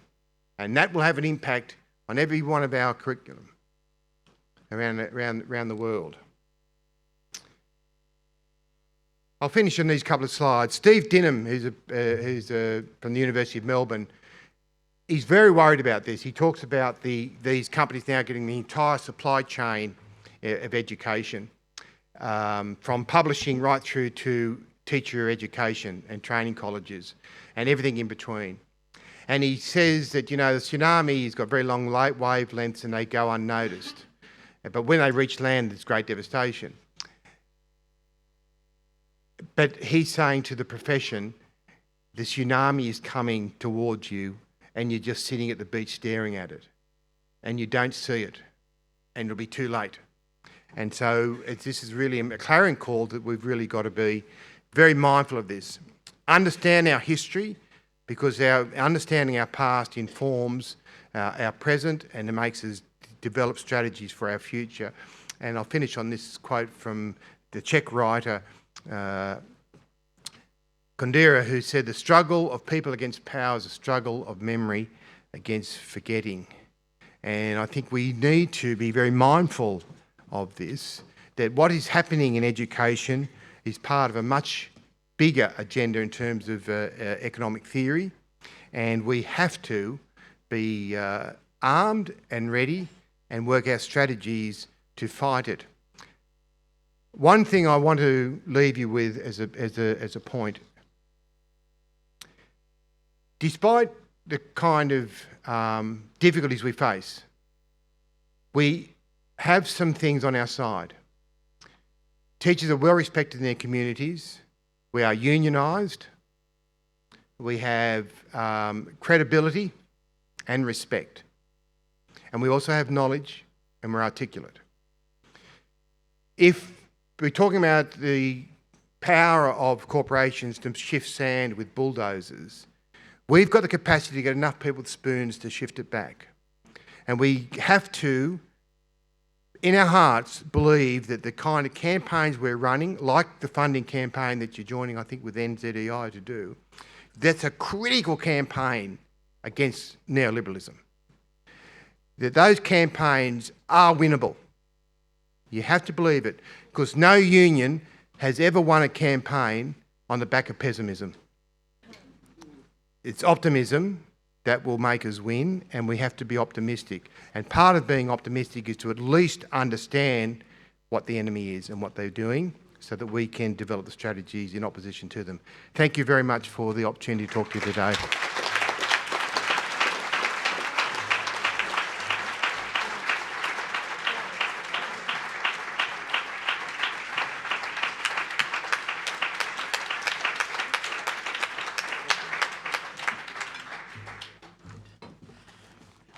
Right. Thank you so much for that amazing lecture, Maury. It was really very interesting to hear, from me anyway, about the origins of these terms, because we use these terms all the time. Neoliberalism, we talk about the germ, but to hear where it actually came from. You know, as I'm a history teacher, and so to me that was particularly very interesting to hear. I really enjoyed that. Some of the groups I wasn't even aware of, and to hear, I think ALEC came up at one point. There's a great video from John Oliver where he takes down ALEC. So to hear about their involvement, I would urge everybody to have a look at that one, because that's amazing that they're involved so intimately in the charter school movement. It is a global struggle. You mentioned Milton Friedman a few times. I mean, Friedman set up Chile's voucher system and charter school system personally, basically. So this is on every continent. And you're absolutely right. We need to work together, especially against TISA, especially against these edu-profit groups. We need to work all together and think globally and not just locally. So again, I want to thank you for coming in and talking to us. Thanks, Maury.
I hope Maury doesn't mind, but I think I've had so many people ask me for a copy of his paper. It's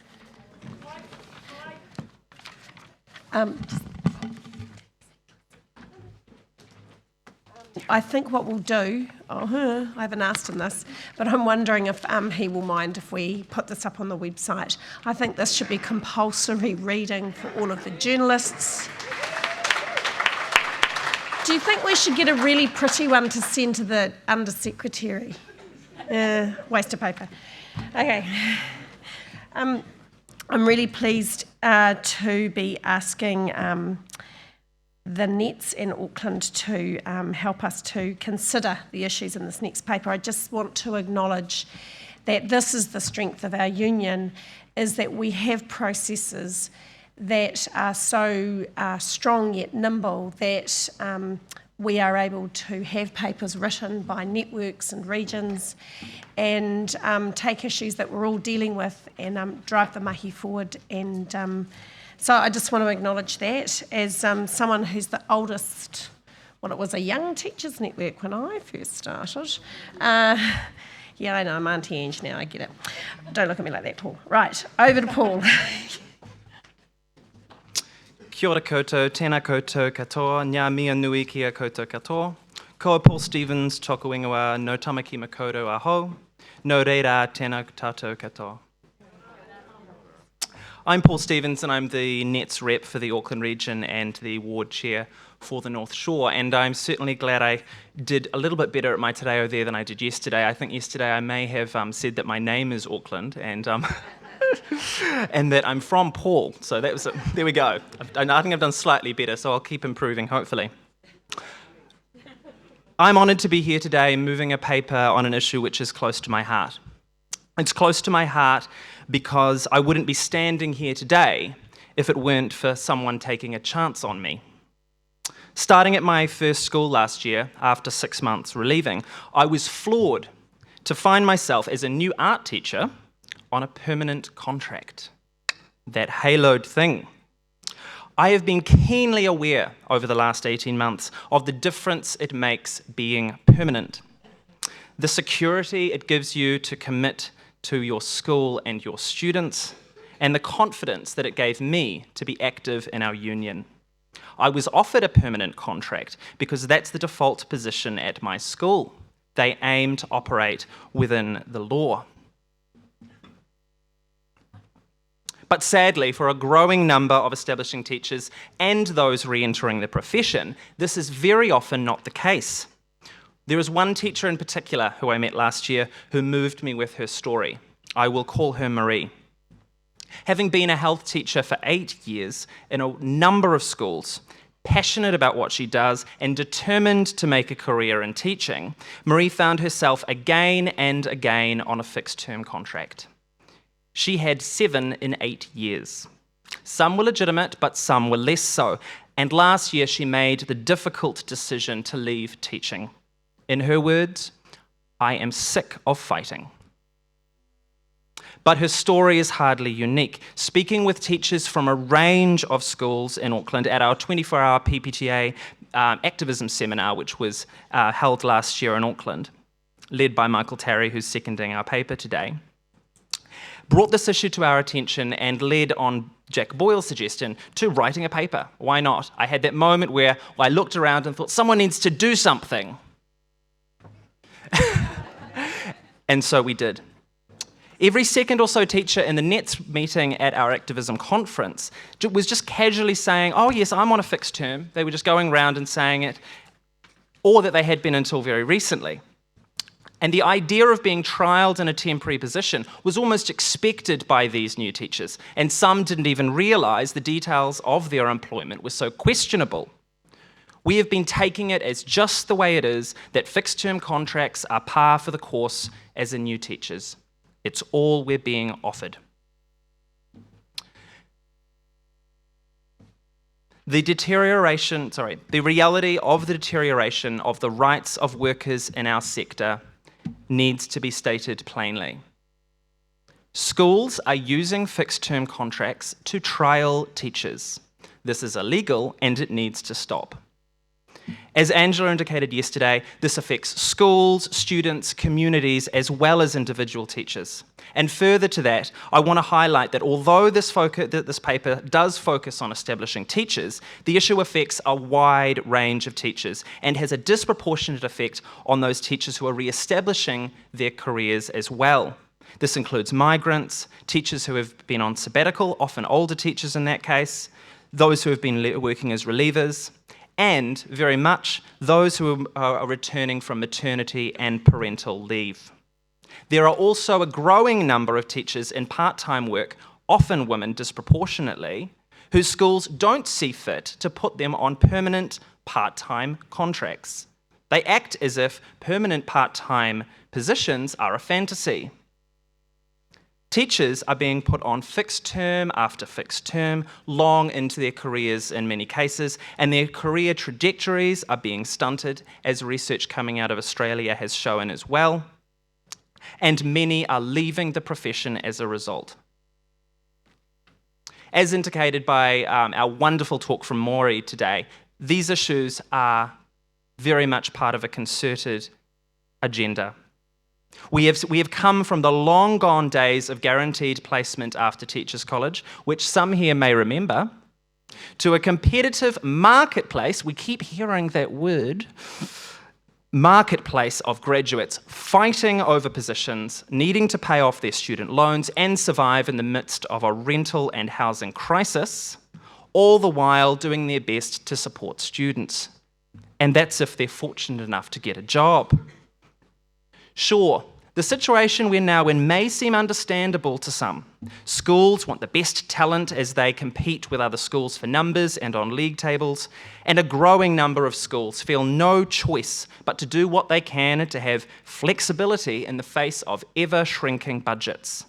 A situation which is only set to get darker under what I call the horror film for education, the global budget. I like this Mike saying that, the global budget. The new face of bulk funding.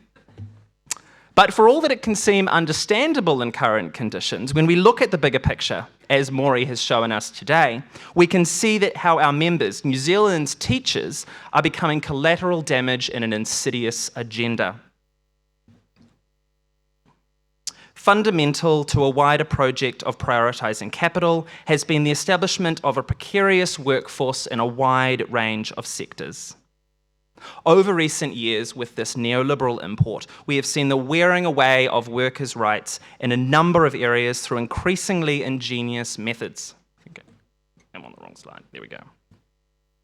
We have seen it with zero-hour contracts. We have seen it with the introduction of the 90-day probation period, and we've seen it with workers being put on temporary contracts through third parties. And this trend of establishing a precariat within sectors has very much reached our shores, and we need to fight it. And to fight it, we must name it.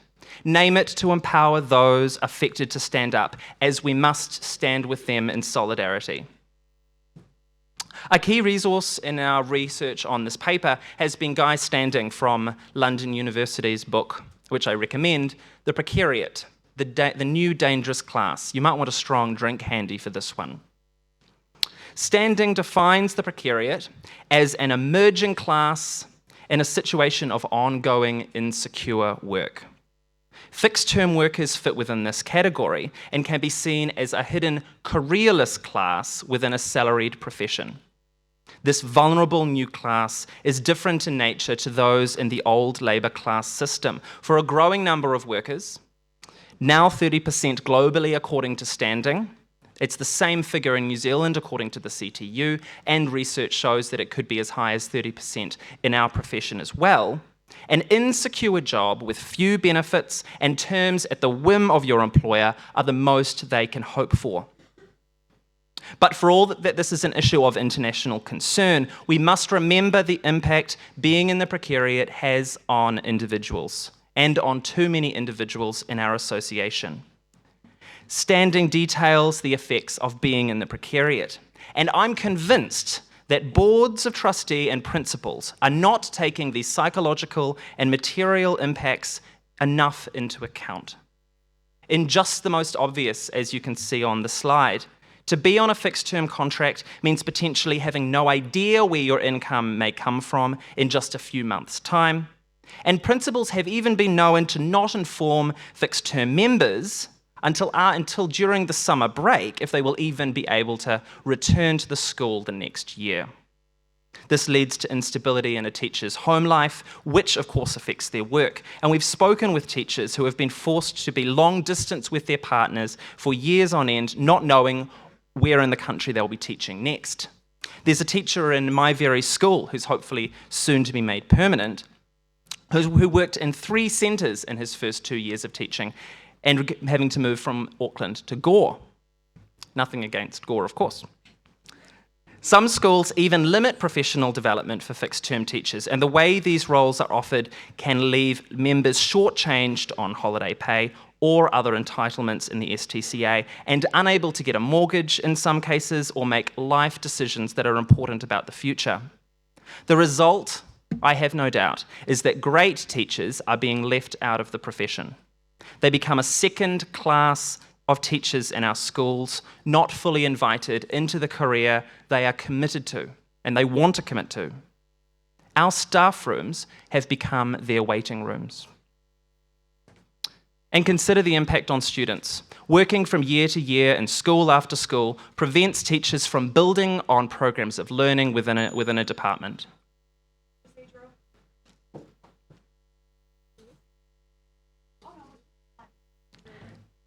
No, you've got a procedural, and your procedural is? 2 minutes. No. You want an extension of time? Well done. And for how many minutes? 4 minutes. So Melanie Weber, just forward. I'll keep getting. And Austin Peugeot seconding for 2 minutes. You started with 2. Okay, thank you. We have a procedural extension of time of 4 minutes. All those in favour? Aye. Against? Abstentions? You heard that call, right? I did. Only being temporary, they are too often not empowered to become fully a part of the life of a school when they're on a fixed term, to support students for a long period, and to build relationships with those students and engage in extracurricular. Worse still for our collective, we know that many teachers on trial hold back from sticking their heads above the parapet, feeling their future employment is at risk.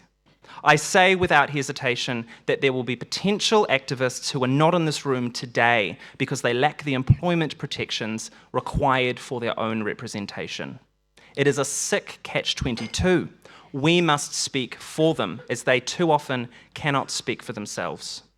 But none of this stuff is new. I'm sure most of us have talked to fixed-term teachers in our own schools and regions. Time is long overdue that we acted as a collective against this ubiquitous practice, and ubiquitous it is. We all know that the practice is illegal, and that without genuine reasons based on reasonable grounds, the employment explicitly excludes the use of temporary positions to establish the suitability of the employee for permanent employment. And yet, anecdotally from members and field staff, we know that the trialling of teachers is rife. The Ministry and the Gazette does nothing to prevent it. Neither does the School Trustees Association. Schools aren't even required to advertise the reason why a position is being advertised as temporary, as the new rec from Canterbury addresses. The result is that only 15% of new teachers find permanent employment. And as this graph provided by the Supply Task Force indicates, last year 77% of teachers were non-permanent in their first job. The shrinking blue bar on the left is the number of graduate teachers starting in a permanent job each year. As a supply crisis looms with workloads increasing, this really does help explain, I think, why, as we heard from Melanie yesterday, 15% of teachers are leaving the profession within their first 5 years. Now, having painted a dark picture, I do believe there is hope, as the motions I ask for your support in propose. Until now, I believe the response to this issue has been on two individual bases. We have been committing huge amounts of staff time to fighting fires on this. What I propose is a collective voice on this issue, with a new commitment to be signed by principals. Earlier this year, the NZDI, who are historically working with us on the bulk funding fight, introduced the Beginning Teacher Charter, and I want to give mihi to them. It has been signed by over 200 primary school principals who have committed to investing in primary teaching, in beginning teachers rather, in a number of ways, including by promising to not misuse fixed-term contracts. Based on this charter earlier this year, the Establishing Teachers Committee, chaired by Austin, put together the commitment to establishing teachers.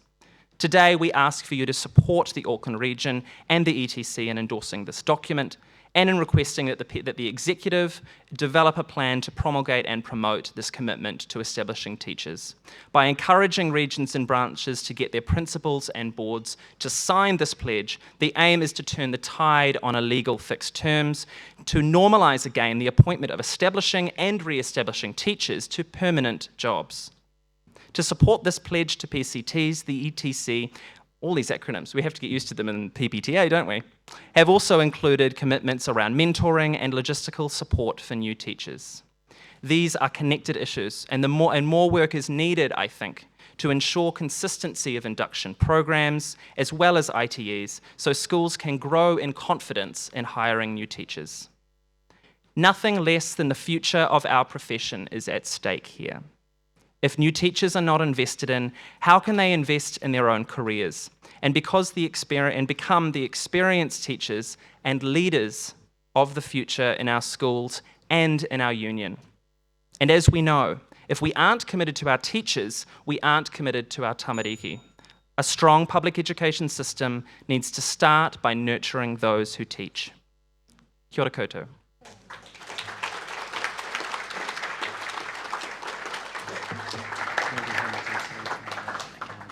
Seconder? Okay. Whoa.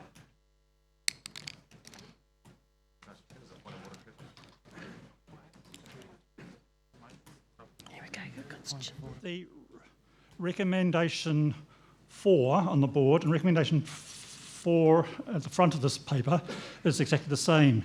Yet on the back, on page 10, there's a slight difference in that it talked about the Education Council of New Zealand. Which should it be? STAR, New Zealand Secondary Teachers, sorry.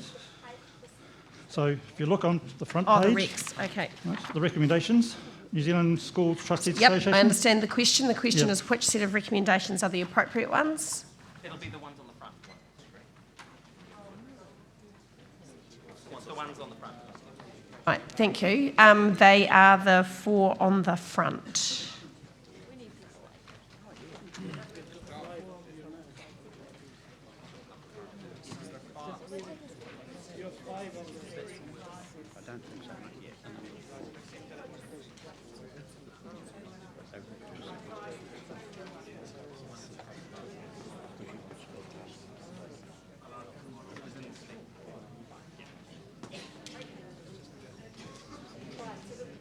The recommendations that you are to consider are the ones on the screen. Okay. And as was pointed out in the speech, there is a new additional recommendation, and I'm going to take a speaking list, and there were lots of hands up, so you can keep them up, would be fabulous. And Austin, you can start.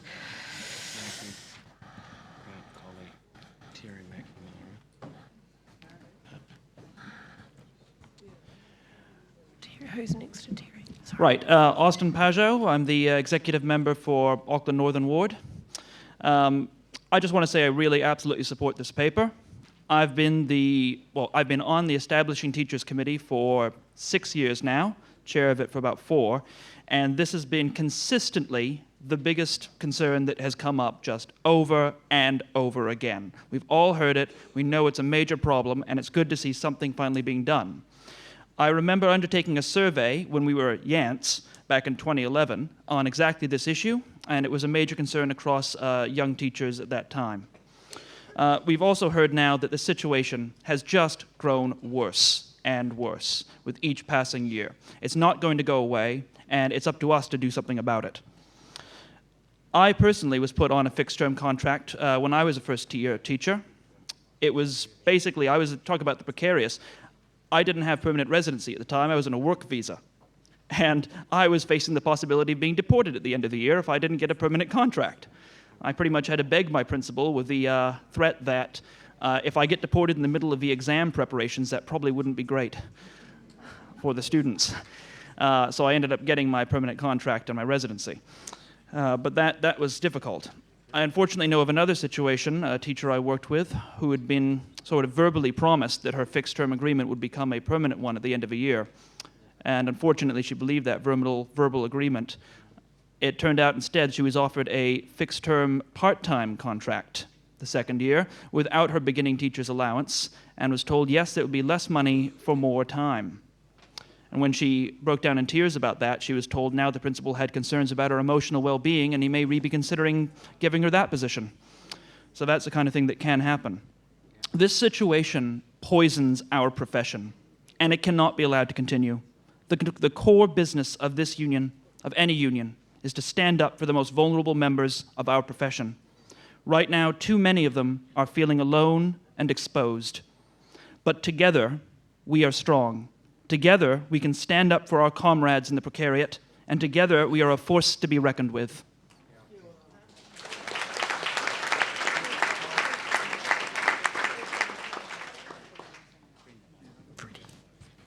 Yep.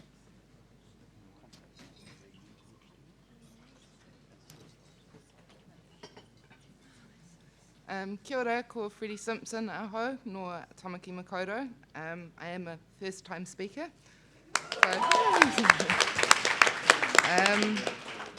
I'd just like to offer an example of how rife this is. On the 19th of September, at a school in my ward, Western Ward in Auckland, 13 to 19 subject positions were advertised as the following subject areas are for initially fixed-term positions in 2017. So 13 to 19. So it's a really rife practice. And I think that collectively we really need to call them out on this. We've heard today a lot about the sort of increasing class divide in Aotearoa and the neoliberal attacks on our public education. And so I think we do need to protect our profession from falling into this precariat class, and that we mustn't let this happen on us. So yeah, totally support this. Thanks. Pip. And then Terry. Kia ora, I'm Philippa and I'm from Auckland as well. And I'd just like to speak to this as my role as specialist classroom teacher. A component of my role, as specialist classroom teacher in my school is mentoring new teachers. And in this role, one of the biggest challenges I find new teachers experience is balancing personal and professional well-being with the often unforeseen demands of the job. The demands that you expect are the inevitable classroom pedagogical demands, but the ones that you don't expect, I think, are the demands of being an adult professional in a dynamic and challenging policy and data-driven, often political workspace, working with political professional and challenging professionals. And I think it's often these pressures that can weigh on new teachers and cause considerable unrest. But providing that new teacher is involved in a valuable mentoring and induction program and a genuine program of support and have good relationships with their mentors, that these unusual challenges can be navigated. What makes these challenges exponentially more challenging to navigate is when this teacher is on a fixed-term contract, as these really important challenges are replaced with the anxiety of where to next and am I valued? This anxiety is compounded by those new teachers with family or in relationships, like Paul has said, that might end up going long distance, and we all know how that usually ends. In short, instability is to the detriment of the development and well-being of teachers. I believe that institutions have a responsibility to provide a safe and constructive environment where new teachers can develop and make mistakes and learn from these and break down and build up and screw up and succeed. And what is fundamental to this environment is not only good relationships, but security, and fixed-term contracts compromise this. With security, the vulnerability needed to be honest about the challenges that are facing new teachers can be exposed and can be remedied. In my view, this paper looks to support schools in creating the safe conditions in which new teachers can become better teachers, which is better for our students. And for this reason, I wholeheartedly support the paper. Thanks, Pip. Now it's your turn, Terry.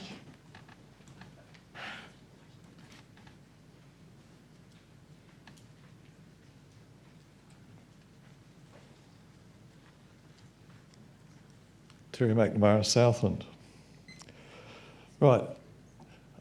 I believe the employment of fixed-term teachers, the how writers, is a scourge on our schools. It's also a scourge on our membership. And it's got to the stage where I think something really, really needs to be done. This casualisation of teacher employment, which has been eloquently spelled out by the mover, is not just for establishing teachers, but it's for people who have been on fixed-term contracts for a while. And this must stop. As was pointed out, this is basically an attack on their lifestyles and their ability to forge a career. It must stop. Now, it's been pointed out that what we've got stifles teachers' ability to insist on their contractual entitlements as well. And it also represents an opportunity all too often taken by principals to bully and blackmail teachers. It allows principals to use a term called flexibility of employment, especially at this time of the year when all of them have got their GMFS roles for next year or entitlements for next year, and they're starting to think about possibilities, especially for the possibility of reducing teachers, how they can avoid having a capner.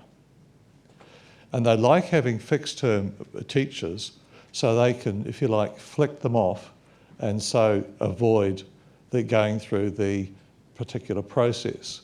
This is pernicious. In doing so, they're actually setting up a situation or allowing a situation to continue where these particular fixed-term teachers, who should be permanent, are actually missing out on entitlements. For example, let's imagine you've got a school which has to lose 2 full-time equivalents. Now, if the school has a handful of fixed-term teachers in possibly the areas which they could, if you like, pick, the principal could pick, they could just flick them off. They've got no entitlements, their job is gone.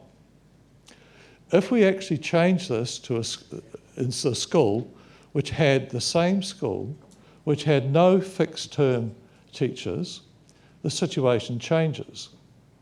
They now have to possibly go through a capner situation where possibly the same teachers who would have been picked previously now might be picked again, but this time they've got entitlements. This, I think, is quite important, and this is happening as we speak, right now. Now, I think it's time that we actually picked on principals. They know exactly what they're doing. And so I've actually proposed, and it's somewhere on the system, a recommendation, I will foreshadow it now, that it's 5C, that PPTA develops an action plan targeting principals which would encourage them, and use that word advisedly, to make fixed-term appointments permanent in their schools. And I do have a seconder. Now, what I want to do is to try and take the focus away from the individual teacher. Too often, the individual teacher has been blackmailed, browbeaten and so on, scared into saying things. I want to make it that we actually put the focus at least on the branch, so we can take away the individualism And the branch or the region or PPTA can then focus on that school and look at the school, all the fixed term positions in that school. It takes away the individuality of this and makes it a stronger thing to win. This is something we as a union should be prepared to spend money on. So I would like the school to be able to, well, sorry, I'll go on, I've got to read my notes now. We should actually insist there that the schools have to publish the number of fixed-term employments people have got. That actually could be a surprise for an awful lot of people. Do I have to stop?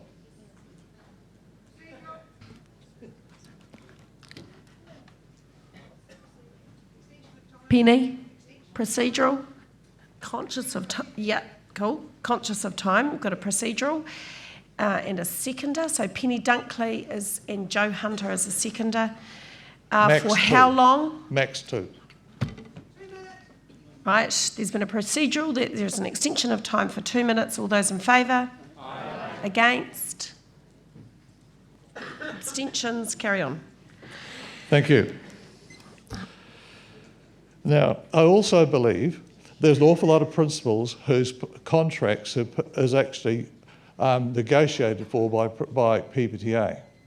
There are principal councils meetings, and I believe PPTA should actually really put it at principals at these meetings, the effect they're having on their people in their schools. This is not the time to actually be meaty mouthed. We actually have to be a little direct.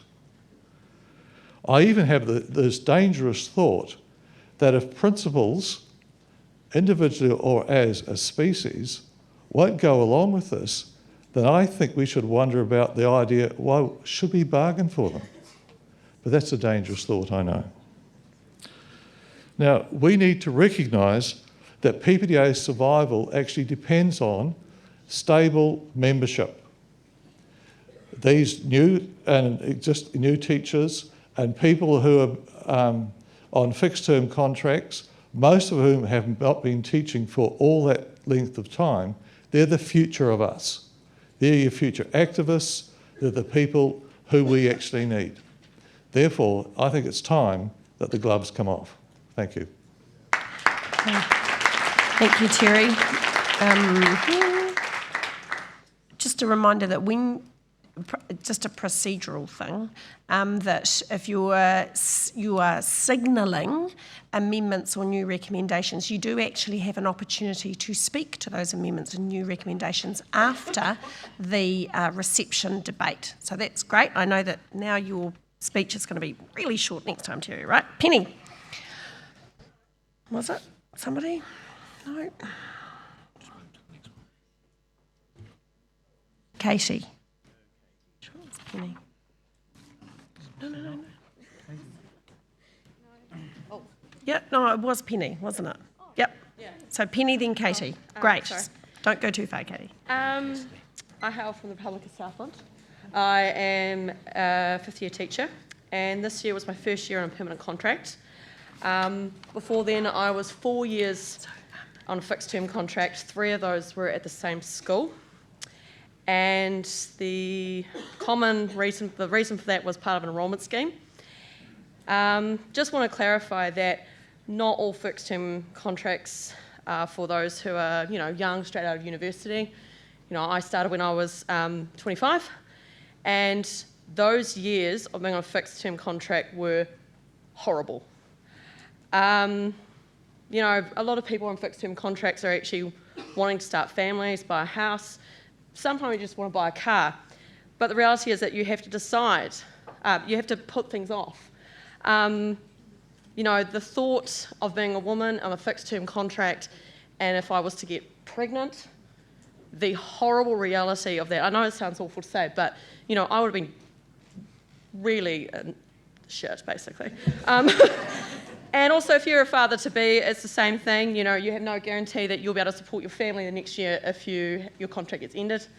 In my previous school, a teacher came back from overseas. She was put on a fixed-term contract. She was ready to move on to the next stage of her life, get a house, get married, start a family. However, being on a fixed-term contract, she got a mortgage, but she had to pay double. The bank basically made her pay double the mortgage because she was on a fixed term contract. Now that's not it's also car loans, they're also the thing they make you pay higher interest if you're on a fixed term contract. So it's not just insecurity, it's actually society. You can't get ahead. And it wasn't until she got on a permanent contract that she could be alleviated from that situation. Sorry, I'm just a bit nervous. So basically, I was never following. I was basically a floating teacher. I was never covering anyone, and I was covering 4 subjects. I was covering classics, history, English, all senior, and social studies. Now, that is ridiculous because the fact is that they said they couldn't offer me a permanent job, yet I could really easily fit in anywhere in the school. I think that, they were going to offer me physics at some time soon as well. But, but LTRs do not have the same work conditions as permanent, and this is why. You don't feel like you have the ability to say no. I got told 12 hours before I had to teach a year 11 English class, and I never taught English before.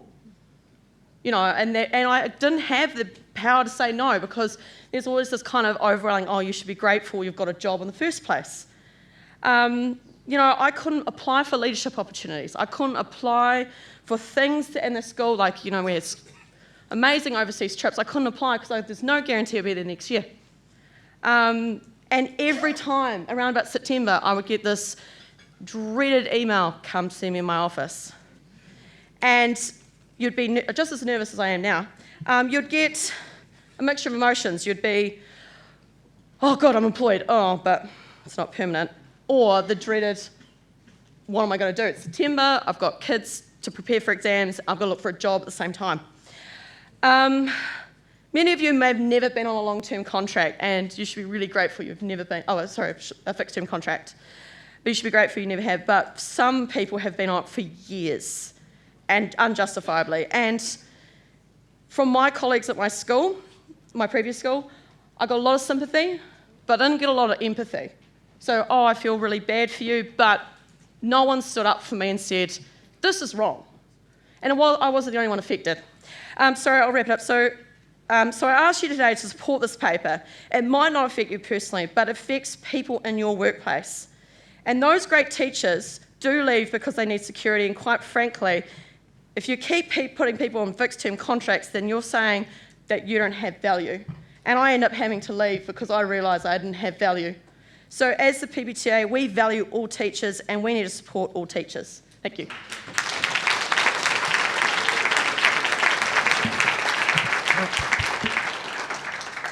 Vibrating. Thank you, Penny. We are out of time, and I'm aware that we've got caucus meetings that are meant to be convening in about 2 minutes. So this doesn't make me very comfortable because I'm aware that we're about to put cups and saucers and things in lots of rooms around the hotel, and that's not good for the workers. But if you can try and quite quickly have your cuppa and head off to caucus meetings. In a moment.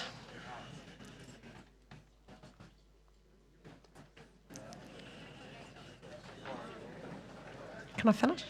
Cool. Just be aware, it's really important we hear from as many members as possible around any of the issues in these papers. And we have bells, and I know they're often inconvenient, but at some point we will have to move into urgency. And kind of ironic, really. I'll leave it at that. So we will reconvening after our caucus meetings at 6:30 for drinks preceding dinner. You must remember to take everything with you because the poor staff have got to get this room sorted for conference dinner. If you have got guests to look after and you're not sure who they are or anything, do come and talk to me or Jack or Tom. And that's it. Karakia kai would be great, thank you. And we'll see you with your glad rags on tonight. He karakia mo te kai, ka whakamoemiti i ngā pautiri au. Nau mai ngā nui o te wao nui o te ngā kino o te waitai o te wai Māori.